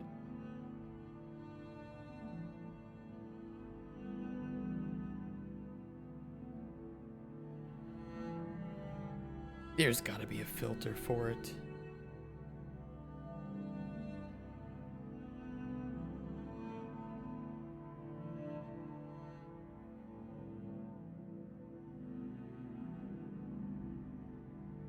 Compare tags.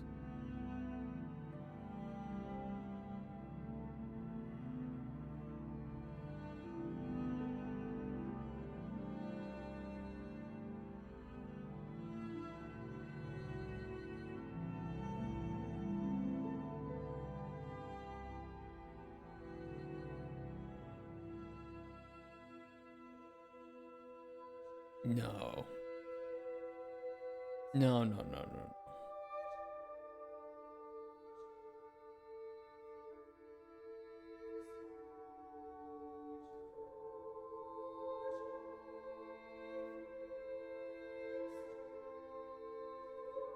But we did do this custom filter. How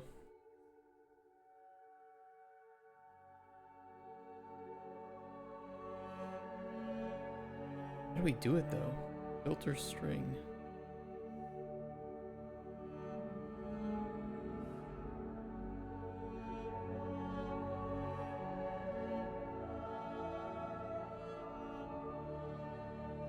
Maybe it's only the name.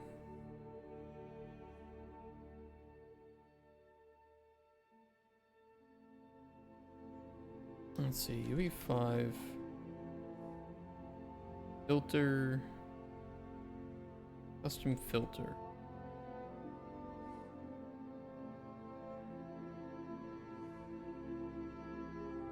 A video.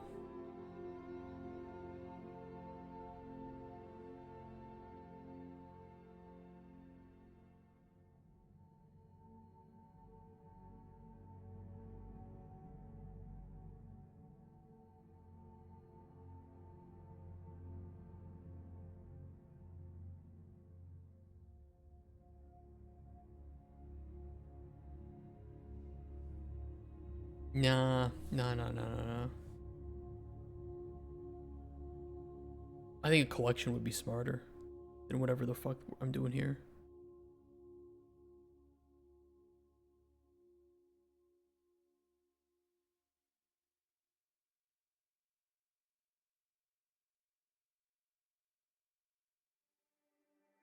Oh, I forget how you do that too.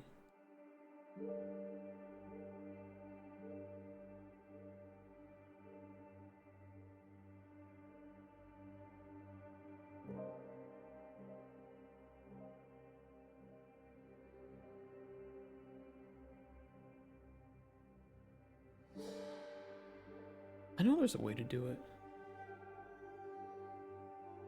Maybe I need to make the collection first. Create a shared collection that can be seen by anyone. Climbable meshes.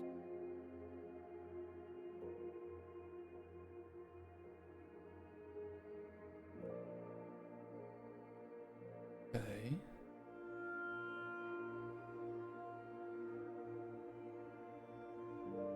Can I add them from here? Manage collections. There we go. So I just have to, I had to make it first before I could see it.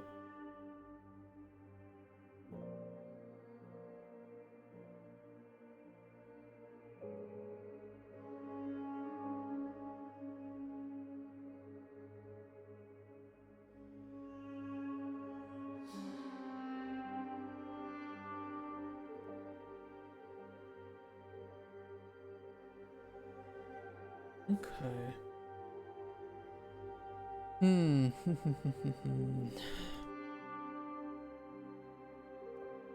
I wonder if our ignore file though ignores collections at the moment.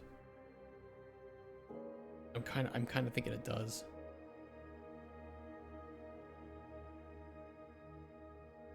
Editor config. I don't know. I don't see anything changed. Added and private.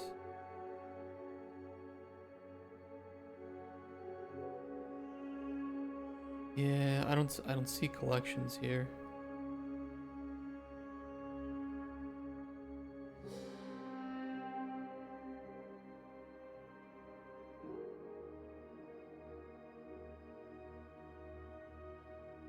Content collections. Why are we ignoring collections?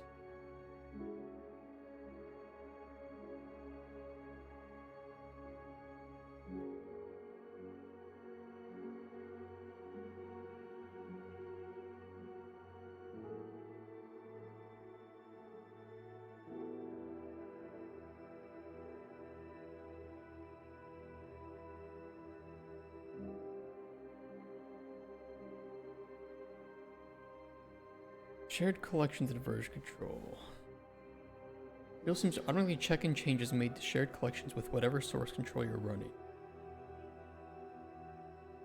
This is about the AWS situation with someone in chat earlier. Just that he's right. AI tools did start deleting their code on server.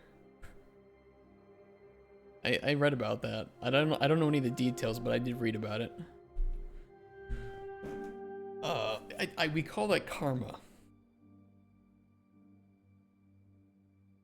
Add the saved collections folder to ignore list to prevent them from being source.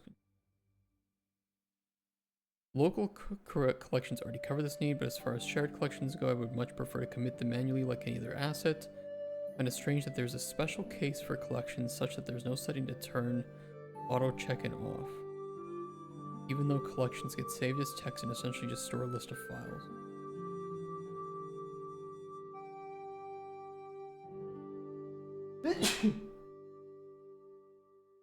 Alright, default editor settings ini has auto commit unsave.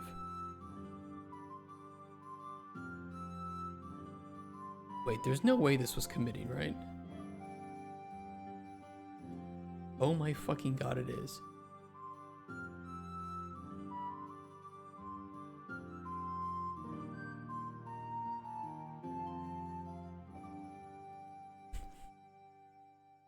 Like, there's no way that it's doing that. No, it absolutely is. Default editor. What is default editor settings in?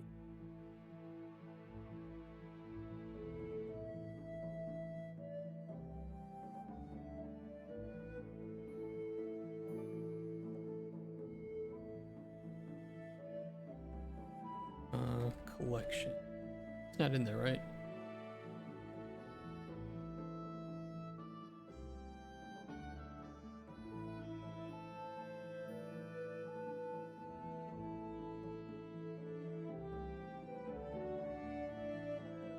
Turns out the setting actually was in the UI. I'm so tired of thinking of editor prefs as something entirely local.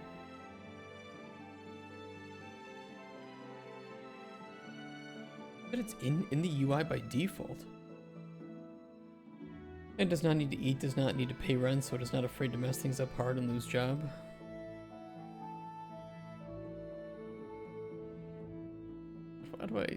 Stop doing this.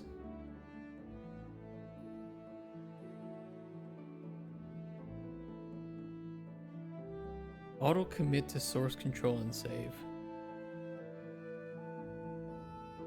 Jesus Christ.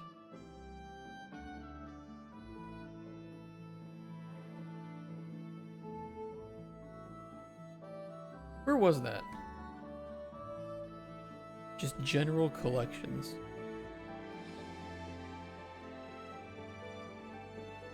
That's a horrendous option.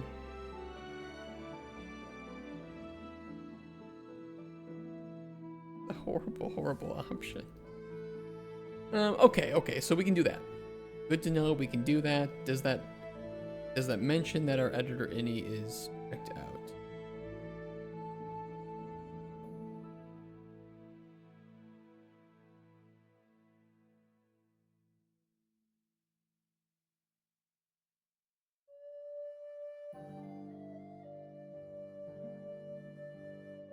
Actually, where does that save that?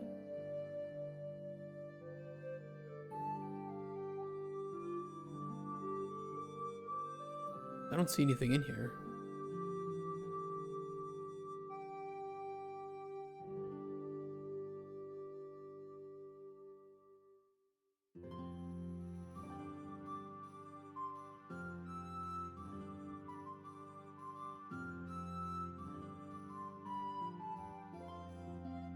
The hell?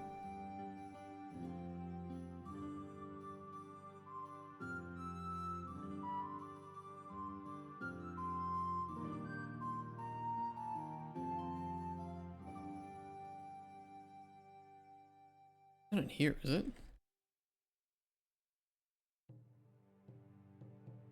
Oh, wait, hold on. That's something.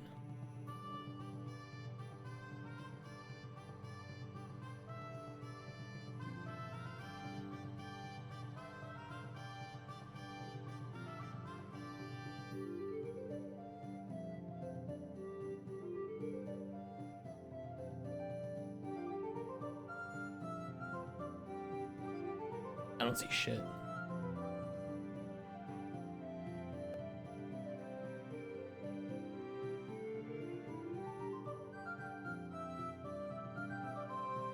Where does that actually change it?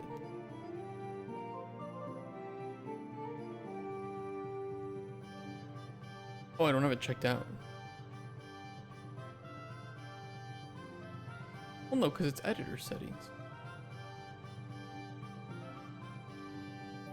That'd be local, wouldn't it?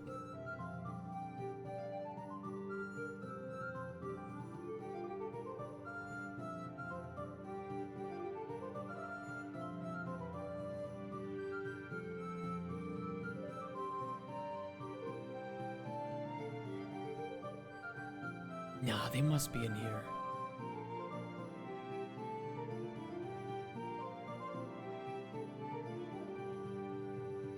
I mean, is it possible to literally add that to this?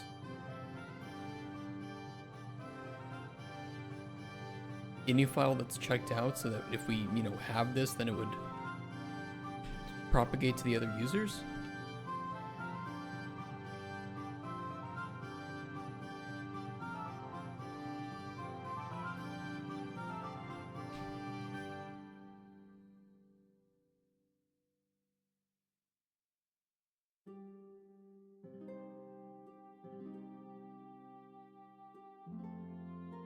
Then he's under editor prefs. Never thought to check.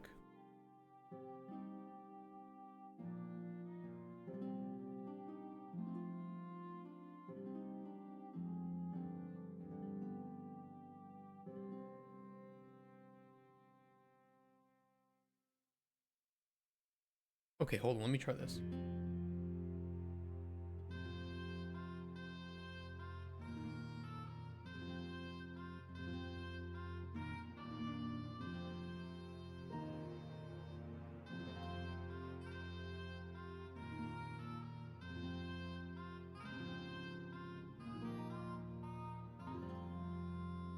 And then we'll try loading it and seeing if it set it. Because if so, we do want to commit that, and I'll put that in main.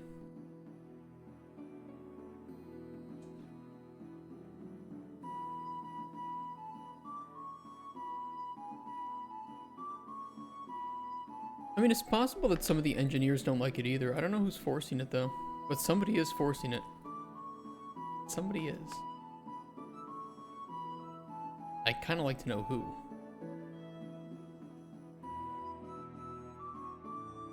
Ah, see, that's checked out here.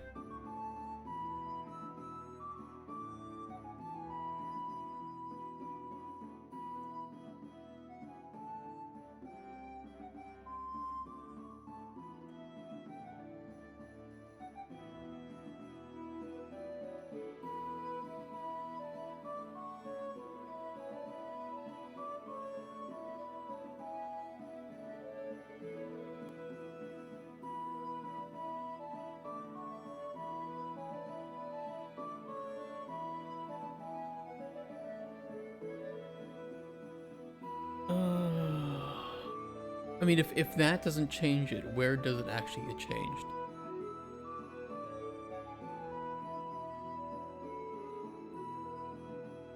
I mean, it's editor preferences, so maybe this would be done not on the per project side, but rather literally in the Unreal save.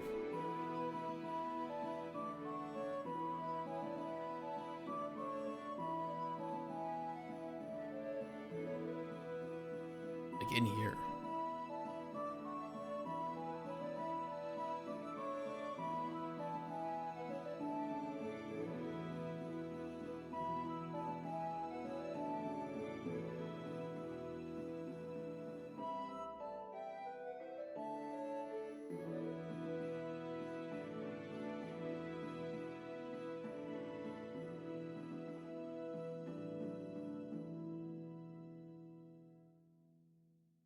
Game saved config directory.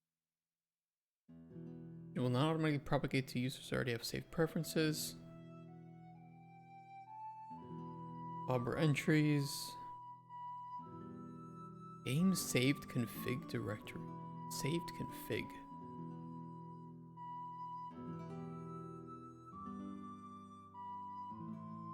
Well, then theoretically it should be in here. It should be in saved config. Windows editor.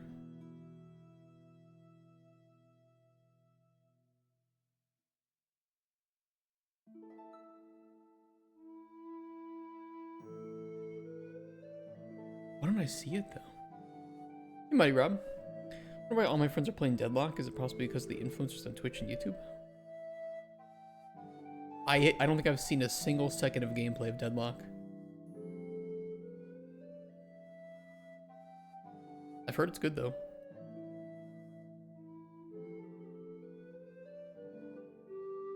Not my type of jam, generally speaking, though.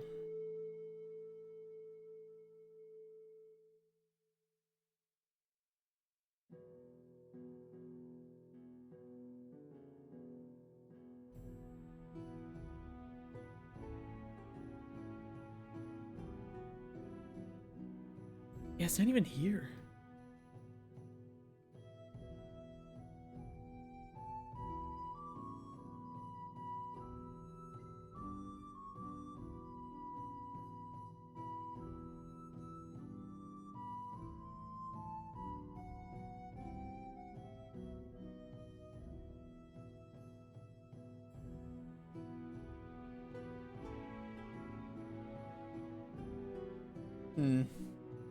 I mean, we can easily. I could easily just get Rex and Cuthbert to update this if we actually want to version collections, which I would, just not have them auto commit, because that's kind of insane that it does that.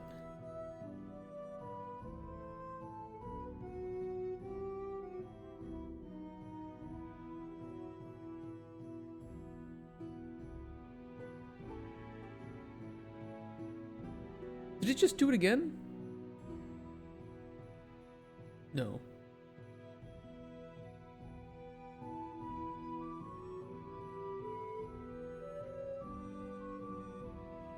I don't use audio alerts today. They're not working. They're broken.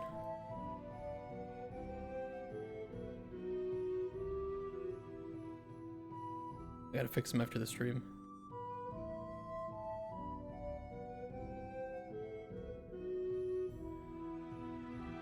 Collection has local unsaved or uncommitted changes.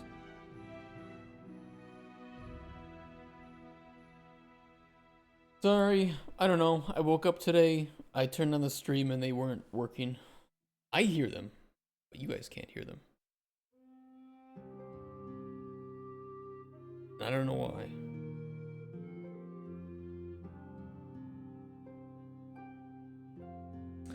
I will have to figure that out.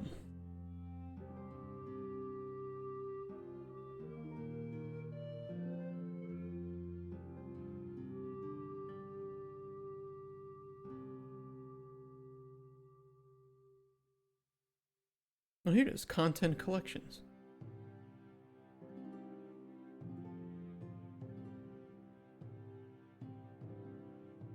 So it will get versioned.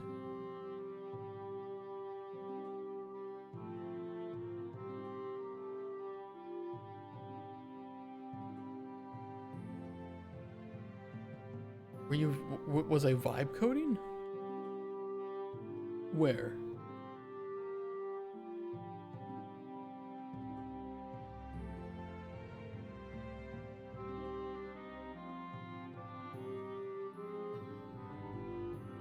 Weird, it's even in the ignore file, content collections.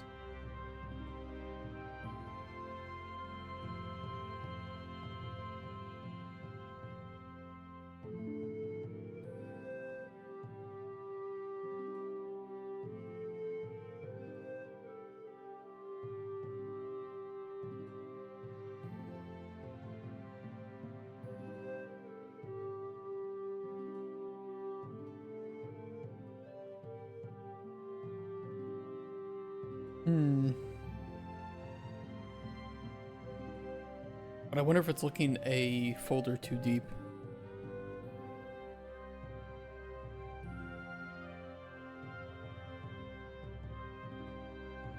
Okay, so what happens if I make a local collection then? Where does that get saved?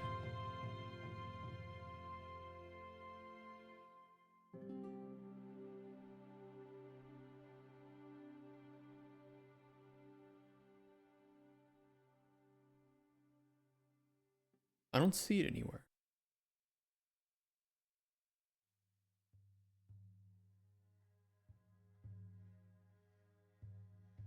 Okay, where did that go?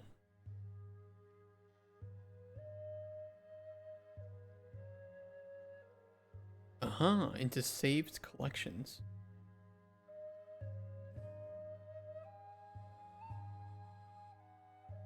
Oh, I stopped working because I vibe coded. I think what happened, although I don't know why, because it was working just fine.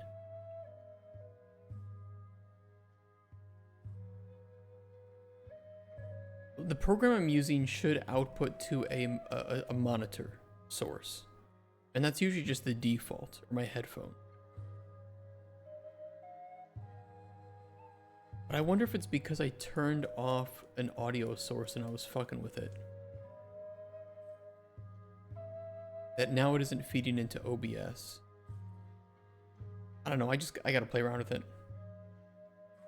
Audio.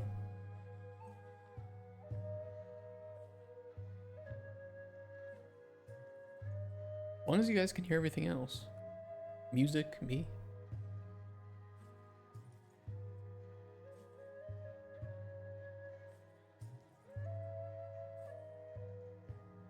Damn, those traces are 32 megabytes each. Oh, Weewa. We gotta be careful not to take too many traces. We're gonna load up our hard drive.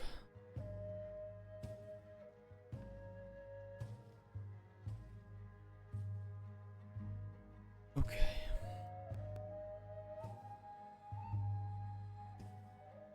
Use shared collections to denote the meshes that are part of each category. We also found out here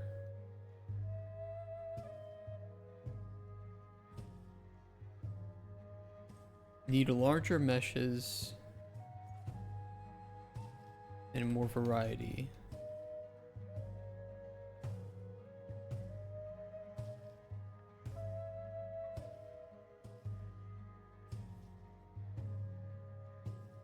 to limit overdraw.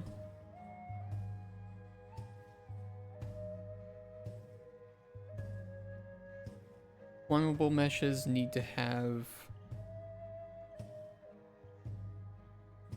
very simple collision.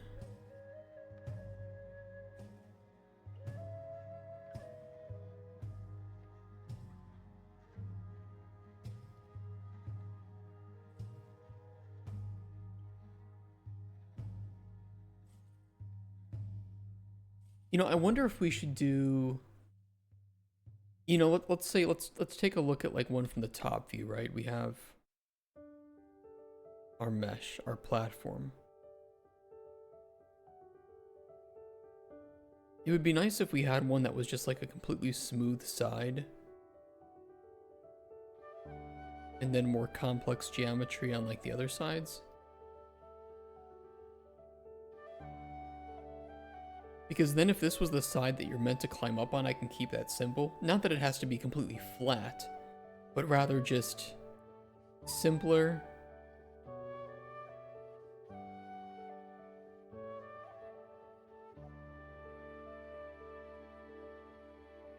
You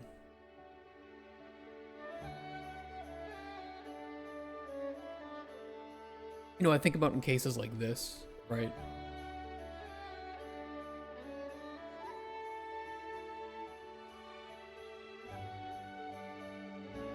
Although right now we are tracing by complex collision, but eventually we want to trace by simple collision.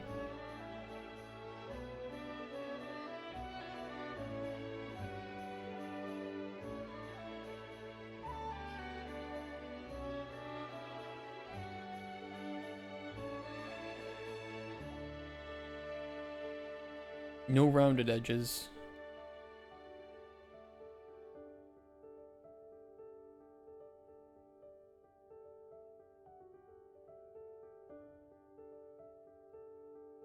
I mean, we can accept some level of clipping. I don't really care. You know, at the end of the day, I don't think people are going to judge clipping in an indie game too much. Or even in AAA games. It just shouldn't be egregious, you know, that's a little bit egregious. But a little bit of clipping is not the end of the world.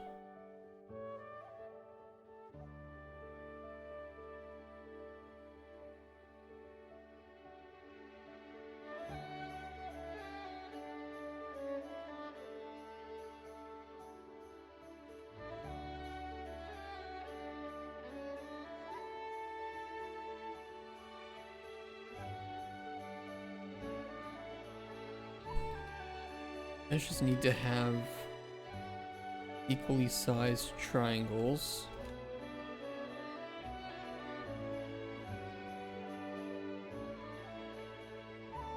Even if that means slightly simpler geometry. Let's say like wherever possible.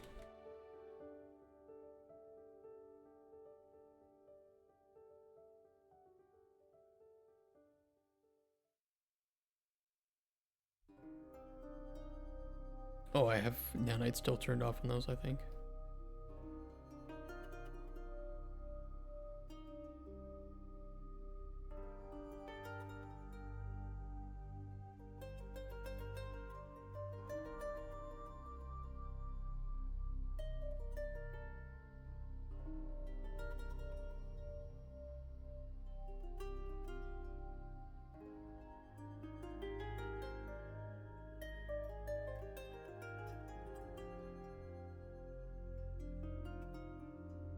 Oh no, we're fine. We're fine. We're fine.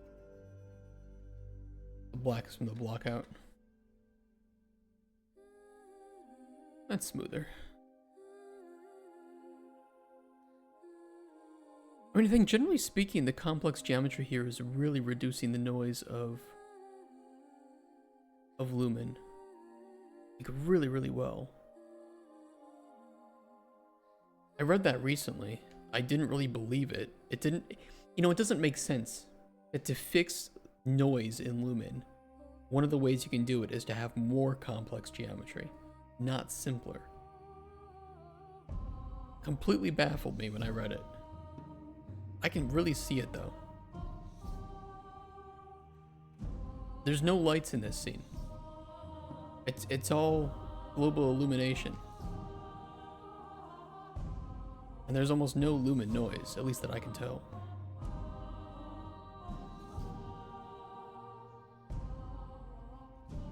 Very interesting.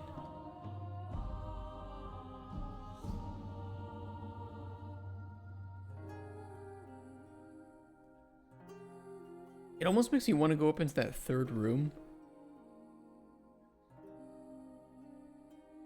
up here and see what it looks like. Because I think this is the scene where we have the worst lumen noise problem.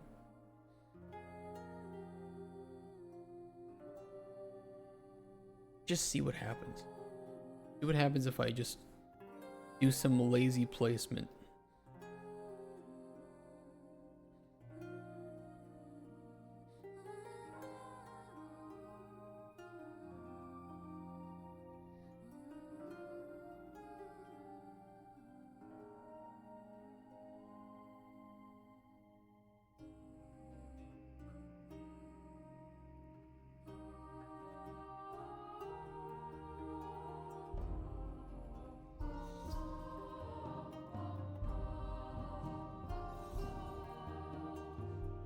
It's a good thing to test too, because this will verify those claims and whether or not they're true.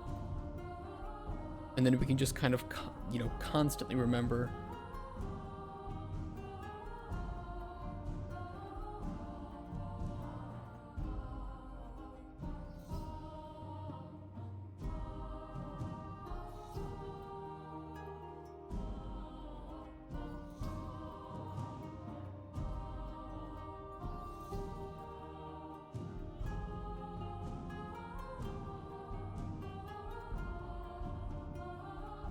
We're gonna get some overdraw here, but I don't really care.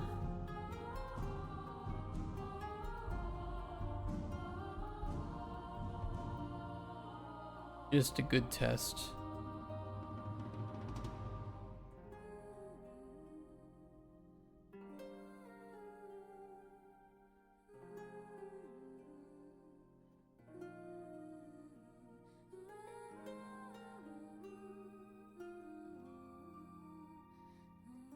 I probably need to pull the lights down.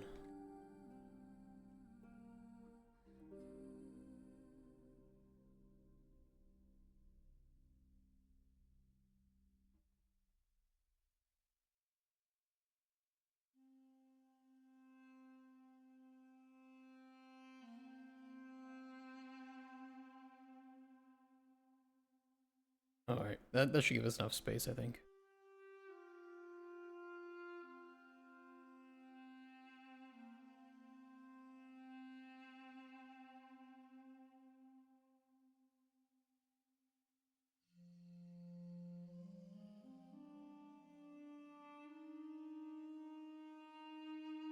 So it's not going to fix all the noise. From what I read, it should have a pretty decent effect on it. Works in real life too. If the wall is ugly and pitted, then you can use grain paint to make it look great. It honestly kind of looks nice in here.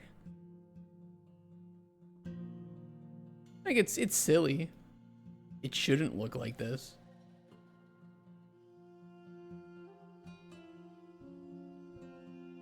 It looks kind of cool.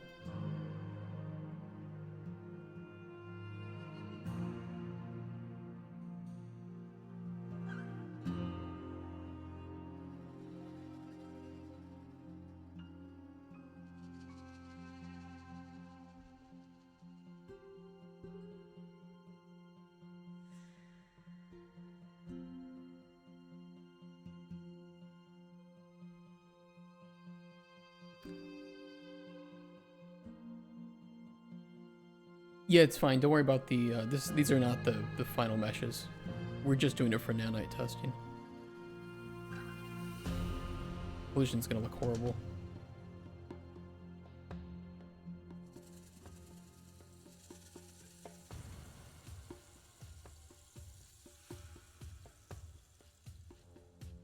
Wow. Okay, well, I can only tell you that wherever I read that, it is very true. I mean, we still, of course, you can see some of the lumen flickering back here. Although it's screen space based, so zooming in doesn't really help make it look any better. Or any worse, I should say. You can see it a bit if I probably sit still and let the stream catch up to it. But it looks way, way better.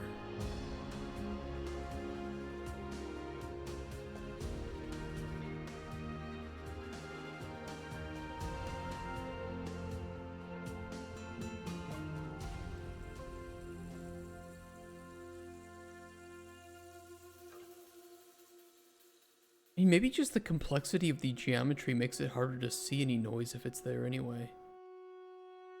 It's like you can see the patchiness on... Again, it's kind of hard to see. This should be completely static color, right? And you can see the noise in it. I don't know if you can pick it up on stream, even if I'm sitting still like this. There is very obvious noise on this material.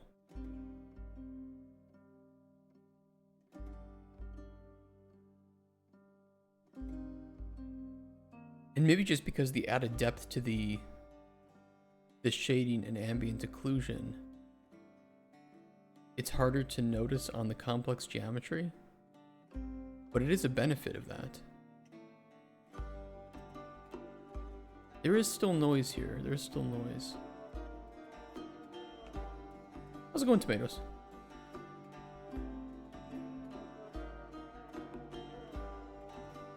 Okay, I mean, that's good to know. We can absolutely confirm that more complex geometry hides lumen noise better. Confirmed. It's not perfect, but it is a lot better. So we should just avoid simpler geometry wherever possible.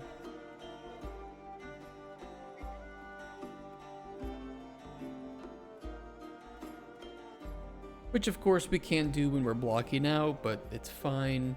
We accept that there's going to be some noise and problems with blocking out. It is what it is.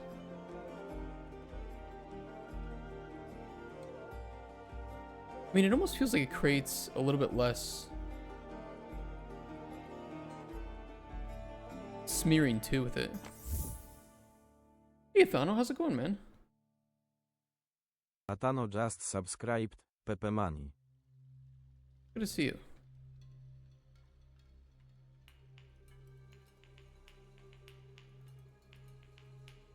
We still get some flickering, but we get less noise.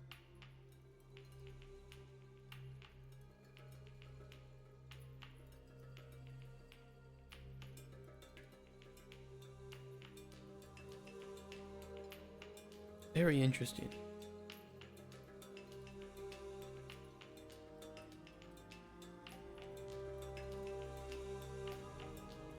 I wonder if any of that could be fixed by the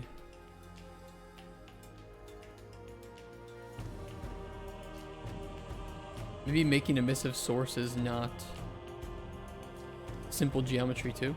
I don't know. Made a lot of progress? I wouldn't say that. But I appreciate it.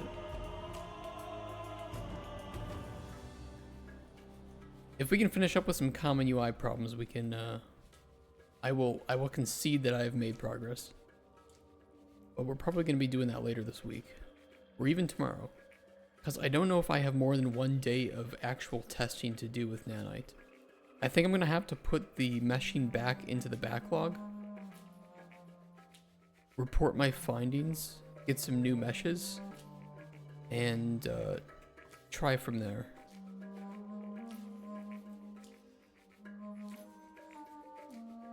But we are getting some good findings today, I can tell you that.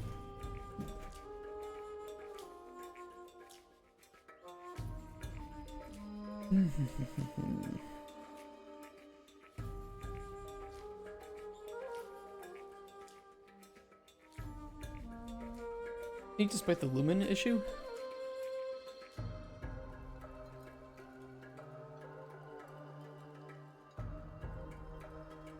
Yeah, we can fix the lumen problems. Because this scene has no lights in it at all. We have absolutely zero lights in this scene. So there are better ways that we could be lighting the scene to get more accurate hits. And then we can always do some tweaks to lumen itself to reduce the noise.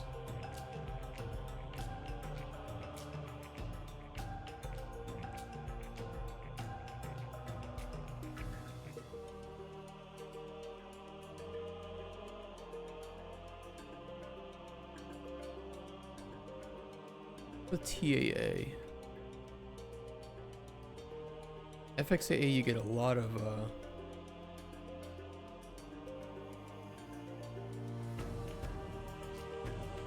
strobe effect.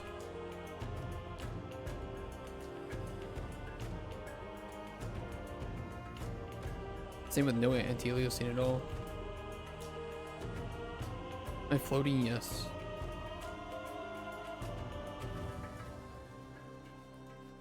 What's funny is I think the TAA is actually giving better results on the flickering.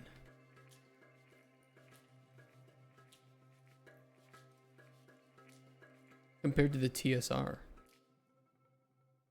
I wonder if there's some default settings to TSR that are creating that effect.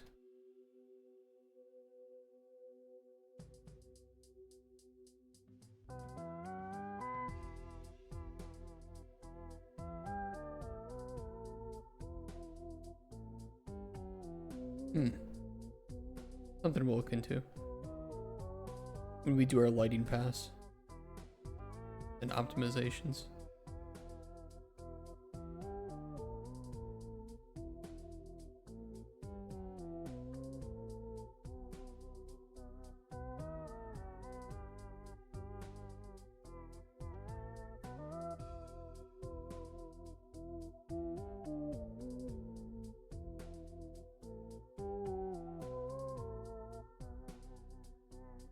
There's like some lumen far field stuff.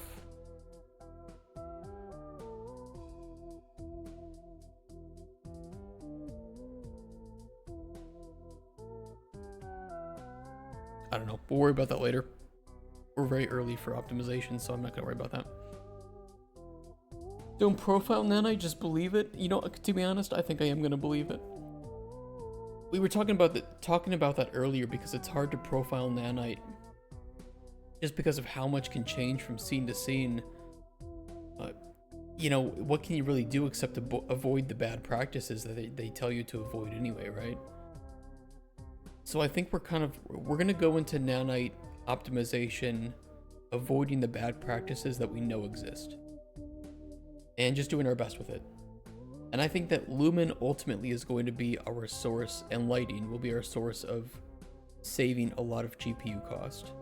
Because I don't think nanite's going to cost too much for us.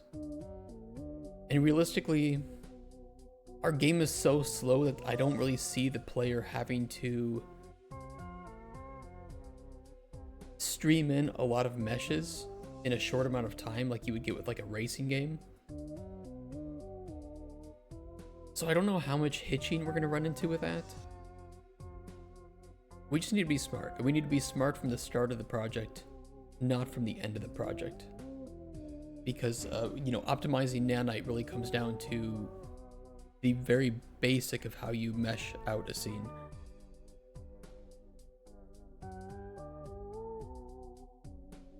We need to be smart. Really what it comes down to. Avoiding overdraw.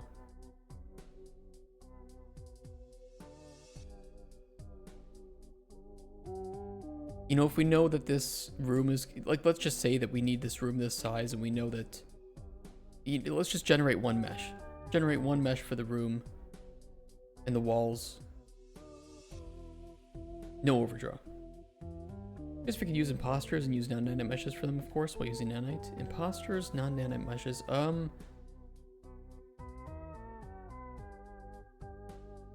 There is a fallback mesh. I don't know when it's used. You should probably not use all nanite in a scene, because some things will not render faster or better with nanite. Especially things that, you know, collide like this, right? If you have some, I don't know, some mesh that's protruding into the ground or whatever and doing, you know, creating a lot of overdraw, you should avoid that.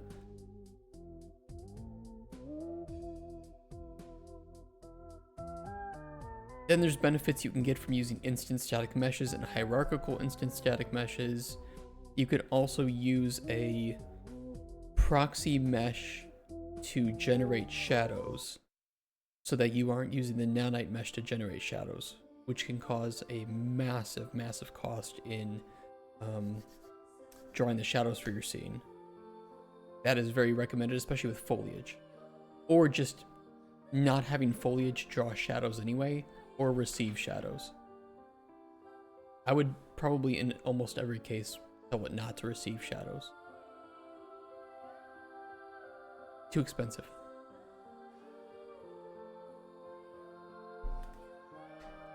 Hopefully our game can avoid that though, because we won't have any foliage.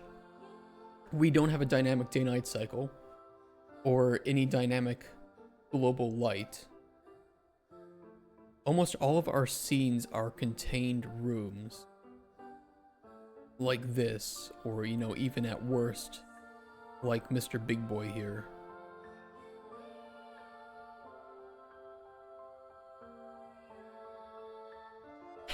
So I'm hoping that even if we don't do our best job optimizing, because it's, you know, just 2 to 3 of us and we don't really have a whole lot of experience on that tech side of things, we should still be able to keep our frame costs pretty low. We will do our best with it.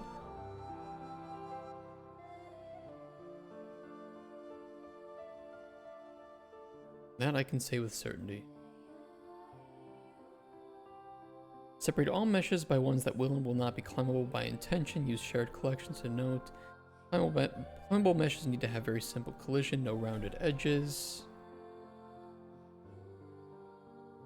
Multiple variants with smoother sides to prevent major clipping.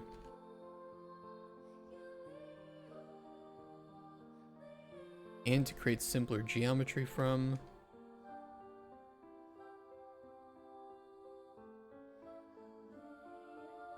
Although I don't know how to feel about that.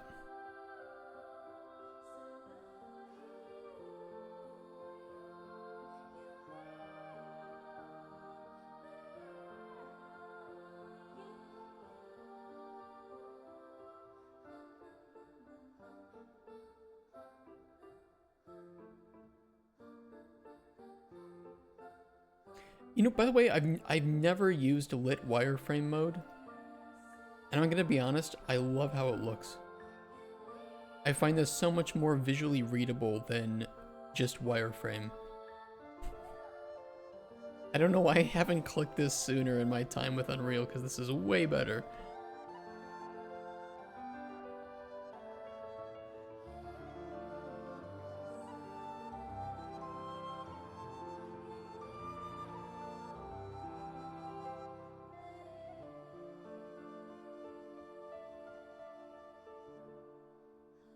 I think we need to see to investigate if put IK can operate on complex collision.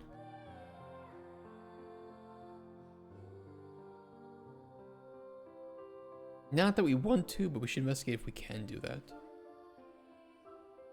The Warframe looks like Vampire Survivors on stream though. I know exactly what you mean by that. You know, I like Survivors games, but yeah, they are horrendous to stream.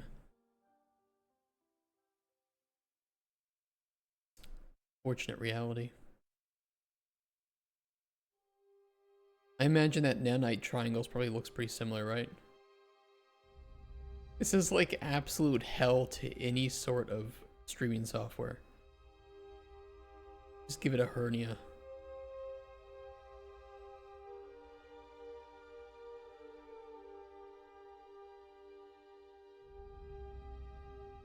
This probably has its problems too.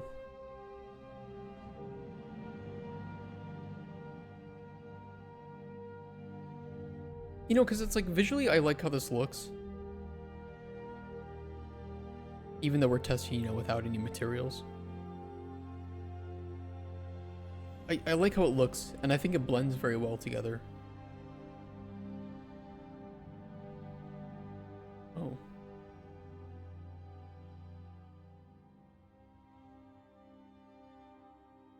We trace by complex collision, and these have really bad complex collision at the moment.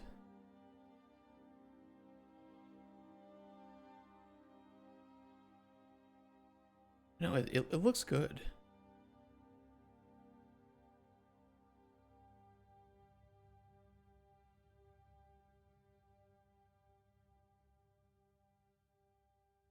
The complexity feels very authentic and realistic.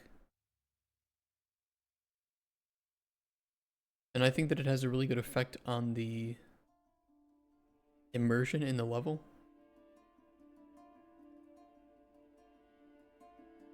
But it's like, this is fine here. You know, what we're looking at, all the walls, these archways, you know, above me, this is, the player's not meant to climb on that. So that's very okay to have in this way. And I think that it's even okay to have complex geometry in cases where we know that the player is not going to be climbing up on this, but rather just walking on it.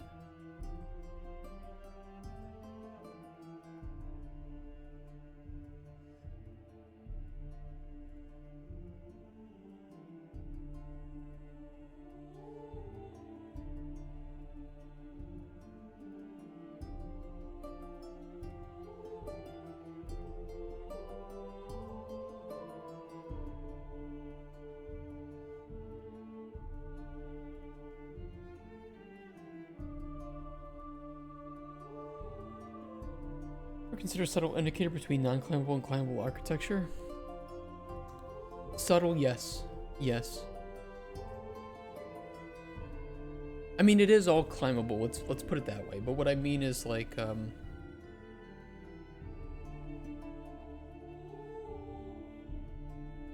it is all climbable. Maybe this isn't. It's not the right way to put it. It's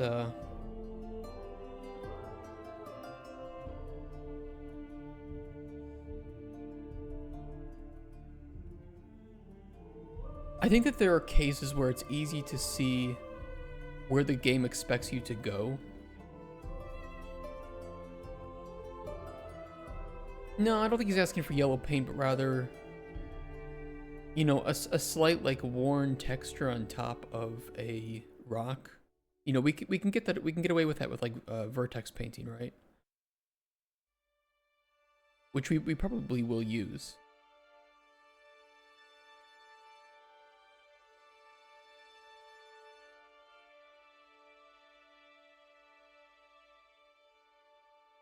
And basically what that means is that we can use the triangles themselves to paint on like a texture. So on the top of these rocks over here that we would want the player to climb on, we can paint some like lighter brown color, you know, something that's brighter than the rock itself.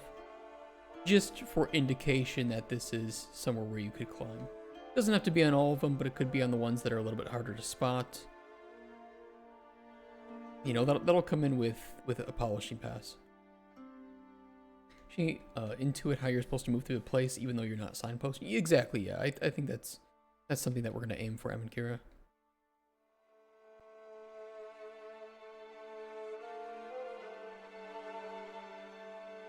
I think generally, though, this level, it just depends on the level. Like, I think this one is pretty obvious to see.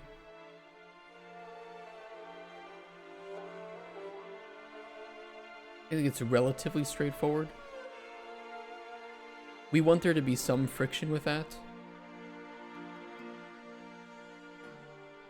Other levels might be a little bit harder to see until you get closer. Maybe a little bit here.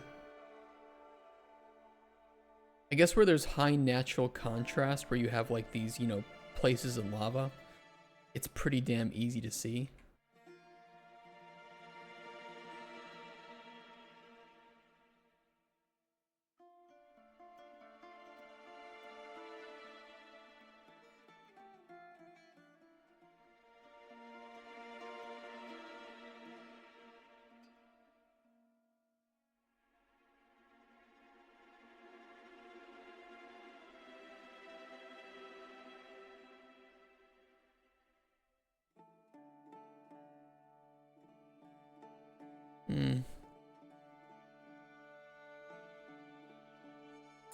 I wonder if we would do that in the material pass, like the texturing pass, or if we would save something like that for polish pass,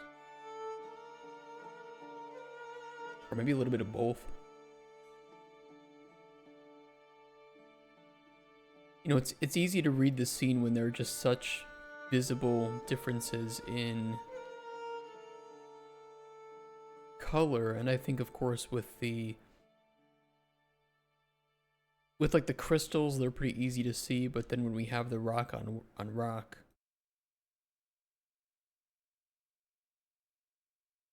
yeah, it could be tough. It could be tough to see. But it just depends on how well it sticks out. Yeah, I think the texture pass will know more. We'll be able to, I think we can't judge it until we see the textures on it. There's just no way that we're going to be able to test whether or not this has good visibility.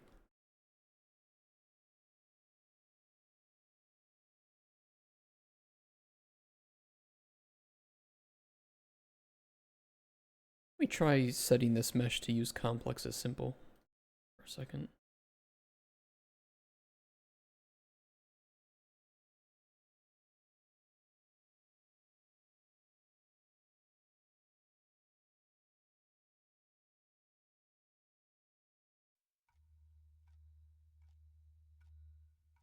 Oh God. The feet IK hate that.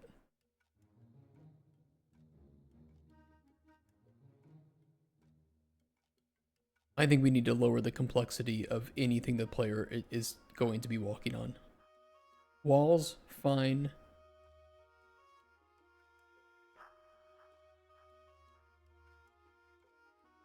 But this is just a nightmare for the camera and for the character.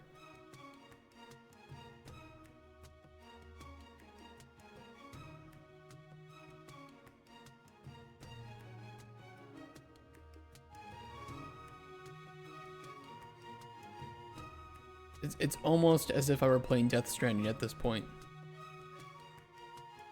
But unfortunately, I don't have that Kojima money.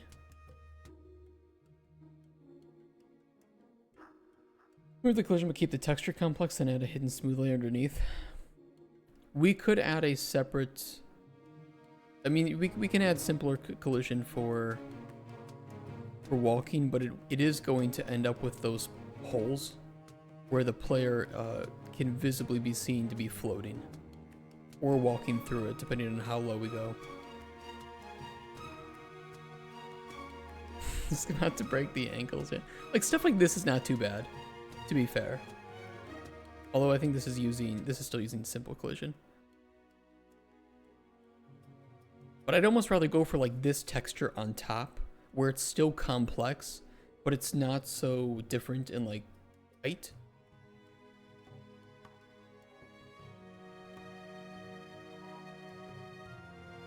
This is a much better like texture to aim for on the top.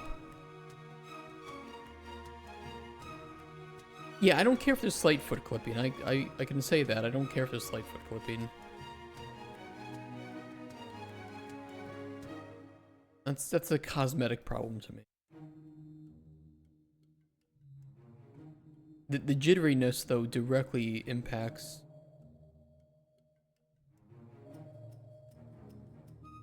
how the player is moving, and it's not good for a game like this.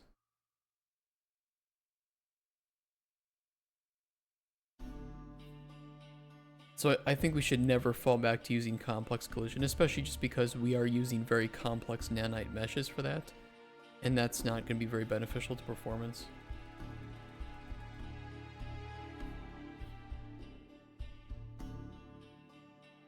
We need to use meshes like this, but then just use the simple collision on it.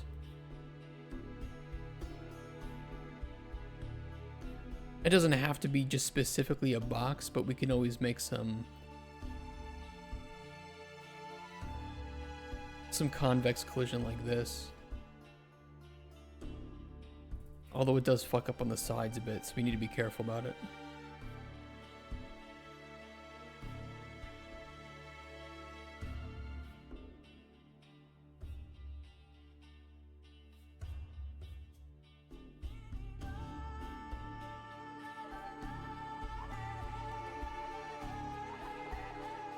But at least then it should be a little bit more accurate.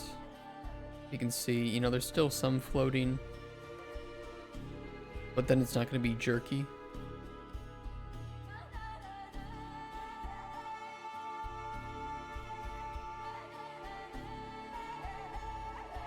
Except on those sides.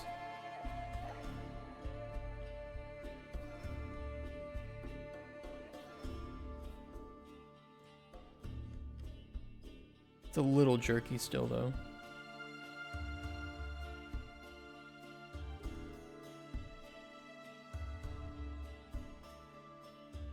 But I agree with what you're saying. I think that the smooth camera should be our highest priority. Like, smooth camera and smooth player movement should be top priority. Mesh complexity can come after that.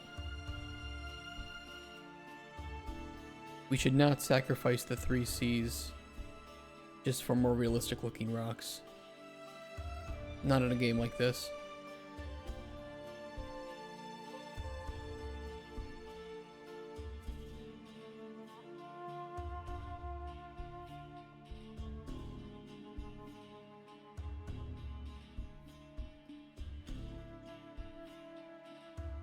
Yep. Yep.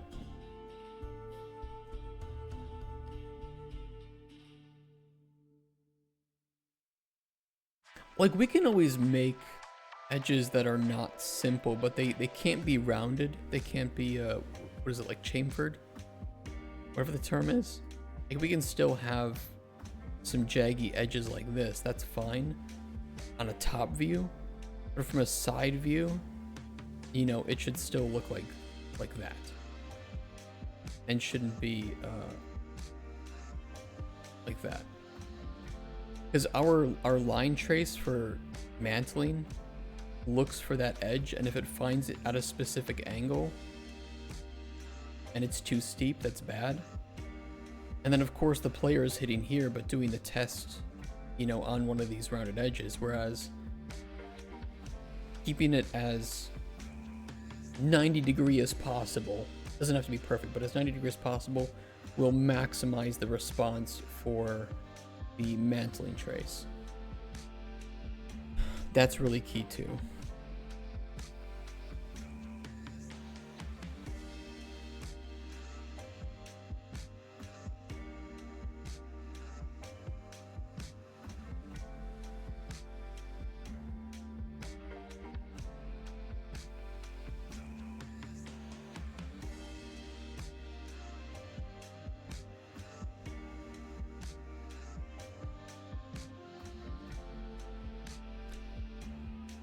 There might be some redundancy here of what I'm writing. Anything the player is meant to walk, climb on.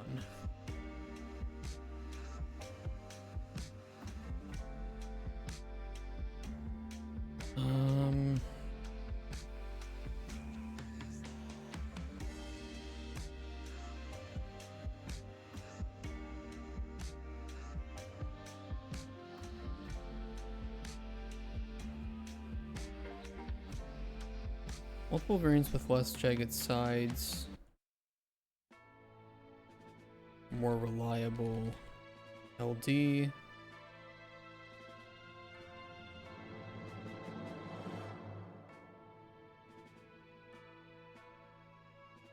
Smoother tops where the player is meant to walk on.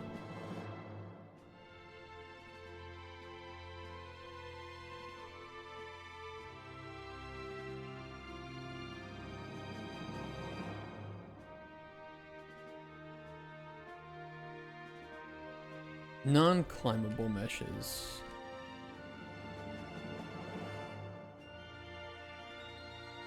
Can be more complex.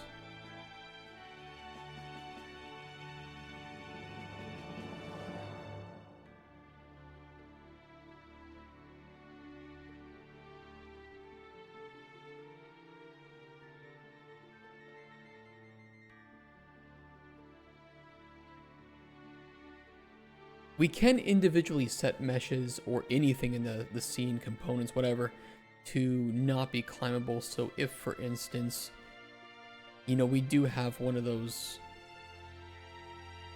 weird cases where we wouldn't want something to be climbable even though it is around here. I don't know, like pretend this is a stalactite or stalagmite or whatever, whichever one is the one that pierces from the ground. We can always specifically set these to not be climbable. And then it will be entirely ignored by our mantling system. Just in case we need to do that. But we'd like to reserve that for special cases, since it would be very confusing for the player to see something like this and wonder why they can't climb on it. We gotta be careful about that.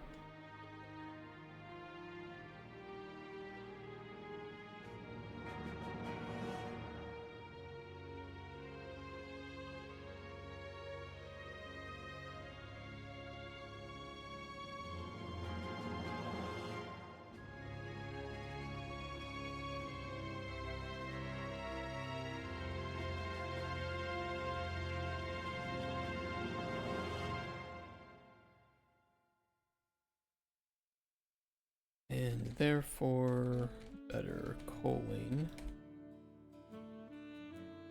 Larger meshes and more variety to limit overdraw. Still consider making rooms, room dimensions. Well, I don't know, because like the caves are one thing, right? Caves are one thing, but then we would have a modular workflow for creating facility areas.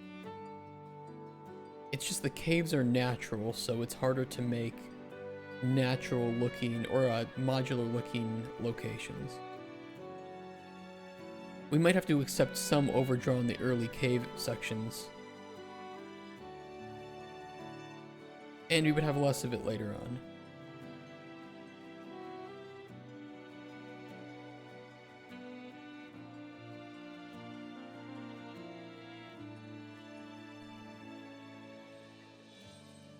Should avoid large scaling of meshes, nanite meshes, as it increases cluster size.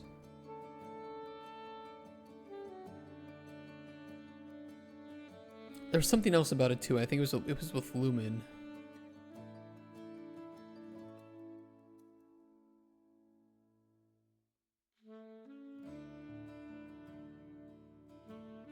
I just mentioned it earlier too. There's something with Lumen where you should avoid scaling meshes too.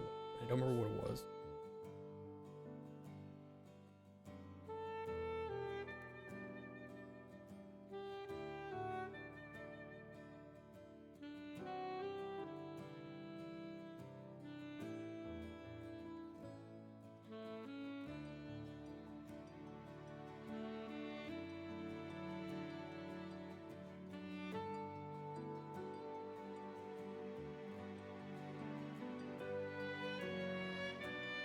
Maybe it wasn't Lumen, maybe it was Nanite.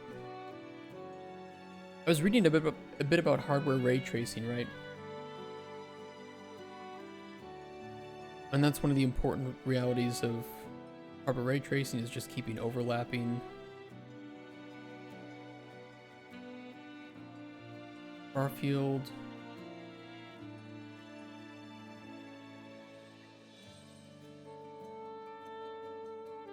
Choline.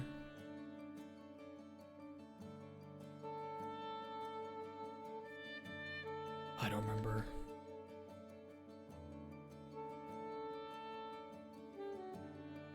Skybox. Meshes should have visible and ray tracing disabled. You can save tracing costs on grass meshes. Good thing we won't have those.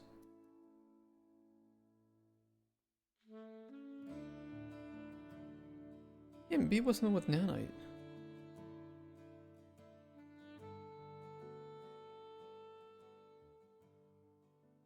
I don't know.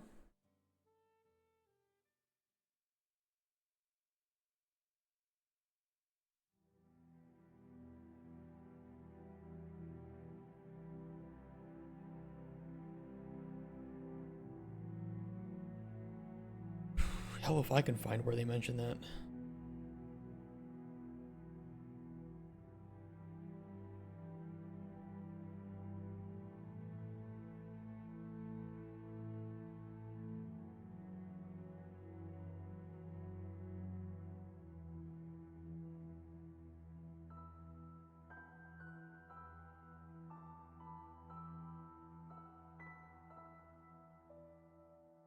Yeah, I don't know.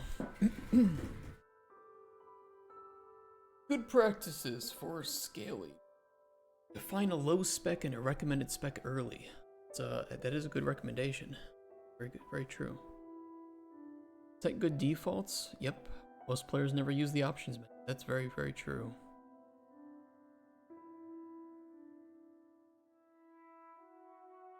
Smaller scalability range makes development easy. I can see that.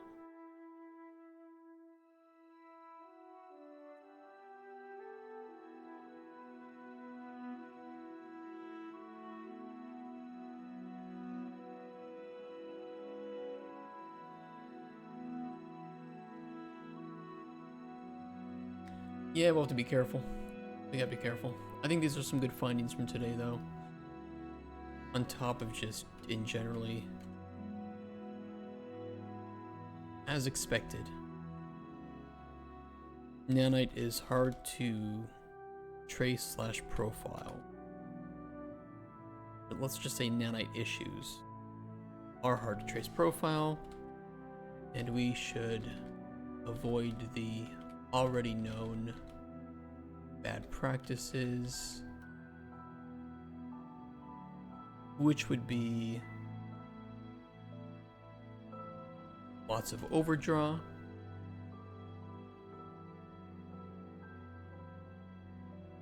masked materials,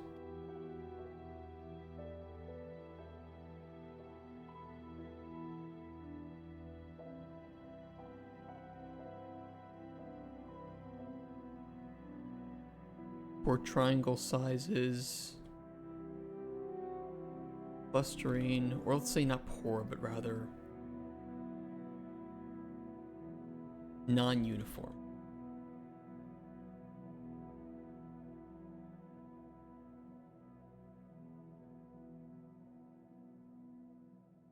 What else do we need?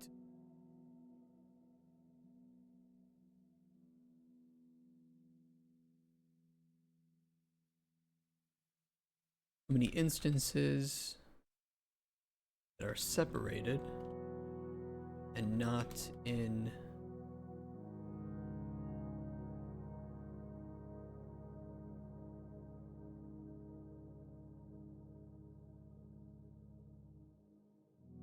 ISMs, HISMs, PLAs.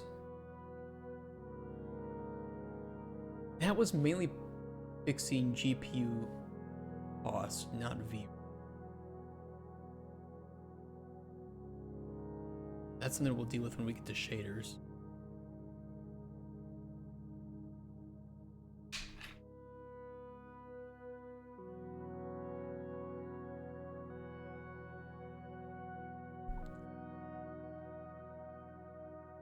We should probably also say, one bad practices is low complexity meshes. That would be faster to render non-nanite. You know, everything that I've read so far says that we will probably have a scene with a mix. You should not have a full nanite scene. You should not have a scene with barely any nanite. You need to determine exactly what you want to use nanite on, and then stick to the good practices with it by avoiding these bad practices.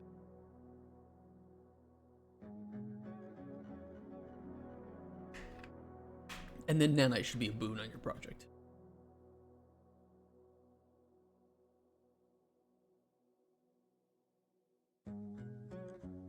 Our clustering is bad though. Not horrible, but it could be better.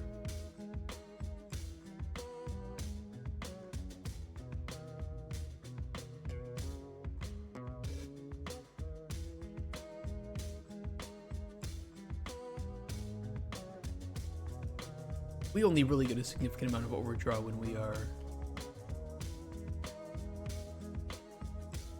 doing some overlap.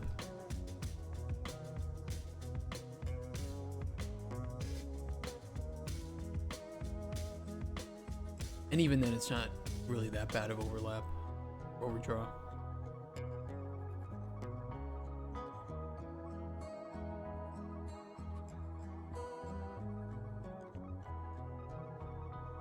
Even in the more extreme cases.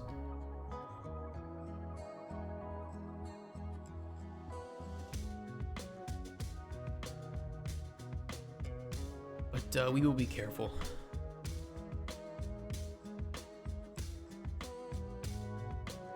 Actually, I have to see if Rex is on today because I gotta call him. I might have to leave early today because I have to call Rex. We gotta talk about stuff. We'll see if that's true.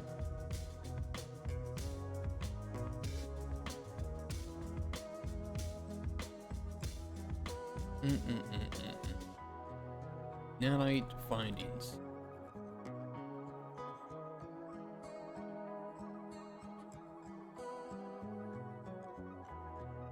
I'll just save that so I don't lose it.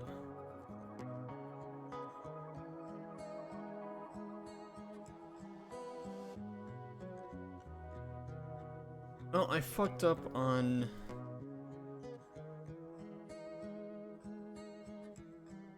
Should we commit this?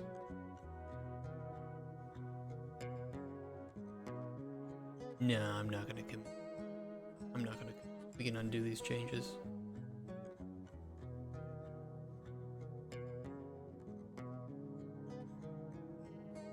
I don't care.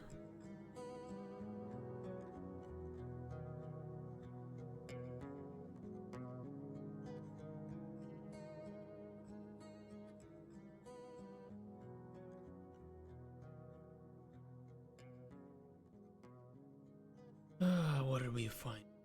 Meshing.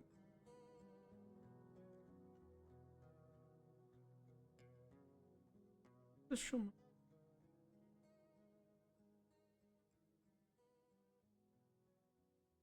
No, it should be. Let's wait on this. Let's wait.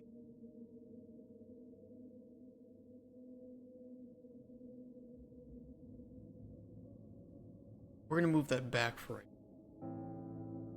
We need to discuss the findings. It was a good spike today. It was a good spike. So even if it sounds like we didn't get things done, we actually got a lot done by doing some initial testing and seeing how our intended platforms will look. And I think that we found out they would look good. They would not work right. And I would rather that they work beautifully, even if they look a little. So that's a good finding. That kind of just, I don't know, confirms what we already suspected. But it's better to have that confirmed. I can show you guys what I did with Common UI. So I'm pretty happy with where we're at with that. I did not just take those 3 days off last week. I did in fact come in and work on Common UI every day. And then on Saturday, I set up our Kanban board and made our tasks. And then on Sunday yesterday, I wrote up a new design document. We can talk about that too, because you guys can tell me if you like the design that I came up with. I think you're gonna like it.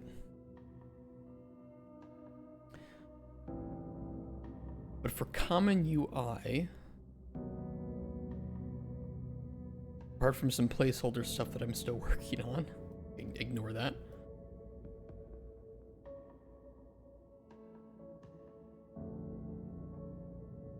I made a completely custom HUD class with a whole bunch of widgets. It doesn't look like a lot, but it was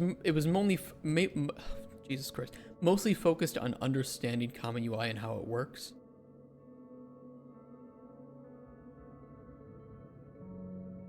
And what it seems to be working as are these like stacks, they call them. Common activatable widget stack.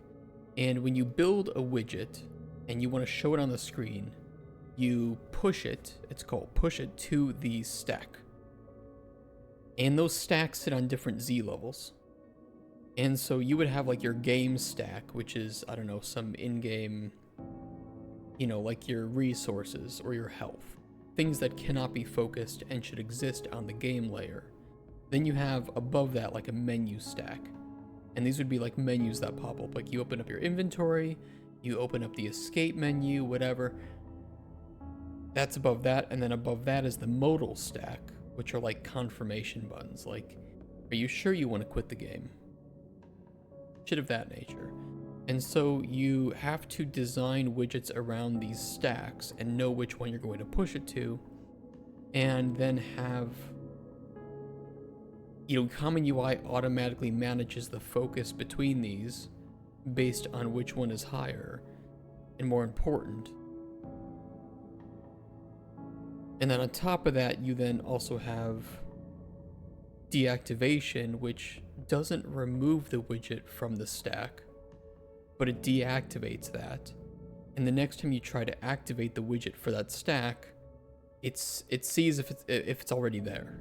And so it's totally different from like normal UI, where you might have like either just hidden something or collapsed it, or you might have removed it from parent. You don't actually want to remove common UI widgets. You want to deactivate them and then reactivate them.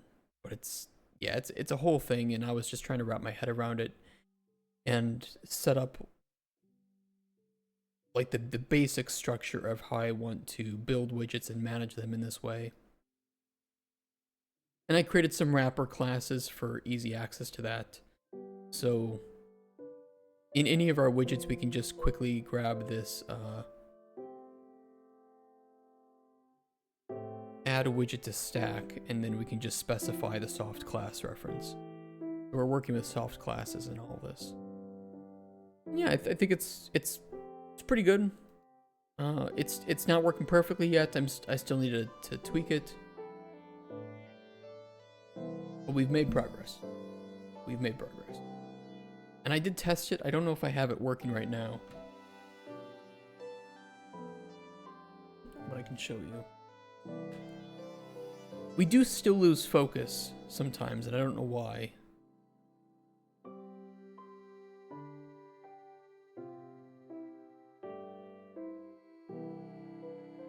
We'll need to investigate that. But you can see like we automatically have the switching of the prompts, as you can see there.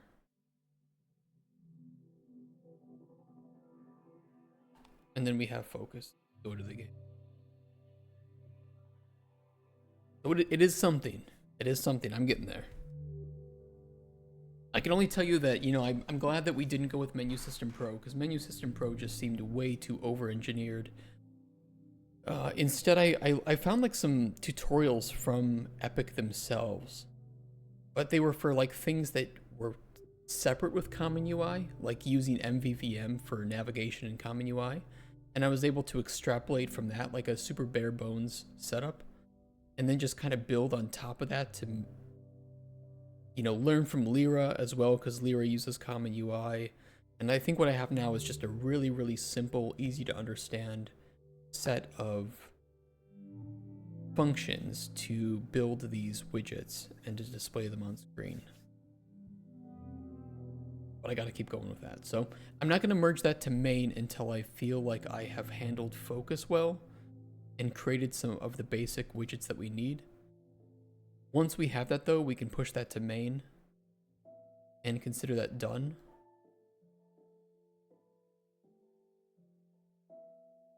Mantling hand IK is in progress, and I think it's looking pretty good, but it's not perfect yet.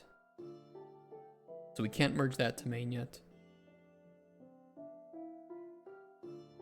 Because right now when we climb something, if it's on an angle, we, our hands will not align with that.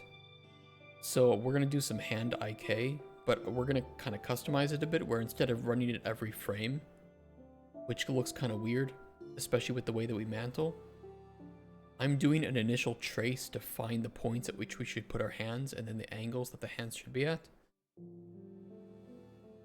And then Rex is fixing some stuff in the animation. Oh, compiling shaders, thank you. And we are getting there. But it's still very much a work in progress. And we do have the normals, but we aren't using the normals yet, so our hands will still look flat, but they should at least be on the right level. We just need a smoother transition to that.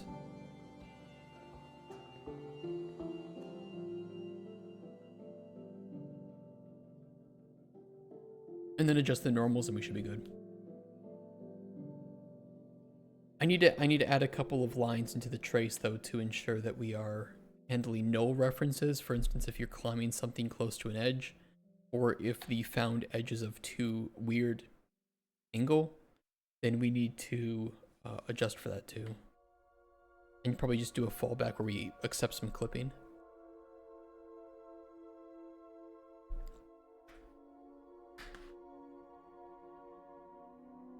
That'll be easy.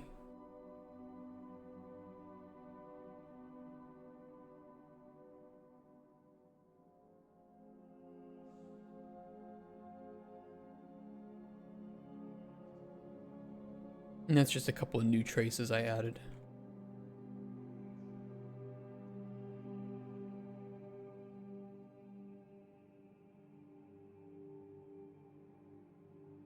It was a little bit harder than I thought because I actually have to, we can mantle from an angle. The traces you can see are the orange ones there. So we actually have to align with the edge that we're mantling on. And then grab the positions mathematically at a consistent distance from that edge to then do those traces in which we can grab the locations of the normals. It was a little bit more tricky than I had thought. But that will then very consistently grab those two locations. No matter which angle you jump from or what angle you hit it at, it will be consistent.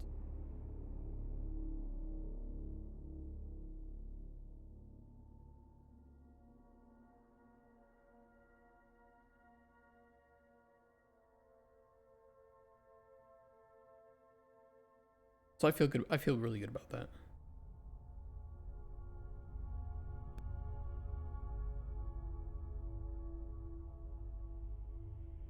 Those, though, we need to account for. You can see the null hit there. And as we start to get more complex geometry, like that would not be a null hit, but that would be, we should discard that that hit because it's on a bad angle.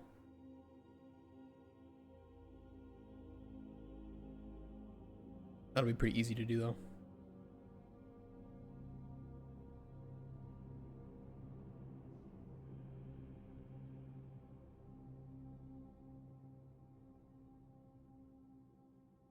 We got a lot of things in the works. Common UI logo. Logo is in progress. I don't know if the person who's working on that wants to mention that. They don't have to. Steam app ID and Steam hookup we need to do. I need to buy that off screen though. I gotta pay money for it.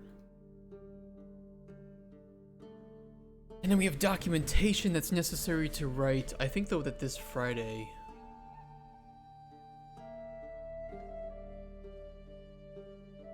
Actually, when are we taking off to write lore? Supposed to be the 20th and 27th. I don't think that'll have to happen sooner. Steam and yeah, we don't know about that.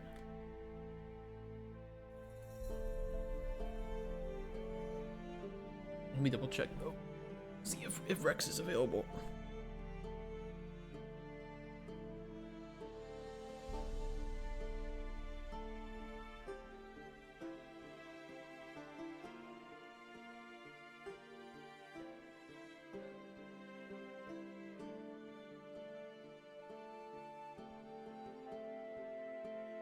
Okay.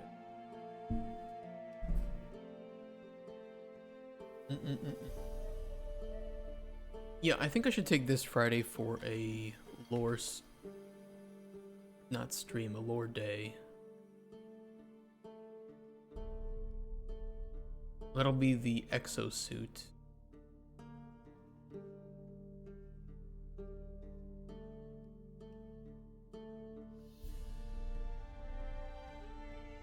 There might even be another one too. Documentation, dash ability, shortcuts. We can do those on stream. Optional objectives. Can do that on stream. Facility history, facility resources, and piping. Those will be two separate days. Those won't have to be done very soon though.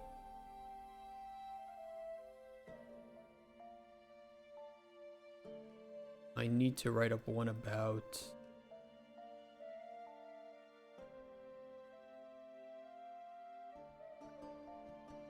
I kind of need to write up one about solar flares. Why did I need to write that though?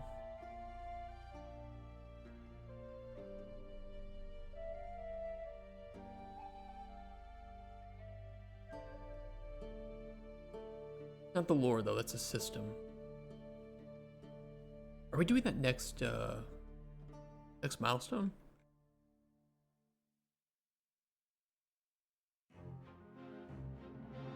Oh yeah, we are. That's why I need to write it. It needs to happen. Okay, we need to write that up too this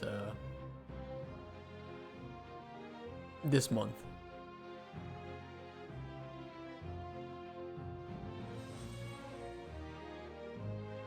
Fuck.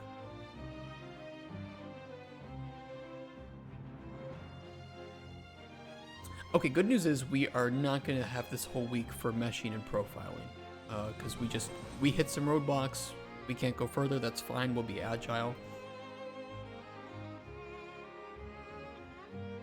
We'll be agile.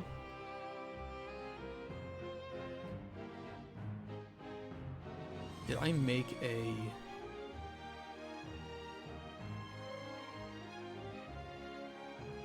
No, I didn't make a task for documentation for solar flares. Let me do that.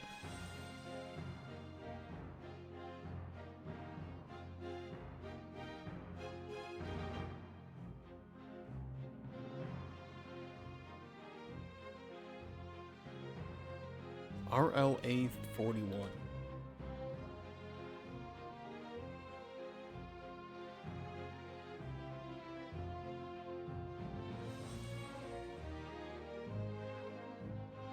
Or next milestone.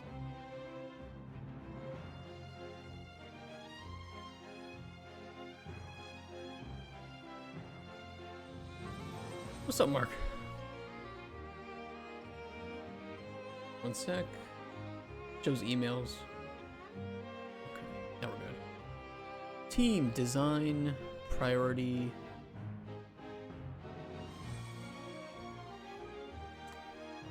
Normal for right now. We'll move it if we need to later.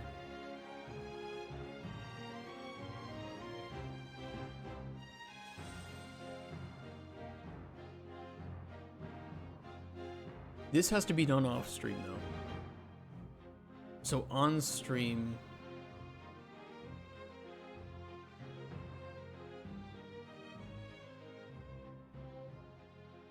We can either continue with common UI on stream, because honestly, I feel pretty confident that I'm at a point where I'm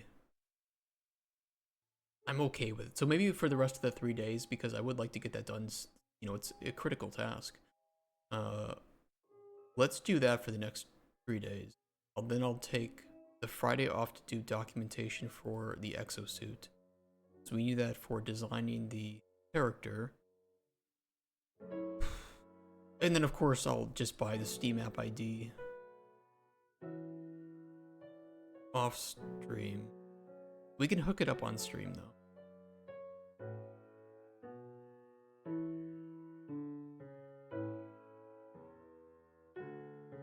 Why do we need that?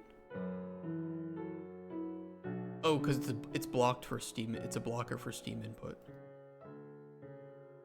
But we can't do Steam input until common UI.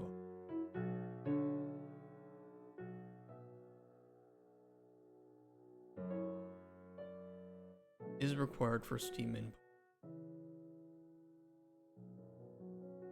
Depends on common UI.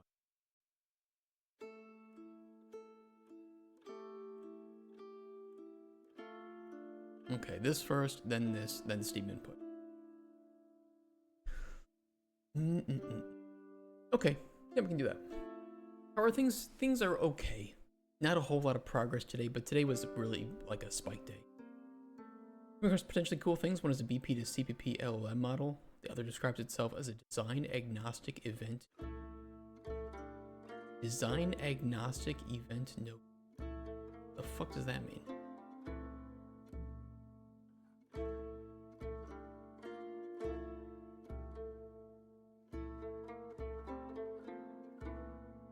Code decode. I think I saw something like this.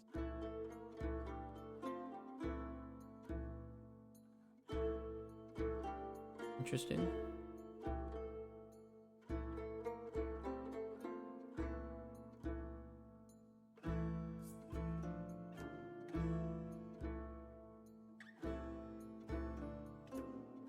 Flow of events in virtual worlds is based on a decade of experience with designing and implementing a narrative layer in video.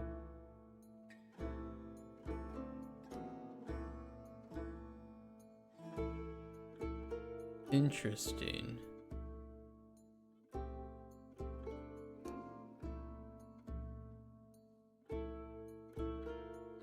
You know, I like it for simple things. I don't think I would use it for like narrative stuff. Unless your whole narrative is like walk up to NPC, have very quick chat, and then you click one thing and you like get a quest. And then another chat to complete the quest.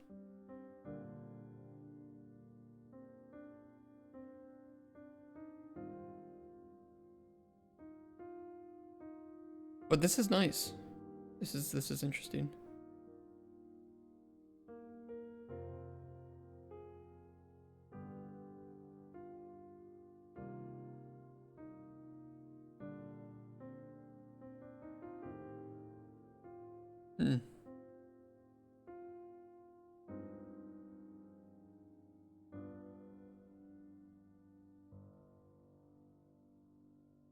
That's kind of what he's saying too, is that he's doing it for simple stuff. Oh, it's nice. Pretty good.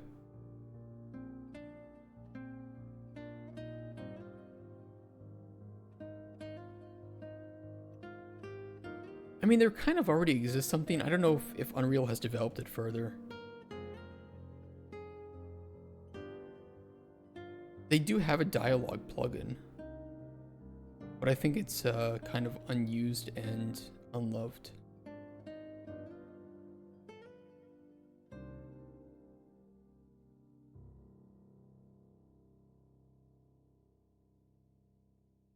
There's some free dialogue thing here. Oh, okay. Or not. I do have narrative 3, and I really do like narrative. If you're looking to make like super complex stuff.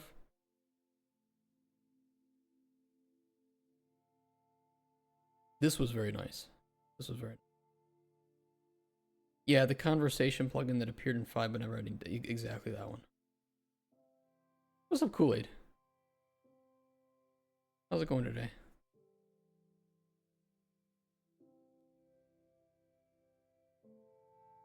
This is interesting, a little scary, but interesting.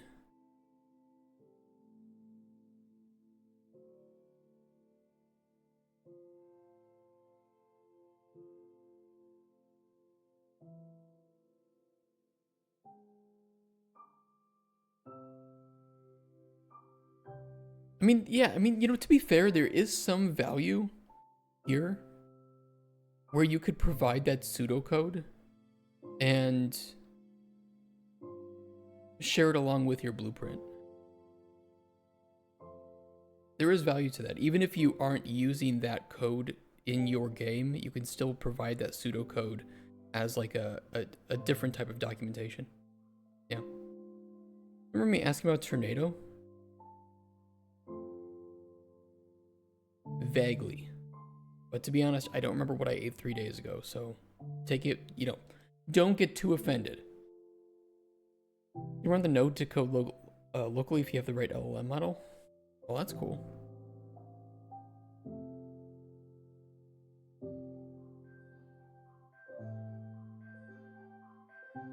Yeah, it's pretty cool. I'll share this with Kotzber and ask him what he views about this. Because we would not use it to write things, but I think I really like the idea of giving this as pseudocode. Because I know a lot of programmers struggle with actually reading blueprints. For me, it's the opposite. How's it going, Ken Bombshot? Yeah, we're not doing too much profiling anymore. We did some profiling, now we are just kind of figuring out what we need to do next. Probably Common UI. Continuation. I made very good progress with that over the last few days. I'm no longer scared by it. You know, it's like Subnautica, you know? When you start Subnautica, you don't start in the depths. You have to jump into the shallows. You know, I jumped into the shallows. You know, we need to move out there. We need to collect the seaweed, the pods. Got a little something happening. Your FPS goes from 60 to 12 when it's fully spawned. Your tornado?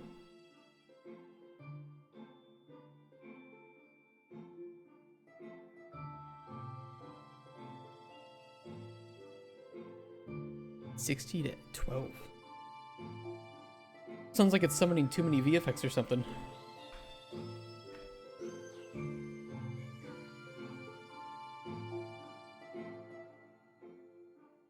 Solar flares we need. There is an achievements documentation, but I mostly just want to like have this be a rolling ideal list of achievements that we'll have in the game, so I'm not going to worry about writing that anytime soon. But I can tell you guys what I wrote about yesterday. About locker rooms. Your tornado?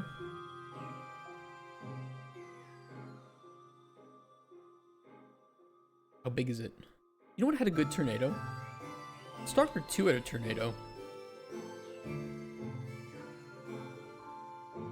Oh yeah, they had a flame tornado in that game too. Look at this.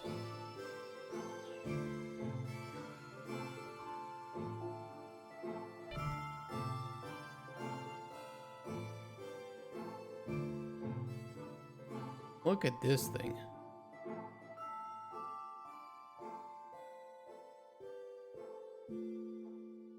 They did some really good VFX work on this game.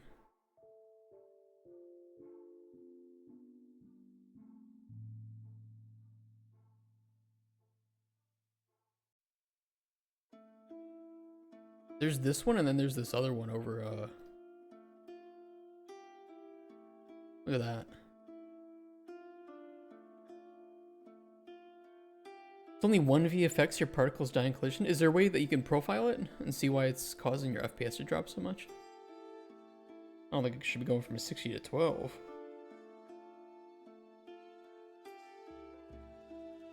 Unless it's like, you know, doing some cool physics stuff like you have here.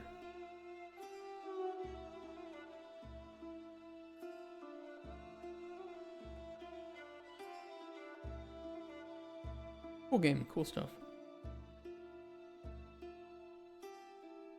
Okay, Common UI, Friday, lore writing. Week after that, I don't know yet. We'll see how far we get with Common UI, because if I need to push Common UI down to another week, we can do it. I don't really care how long it takes, even if it pushes us back a bit.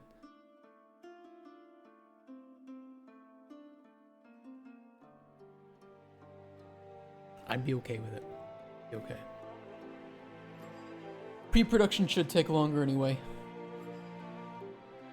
Okay, let me tell you why I was writing this up.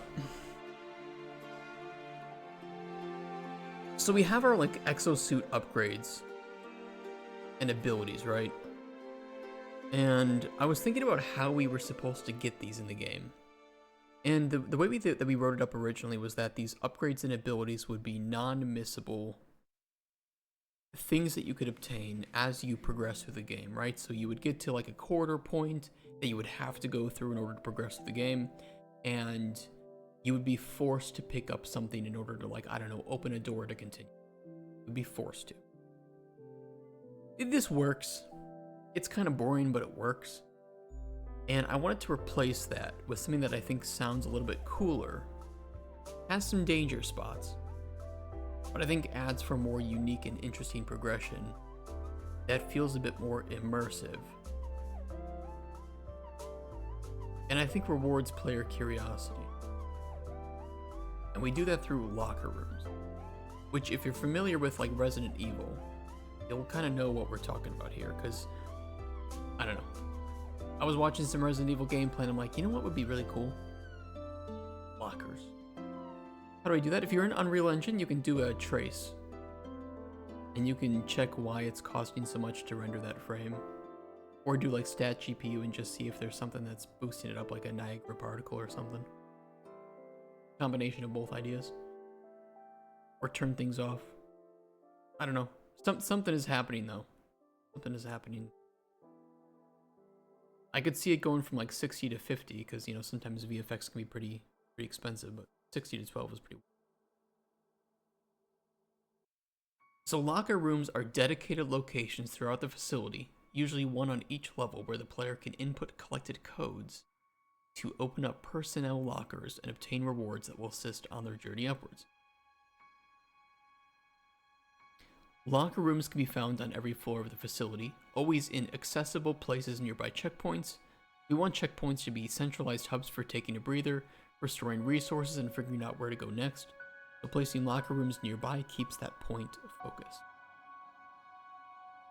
So basically, you go around the facility, you find codes, you input codes, you get the rewards that are in the locker. Very easy to understand, right?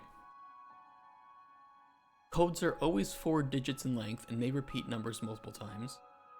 Codes can be found along the main pathway as well as side/optional pathways. Of course, some things like main abilities that we want the player to find, like the dash ability, probably should be a pretty easily accessible code. But for like some rarer things, maybe, you know, some like optional upgrade that makes you less likely to slip when you're on icy surfaces, we don't need to put that along the main pathway, you know? Codes are not randomized by default, though a gameplay option can enable that function. So by default, the player can go to a wiki page or can ask friends or community members for a specific code, and it'll work. No code, locker, or upgrade contained within are explicitly required to beat the game. I don't know how to feel about this yet. I don't know how to feel about it, but we'll see. I'm still, you know, thinking about this point. How you doing, Hilden? Finished Social Security? Oh boy, I don't even want to talk about that right now. Too many things going on in the world. Players can find codes for lockers in a variety of locations, some much easier and more accessible than others. Neurotags found throughout the facility, written logs on computer terminals, environmental sources, so like standing in a place and a code comes into focus, placement of props in little piles, you know, like counting the number of rocks in 4 very conveniently placed locations, like draining liquid, rocks and crystal placement similar to like the Keck rocks from Colden Chronicles, flickering light in Morse code could be a fun idea. You know, let's go crazy with it. Let's try to enable and engage with people's intellects. If nothing is required to beat the game, this should be fine to do. Players can always cheat and look on wikis, so who cares? But I think that it'd be fun to have environmental sources as opposed to click E to pick up note, which is Samantha Big Butt's locker code. You know? Yeah, we can do it. It's kind of boring. Sometimes we can do it, but I don't want to do that for all of them. I'd rather lean into some of the environmental sources. Codes for lockers are all tied to facility personnel, meaning that each locker will have a dedicated name on it. When you find codes, you may or may not know which facility employee that code belongs to. In most cases, this does not matter and is merely flavor. But it's possible that the locker to which the code you've just found belongs to is not on the floor in which you found it, especially since we moved the player through the facility in a more organic way. As mentioned in the previous section, however, we do inform the player which level the code they found can be used on, even if they do not know the name of the employee yet. When you enter a locker room, you can interact with the code entry terminal to learn all of the names for that level's locker room. This is not necessary to do, but will fill out the list in the management screen. See the next section for more information on this.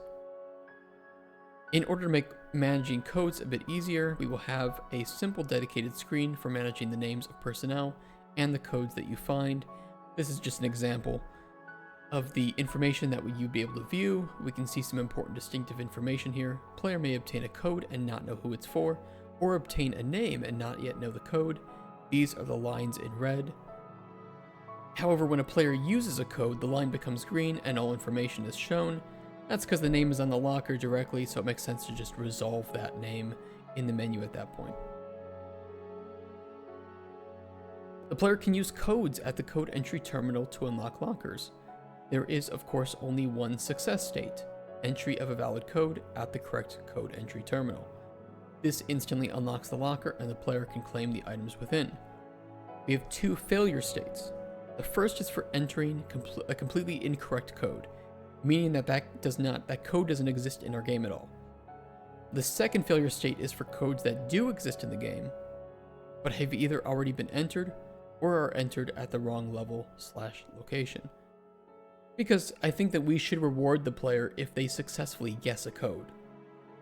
You know, it's kind of silly if you find out that 1, 2, 3, 4 is a actual randomly generated code or something, and you use it before you knew it, quote, know it. You know, that's the entire point, is that you should be rewarded for guessing.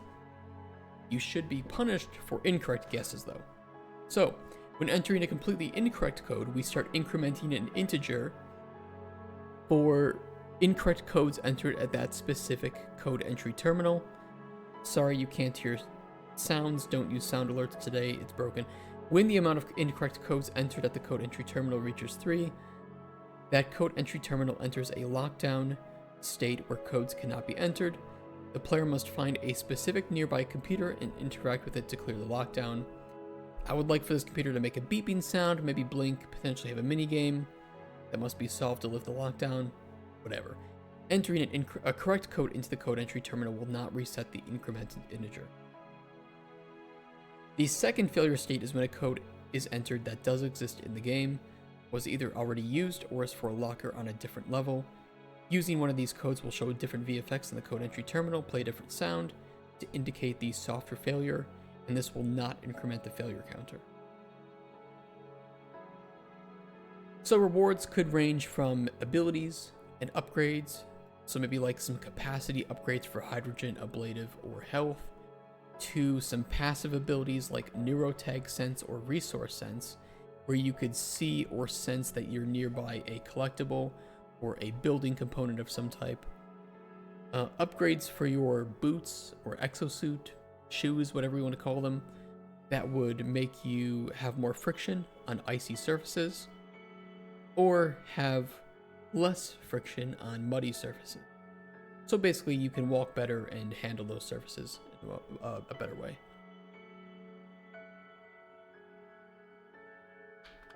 They might also contain audio logs, building components, and cassette tapes, so just general resources.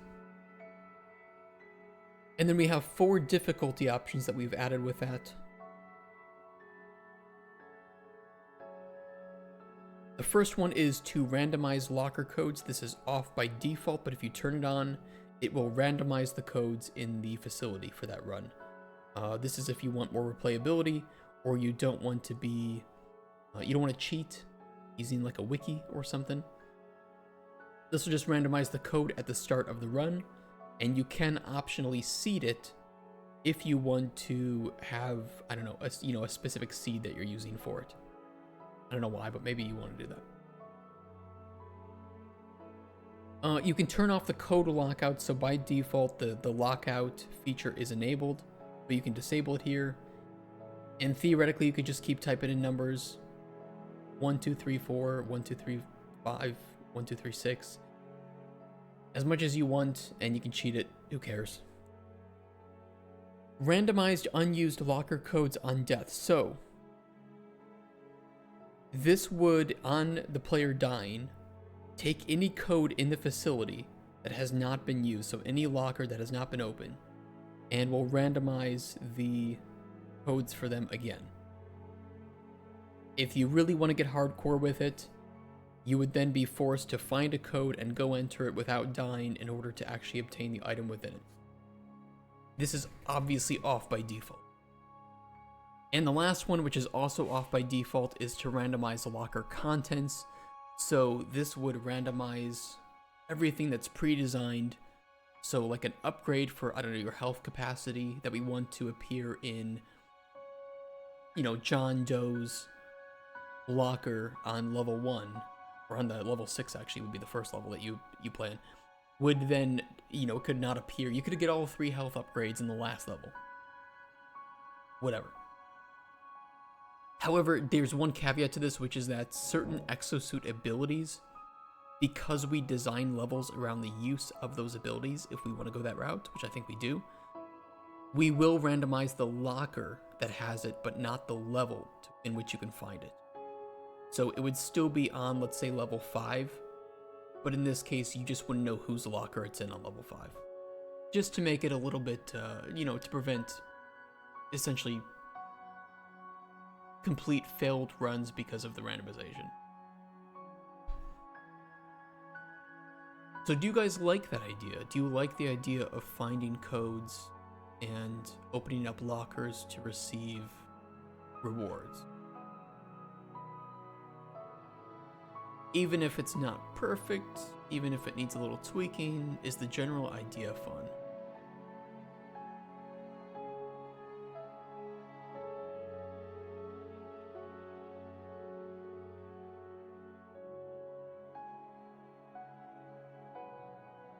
What are we feeling on it? I quite like it personally.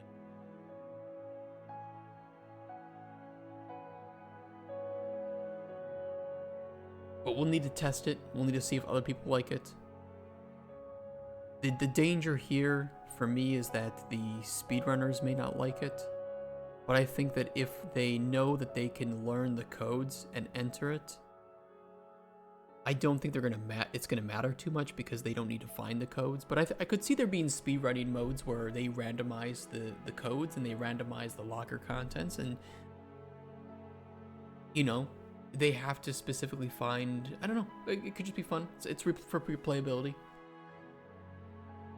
In school, and I made keyboard that had sound beep. I'd play once number was inputted and it took a set amount of time to register the number.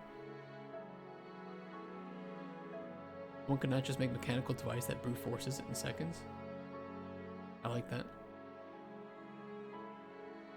I don't know if we'll go the full Resident Evil route though, where they removed, you had to find like keys and slot them in here in order to use that key in writing codes. That's fun, that's good. I think that's a little bit too hardcore for us, and we're just gonna make it so that you have to find the codes themselves. But it's really gonna come down to the interesting ways in which we deliver those codes. The one thing we can't do is we cannot, if we have randomized codes, that means we can't put them in audio logs, and we can't put them in any place where we cannot digitally change them. So, you know, in a terminal is fine. On a written log, if we spawn a widget, is fine. Neurotag is a digital menu, so we can change it there. But we can't put it in any audio log. We might be able to do decals on like a wall, but we need to have a blueprint that can change the decals that it's spawning, which is doable, very doable.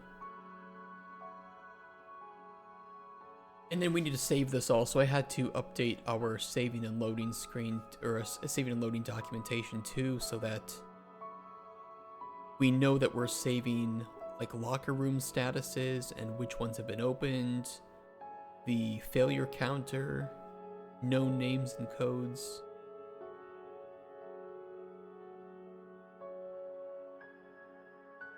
More stuff to save. Always fun.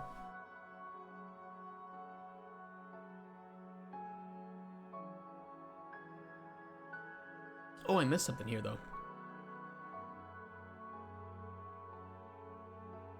Did miss something. We need to save the locker. Randomization seed. If enabled.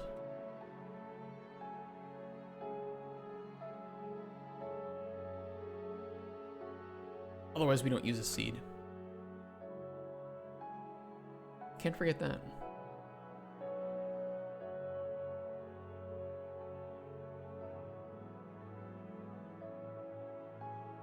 Okay, so I would say for me the next 3 days are gonna be, or we're gonna do common UI. We're gonna go back to that.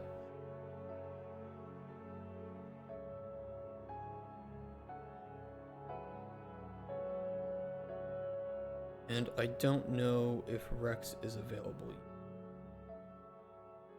So we'll wait on that. Because he and I need to call today. Thursday too, I have something going on, but I think it's after work, so we shouldn't have any interruption with the with this stream in any way.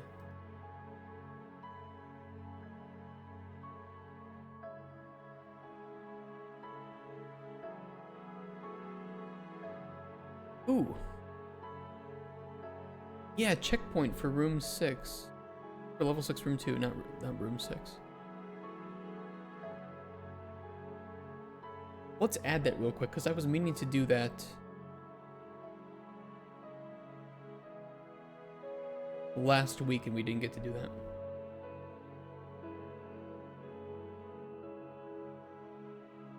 I interrupt the stream, there might be flooding elsewhere. That took me a second to get. Shut up. Don't want to do it on main. Yeah, fuck it, I'm gonna do it on main. I'm not gonna do it on main, I just changed my mind.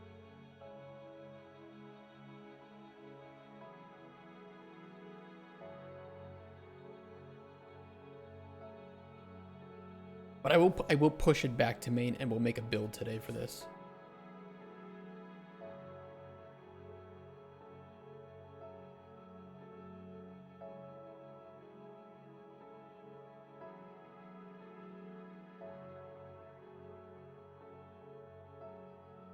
Yeah, I can make a build for this too.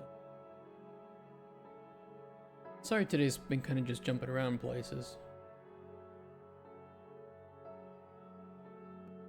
Tomorrow will be a lot more focused.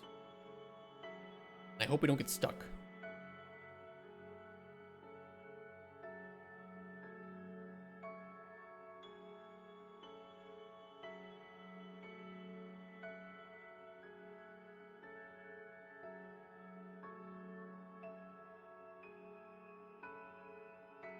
should be pretty fast to add, though.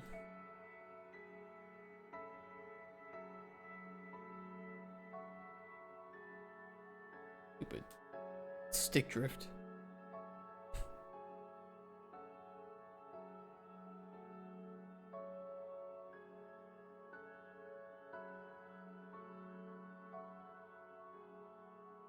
Let's see. Section 2.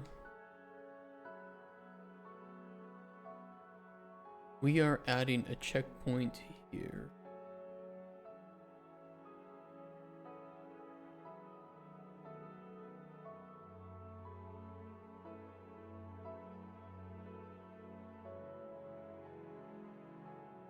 Let's add the data first.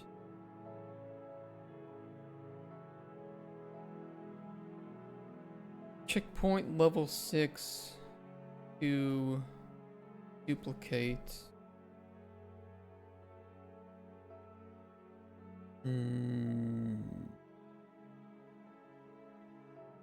Geothermal. Let's call that. News cycles become even more wild. Yeah, I can tell you what.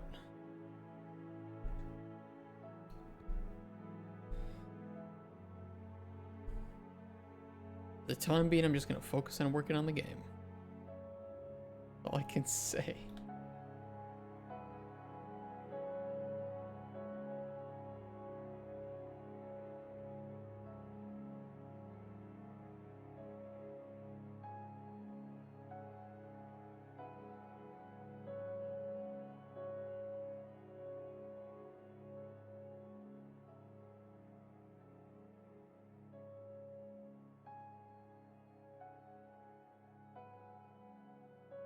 We'll change that to room.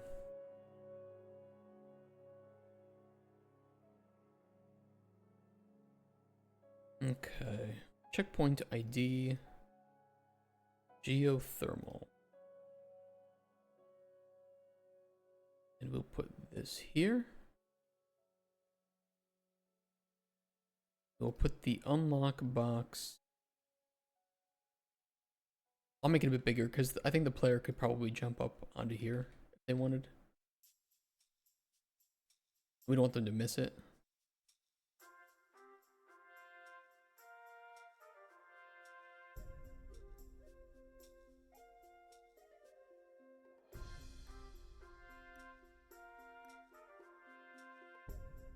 That'll be good. And the respawn point can be put...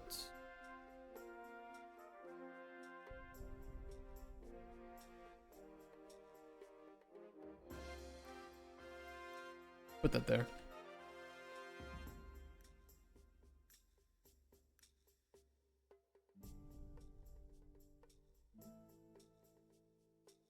And beautiful.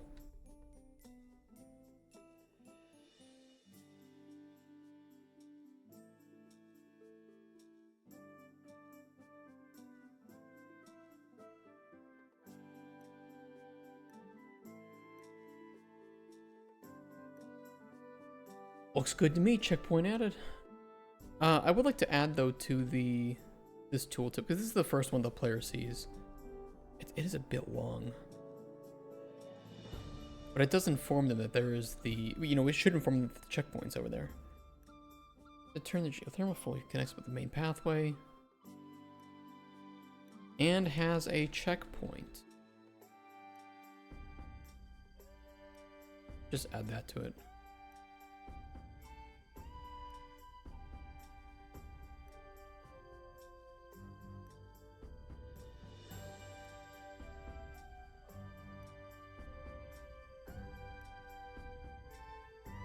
It's a bit long. What are you gonna do? Gonna cry about it.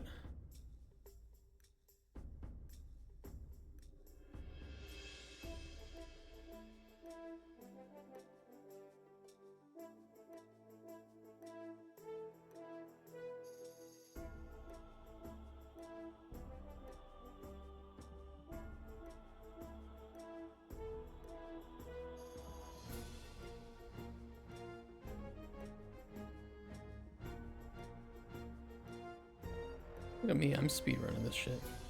Game is easy.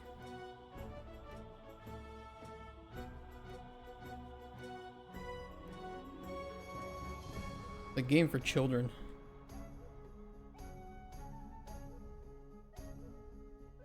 Actually, I think the target audience of this game is actually probably gonna be pretty low compared to what I usually work on.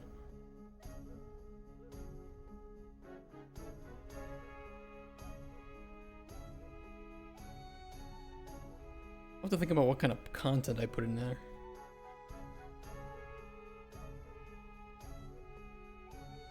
Sorry, sound alerts are not working today.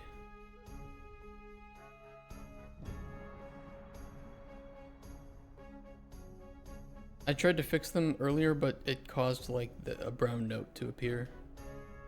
It was very scary. I'm just gonna wait until the stream is done. It was really bad. You didn't want to hear it. I thought I had crashed the stream and my audio like glitched out. It was horrible. Did you poop your pants? Yes, but I do that every day anyway.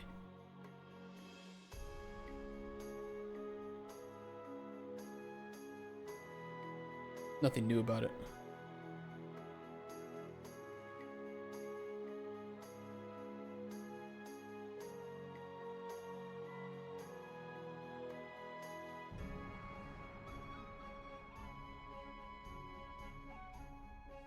Before or after ice cream? Actually, I bought I started drinking coffee. Hey, Illusionary Moon, thanks for the follow. Trying to distract me while I'm climbing.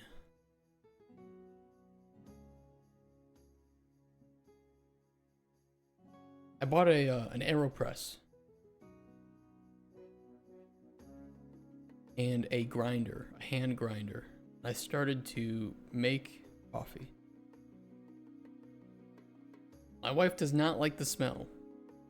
It was pretty good. Pretty fun. It's a lot less noisy than those machines.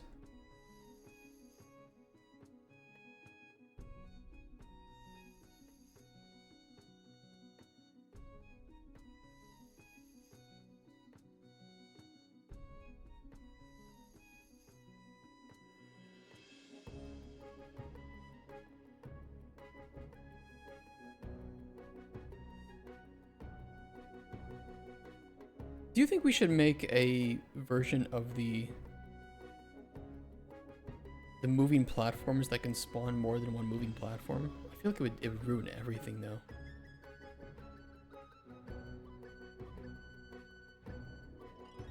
Brother uses the grinder grandfather had way back in the olden days. Oh wow. Do you have to replace the like any of the mechanical parts to it?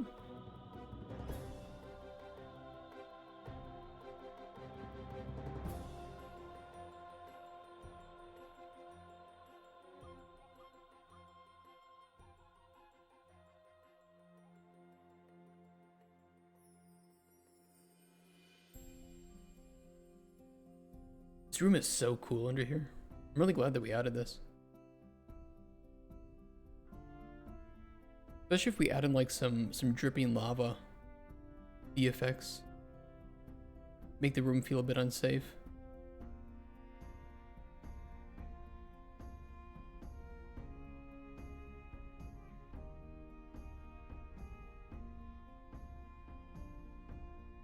Oh shit.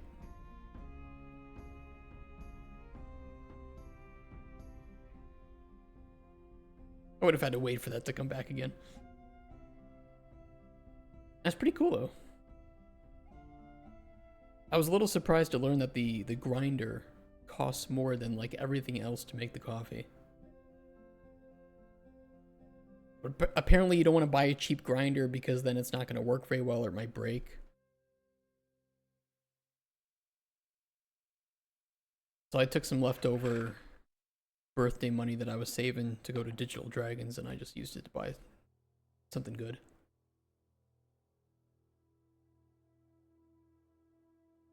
We're not going to go to any conventions this year. I have nothing to go for.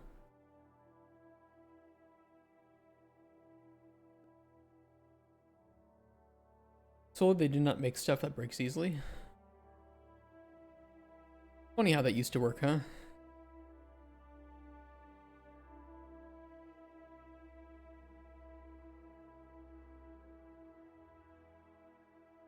But sometimes you do learn that that's because they put, like, I don't know, lead into it, or they're using, you know, asbestos or something. Like, damn, why did this work so well? Oh, it's because they're using things that will kill you if you touch them or look at them wrong.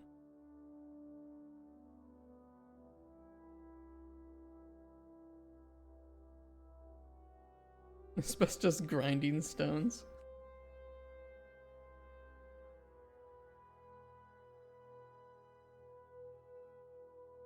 Didn't they? Isn't like the most horrific story of that the one with the Wizard of Oz, where the fake snow that they used was asbestos, and they just had that shit raining down on the actors?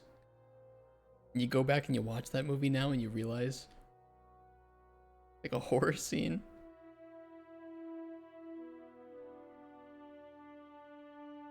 Oh my god, asbestos. I was watching that Veritasium video about asbestos. I made one too on like PFAS. And non-stick coatings. You saw that too? They're good videos. Very scary though. The first thing I did when I watched that PFAS video was I threw away my non-stick frying pan, and I just bought a stainless steel one. And honestly, I'm really glad that I did. Never gone back. It's nice to know that I'm cooking on something that isn't going to kill me. And for the asbestos sharpening wheel for sharpening farm tools, very nice quality. Oh my god.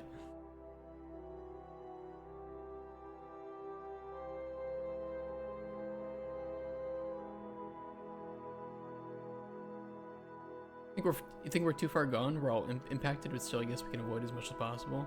Yeah, probably. You know, we have microplastics in our balls, which is where the pee is stored, of course. So, you know, you don't want to have too much of that.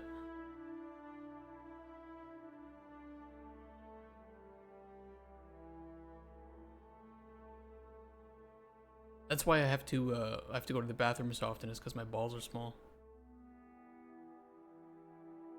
That's why women have to pee often too. They don't have any balls.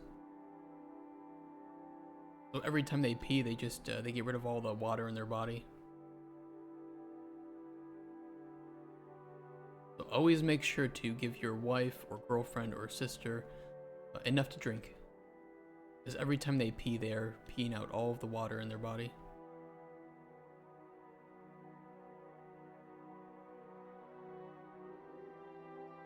The stupidest conversation. Cyberpunk ball extensions for women. Extend your pee buffer by 12 hours.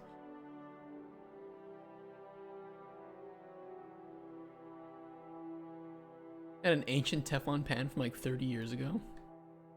You probably should throw that out.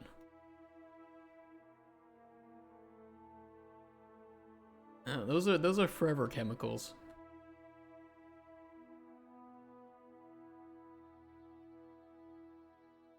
That's why if she would make pasta in it and said no way. Smart wife.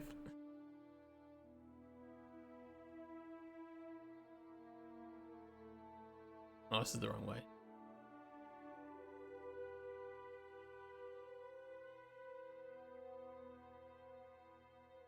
I mean, I still have some non-stick stuff, right? Like a baking sheet. But I feel like with the baking sheet, it's a little bit easier because it's easier to control the temperature, which is one of the things that kind of destroys Teflon. Like, I know that if I'm putting my baking sheet into the oven, you know, I'm getting it like 200 degrees Celsius. But if I turn on my gas stove, which gas stoves are already extremely hot, you know, how the fuck am I supposed to know how hot it's getting? And now am I leaking shit into my food? I don't know. Like here he goes trying to poison me again. Okay, okay, I'm happy with this checkpoint. I'm gonna make a build with this. Is there anything you guys want in a new build? For anybody who has played or hasn't played yet? And if you haven't played, what's keeping you from playing? If it's not your type of game, that's fine. But we do need some more testers. So if there's anything that I can add easily or mess with, I will do it.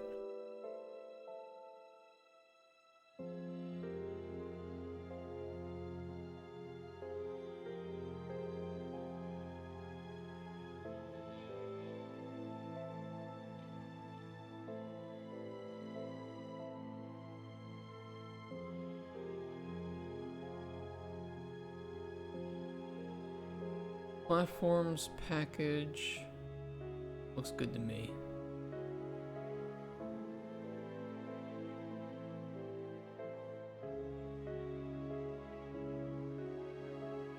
Alright, I should build fast. Let me go to the bathroom while I do that. BB.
Build.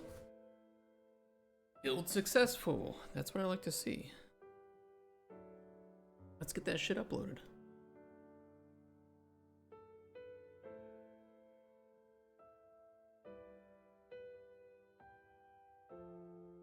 I think I actually know one thing that I missed. Didn't we hard code the button for unlocking? I think we did. Okay, give me a second. I missed something.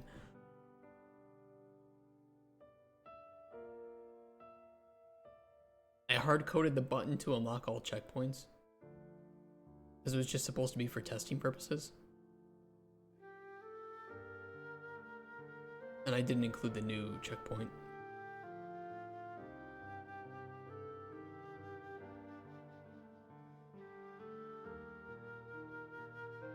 Oops. Is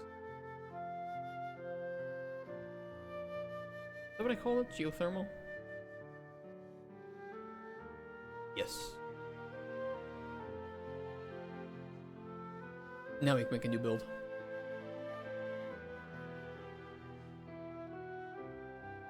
How you doing, Bartosz?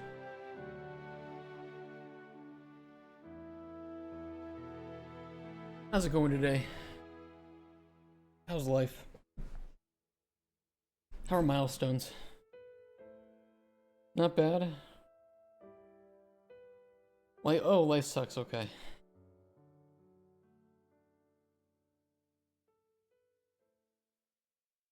that the new Nacon game? Or actually not anymore, because they're going bankrupt, aren't they? What a bunch of fucking bozos.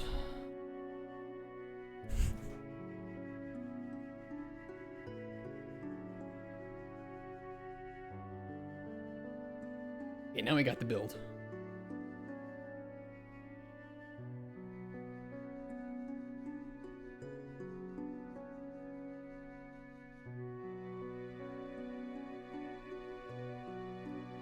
Replace. Sweet.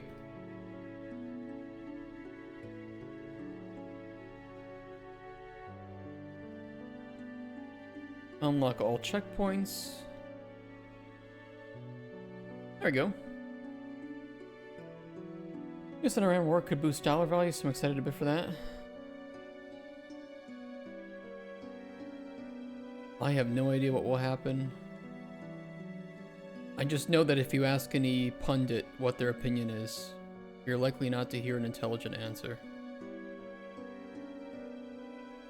But I mean, that goes for everything though, right? That's true for anything.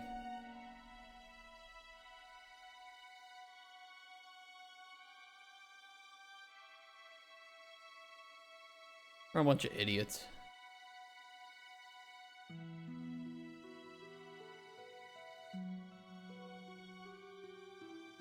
You know, I don't like that you can get more money in life by having stupid political opinions than you can for having nuanced political opinions.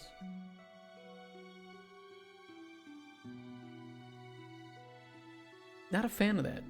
Really not a fan of that.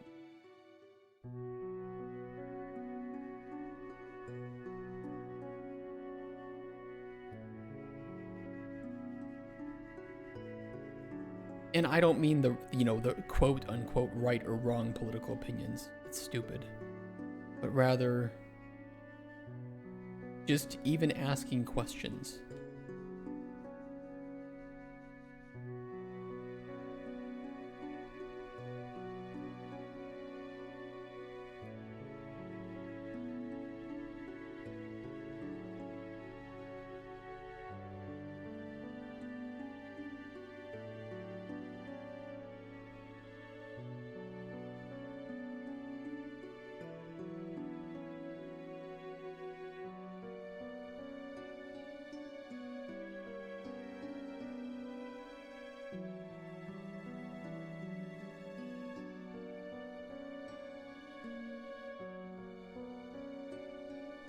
I gotta ask some people how we can avoid the camera clipping.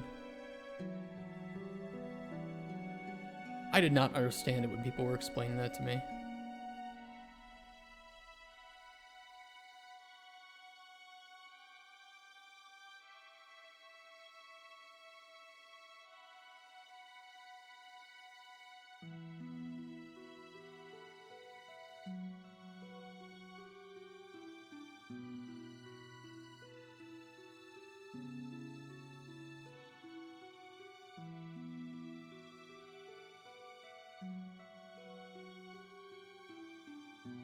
Moved to a new apartment, but having a rough time adjusting to it.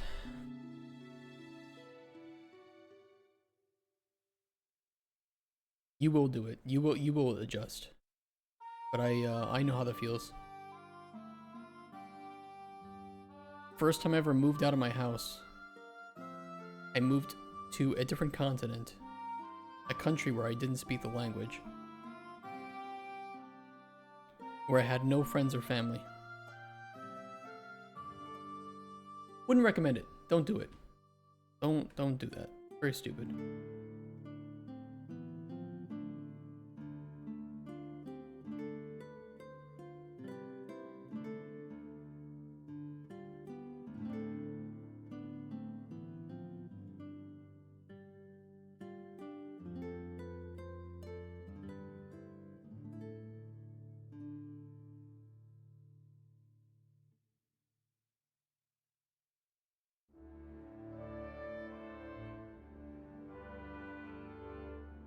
It should spawn again over here, yeah. Ooh. Is it possible to make the jump over to that from here? I want to try that. Let's wait for it. Yeah, I think there's a lot of cool places that are like really awesome to visit, but I wouldn't live there. There's a lot of tourist spots like that. Or like cities in the US, big cities. Like sure, I'll visit New York. I sure as hell I'm not gonna live in New York. I'll visit Chicago. Chicago's cool. I like the downtown. I'm not gonna live in Chicago.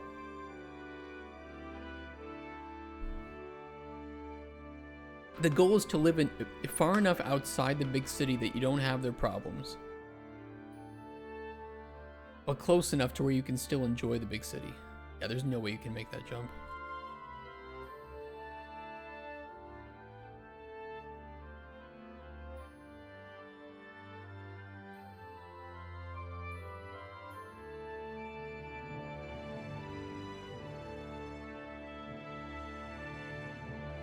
You know, technically when we restart the level, we don't reset the player's unlock checkpoints. I think I'm okay with that, though. We should be a little bit careful with the restart button, though. There might be some things it doesn't reset.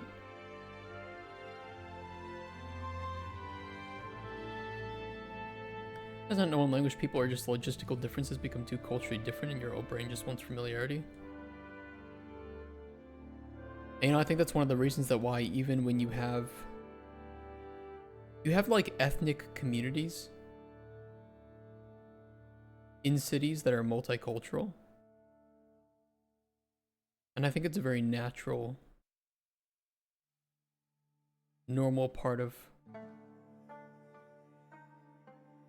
multiculturalism. If I had the choice, when I moved to Poland, yeah, I would probably move closer to the other Americans. Because at least, like, they could help me, you know? Or I'd have a neighbor that I know I could relate with.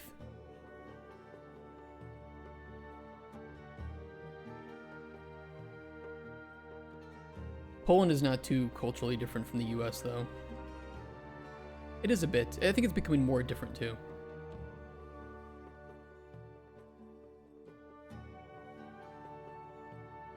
And it's not because Poland is, changing.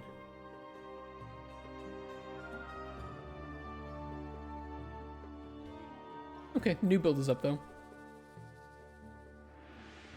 Seems to be working just fine.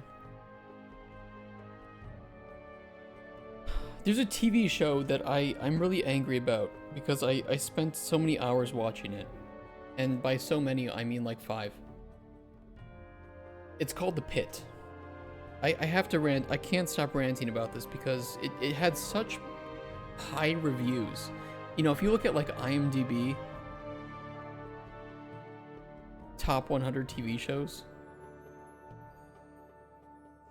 Is this the right one?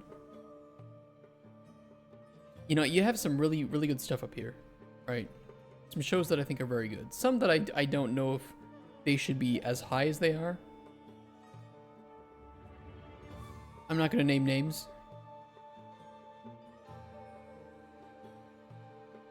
But you had this new show called The Pit. Where is that? Up here. Like number 41. You know, and this is above some pretty damn good shows.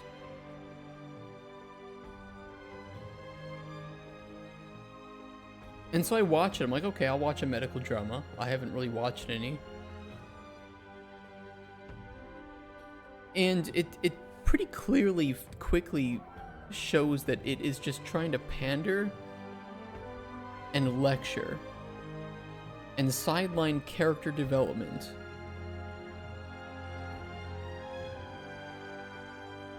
And in its stead, replace the character development with lengthy moral grandstanding in a way that offers no room for nuance or reflection. It was so bad. There's this one scene, and I'll try to remember how it happened, but this guy comes into the emergency room and he's got a problem, right? He's got some pains and his body's doing some weird stuff. And they can't really find out why. They think maybe like poison, whatever. we learn that his wife had poisoned him because she thinks that he is sexually assaulting the daughter. Okay, that's bad. You know, obviously we would not want that to happen. Obviously the wife probably shouldn't be poisoning her husband either. Okay, it's like, okay, great, this is interesting. I'm, you know, obviously not the... It's fiction, right? But it's like, okay, this is interesting, you know, set up this complex thing where we feel bad for the wife, but we don't know if she's telling the truth, so we also don't know if we should feel bad for the father or not, because nobody knows if it's happening. And they start to set up this interesting plot line, and then one of the characters gets very upset, one of these new characters, because she doesn't think that the head surgeon is taking this seriously enough. And he's like, well, we don't have any proof of what she's saying is true or not, and it's not our place to find that proof. What we do have proof of is that she confessed that she was poisoning her husband, and we need to report that to the authorities and let them sort this out. And I'm like, okay, it makes sense. You know, it sucks, but what are they supposed to do? Like, let him die? You know?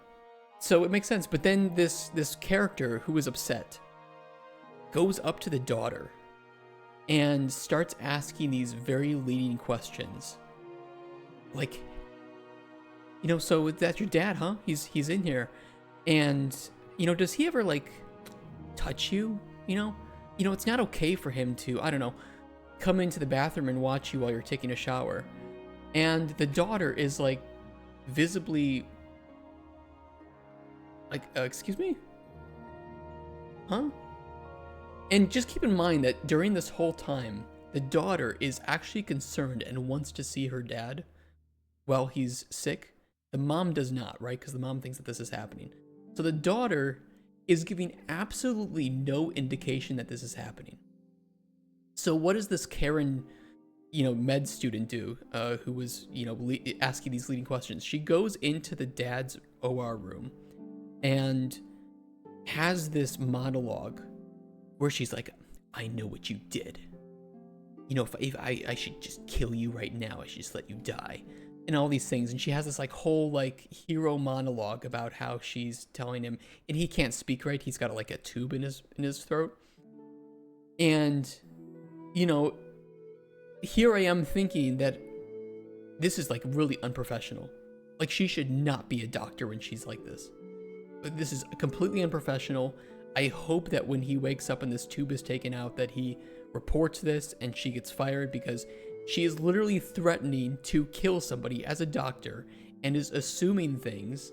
And it's based on this assumption that this mom is telling the truth, even when all of the indications from the daughter are that this has not been occurring. And it only makes sense if you are like subscribing to a real belief that she's concerned because she's been traumatized and manipulated. But it's like, this is jumping to conclusions that we don't have proof of. And then the episode ends. And I'm like, okay, you know, I hope we get to see the fallout of this in next episode, because this is some pretty nasty shit that's going on here. You know, is the mom telling the truth? Is the dad gonna have his tube taken out and report this med student doctor? You know, is the daughter gonna speak up? Is she gonna say that it happened or not? Next episode occurs. Nothing. Absolutely nothing is said about any of it. So I look up online, I look for spoilers, and it's literally written in the wiki that the daughter was sexually assaulted. And it's been pretty much outright confirmed that what was suspected to have happened, and the doctor that threatened this person just gets away with it. And I'm like, it's not that I wanted it to happen or not happen, it's more just, there's no subtlety to this. There's no nuance, there's no, we're going to let the viewer come to their own conclusions, or we're going to have them, you know, question their own morals and ethics, which would be, do I, you know, if I were the doctor, should I take care of this guy even knowing that it happened? You know, there's nothing. There's nothing. So this character just gets away with threatening to kill a this patient based on zero evidence and zero indication that this has occurred, entirely on what the mom says that she thinks is happening but doesn't have any proof over. And the only known crime is that she admitted to poisoning almost to death her own husband and father of her daughter.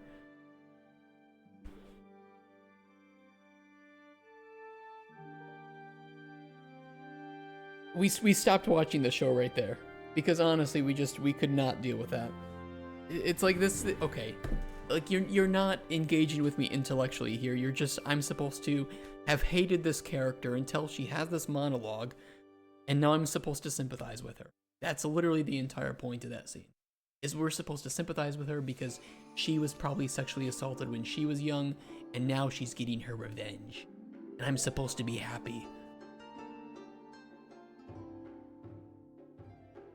Men rape and women are right, so women take notes. I have no words for this. It pissed me off so much because I already invested time and I liked some of the characters, and they just pull this shit. Or there's another time too that they have this African American doctor who is like super knowledgeable about sickle cell. Because of course she is, and none of the other doctors are. And she's the only one to spot these symptoms in another African American woman and know the right treatment. And it's like,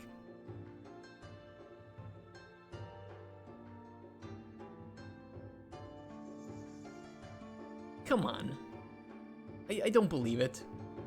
Like, do I believe that sometimes certain illnesses and sicknesses get swept under the radar because people don't, or doctors don't know what it is right immediately? Yes. But it's like they're trying to paint some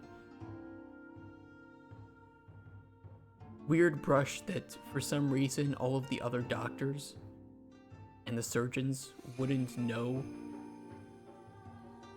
as if they didn't go to the same school and get the same training and hadn't seen patients before.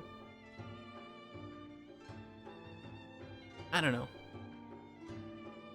I think the reason that that show has such good ratings is because they're just pandering. But there's no nuance to it. There's no investigation. There's no, we're gonna leave the viewer wondering what's right, what's wrong. You go back and you watch The Wire, and like every episode, there's like a million things to ponder, because you have characters that are doing the right things for the wrong reasons, the wrong things for the right reasons. They'll go up and down. Sometimes you'll be on their side, sometimes not, and it's all based on believable moral and ethical quandaries that there is not often a right or wrong solution. Like I think in season 4 of The Wire, which is, or 3. It's 3. Well, either way, in one of those seasons, one of the police chiefs sets up and moves all of the drug dealers and a lot of the addicts to a quieter part of the city that not a lot of people know about, right? Like some old houses that nobody lives in, and it's far away from the communities. And he does this because he is tired of throwing the same people in jail and it does nothing, and so he has de facto legalized drugs in the city behind his boss's back. And what I really like about this plotline is that it doesn't say that it's right. It doesn't say that it's wrong. It shows you positives, it shows you negatives, and then you're left to question whether or not you're on his side or not. And then when it finally does become, known, we see the political fallout of this and how the responses are understandable, even if they're undermining the good that it did and not trying to fix the bad. And it's like, I like that because it's so much more interesting. isn't telling me what to think. It's showing me something and saying, what do you think?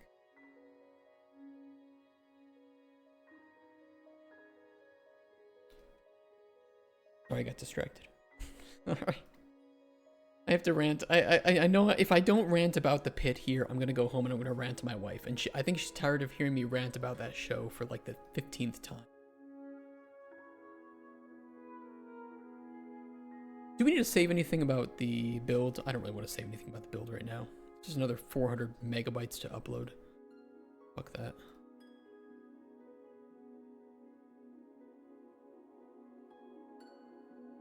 We're watching The Sopranos now. She's never seen The Sopranos. But we're watching The Sopranos now. And yeah. We're back to a good show that has nuance and subtlety. Thank God. Because I don't know, maybe it was just the pit. Maybe it was just that one show. But you could see a lot of this creeping into modern TV shows made in the US. And I'm just tired of it. It's like they're treating me like I have no intellect. Like I can't make... Like I can't possibly watch... You know what it is? I'm going to liken it to The Sopranos. But not in the way that you think. Episode 5 of The Sopranos is one of the most important television episodes to ever air. Because it showed our main character... Spoilers for episode 5 of The Sopranos. It shows our main character committing a murder. And not one that is morally justifiable, but one that is completely unjustifiable. Killing somebody who is not doing something wrong and has morally, in our own system of justice, paid for his crimes and is actively trying to prevent more crimes. And our main character kills him. And this episode almost didn't air on television because HBO was afraid that showing a character that committed those crimes would make people not want to watch the show and not like the character and therefore not like the show in addition to that first reason. What ended up happening instead is that that episode not only became critically acclaimed, but it set a precedence for an entire golden age of television where we now follow anti-heroes, morally gray, ethically gray anti-heroes, on their journeys. Mad Men, Breaking Bad, Boardwalk Empire, plenty of other shows, Dex. I mean, all these shows wouldn't have existed without that episode of The Sopranos. But it feels like they're regressing now to the point where you can now have bad characters, but they need to tell you what to feel about these characters. Like, no, we need to tell you that what he just did is wrong by having a character come in, stand on the soapbox, and bitch and moan about how that character is wrong and re-educate that character. Because we need to tell, this is the message of this episode. Someone said Netflix shows are now made partly for people who have them in the background while doing something else. I don't know if that's just truth, like brainless entertainment. I could see that being true. I don't know if that's true, but I could see it being true. 100%.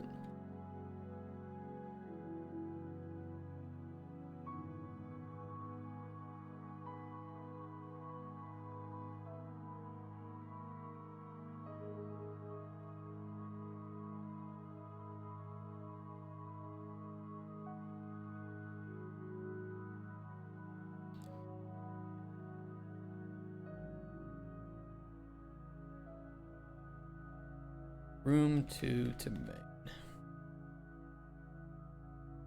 Why don't you just explain as part of it? You don't have to be 100% focused on main.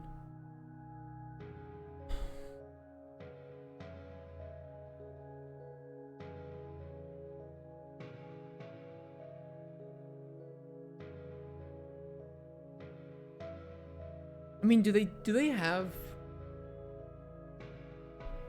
It doesn't make sense to me though. It doesn't make sense because when you think of at least the most popular recent shows, so let's ignore the era of Breaking Bad and The Wire. And like Lost, which I think also, Lost had a lot of subtle character writing too. Very good characters in Lost. People kind of forget because of the last season. Lost, fucking great characters. But like Breaking Bad and Game of Thrones are recent examples. I don't think early seasons of Game of Thrones, which of course have higher ratings than many of the later stuff, somewhat. But Breaking Bad was not filled with this writing. Better Call Saul was popular because of Breaking Bad, and I think Better Call Saul has more nuanced character writing than Breaking Bad. I mean, what are they seeing? Maybe it's just that they're hiring writers who are like this? Maybe they're not pushing for it? The only backup that I can give to that, the only proof, is that The Pit is going to make a new episode, and it's about ice. I know, you're shocked. But apparently HBO told them to make the episode more balanced. Like that was explicitly what HBO executives told them to do, was to make the episode about ice more balanced.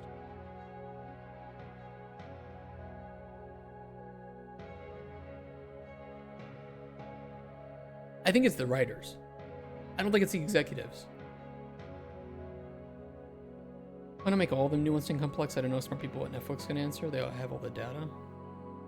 I mean, maybe it's about like who's watching it. Maybe different demographics have different desires. Like maybe an older audience is more willing to sit and focus on that while younger audiences aren't. Do we have any data on that?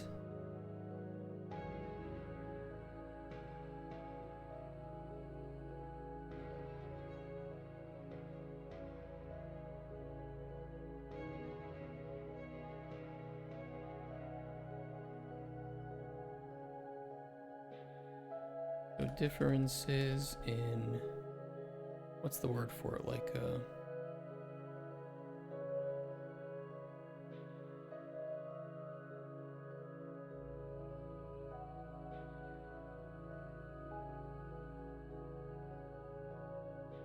I'm looking up.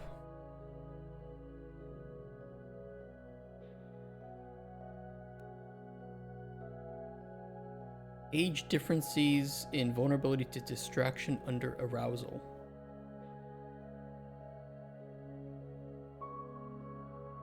What you mean by arousal?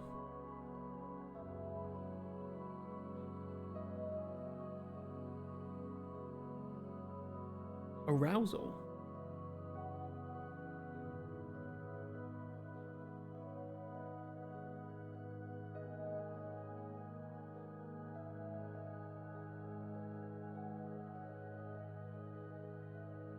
Age differences in sustained attention tasks.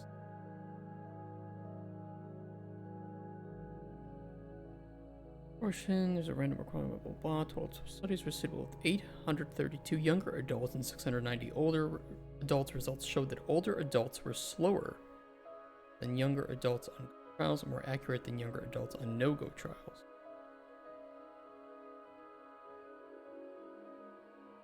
What is the go, no-go sustained attention to response task?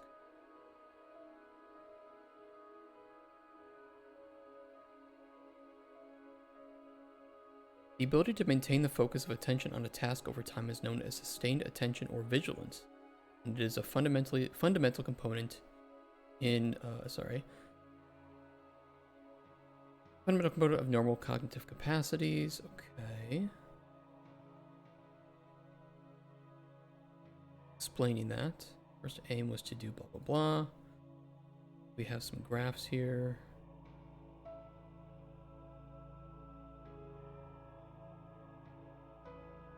You know, I'm never good at reading graphs like this though.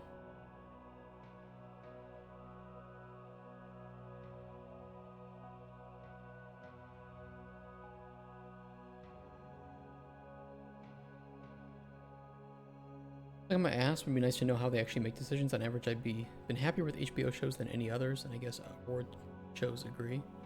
Yeah, I would say so too.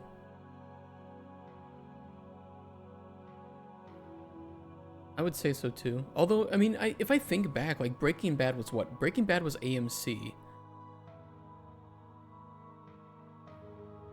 Wasn't AMC also Mad Men?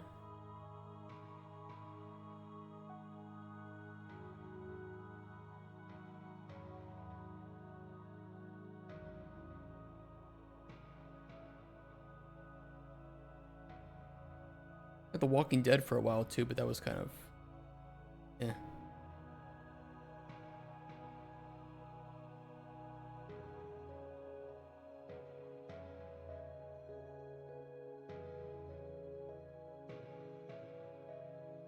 I liked Hell on Wheels when it came out, but only like the first season or two. The Terror was good. The Terror is excellent. Seen that. I haven't seen some of this other stuff though.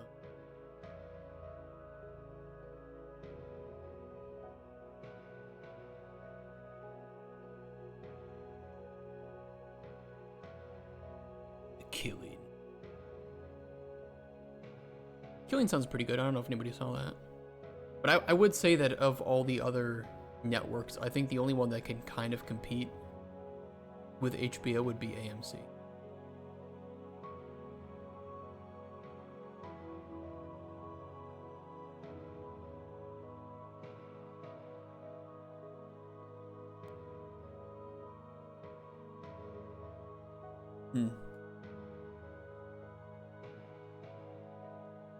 Speaking of getting distracted.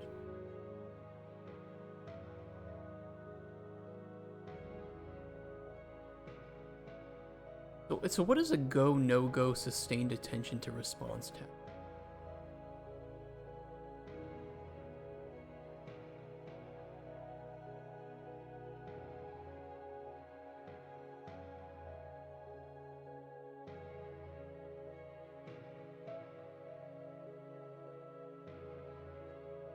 I don't know what that means.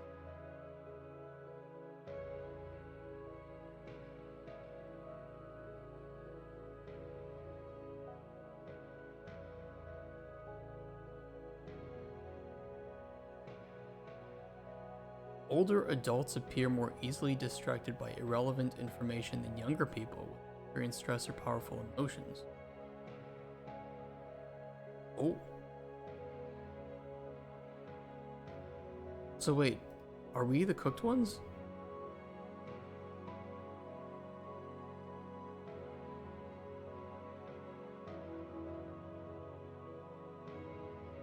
Arousal increased processing of both low and high salient stimuli, generally increasing excitatory responses to visual stimuli. Other older adults also showed a decline in locus coeruleus function. What the fuck is that? Connectivity with frontoparietal networks that coordinate attention selectivity. Thus, among older adults, arousal increases the potential for distraction from non-salient stimuli. Totally agree, man. I was thinking the same thing.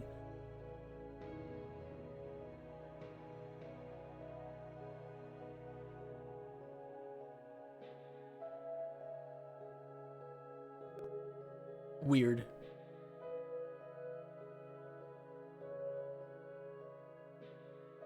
Working memory is more compromised by distractions during maintenance, holding information than during encoding, increased age.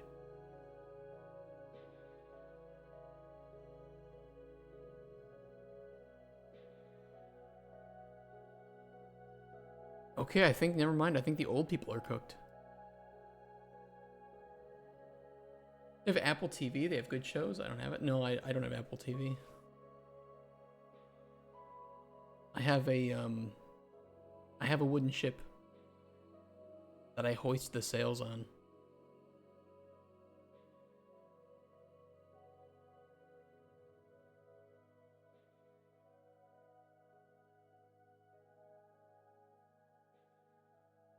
We'll switch back to Common UI for tomorrow. Yeah, I might leave early today. Sorry, it's been kind of a shitty day. I really have like 2 to 3 hours of stuff to talk to. I need to catch him as early as possible. So maybe I'll leave like 45 minutes earlier and I'll just go get some food. Oh.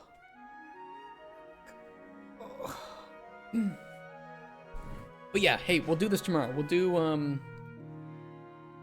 do 3 more days of the common UI. I don't think we'll be done in 3 days, but at least we'll have made progress. Especially focusing on first our focus issue, and then secondly we can start to make styles and like button templates. Maybe pull those from some other examples too. Then Friday I'll do some lore writing. And I don't know what we're gonna do next week. Depends on if we finish common UI or if we need to fix some things up. If we finish some things, we can then jump into Steam input and making digital input for that. So we'll see. The rest of the week up until Friday, common UI. That's the plan. So I will head out for today. I will fix the sound alerts before I head home. And then tomorrow we'll do common UI. How does that sound?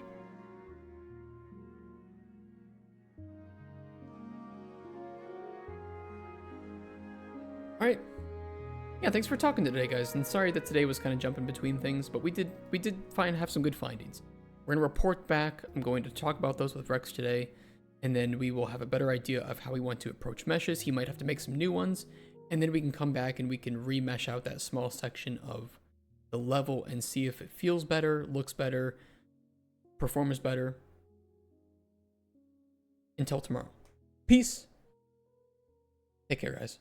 Bye-bye.